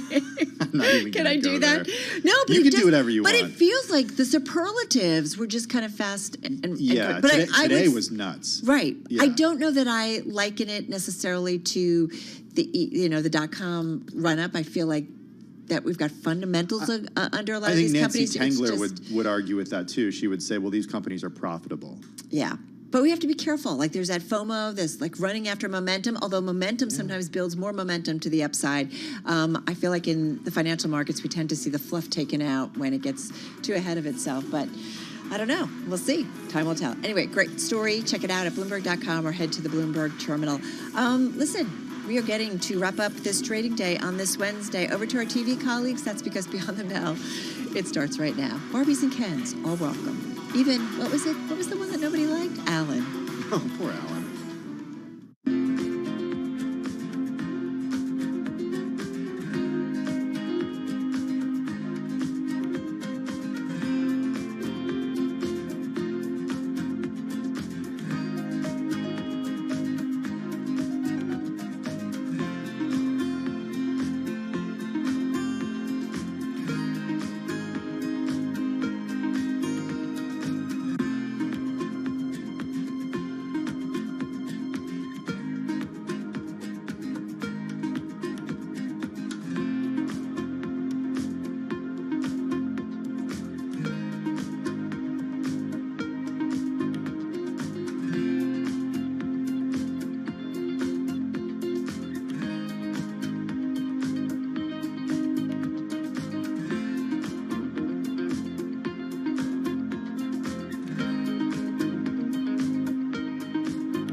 before those earnings hit, with the Dow Jones Industrial Average that had spent a good portion of the day in the green, flipping into the red, down 0.2% here on the day, lower by about 99 points. The S&P 500 higher by 4 points. That may not be much, but that is, yes, indeed, a fresh record high. I should point out RSI is now firmly in overbought territory on the S&P as it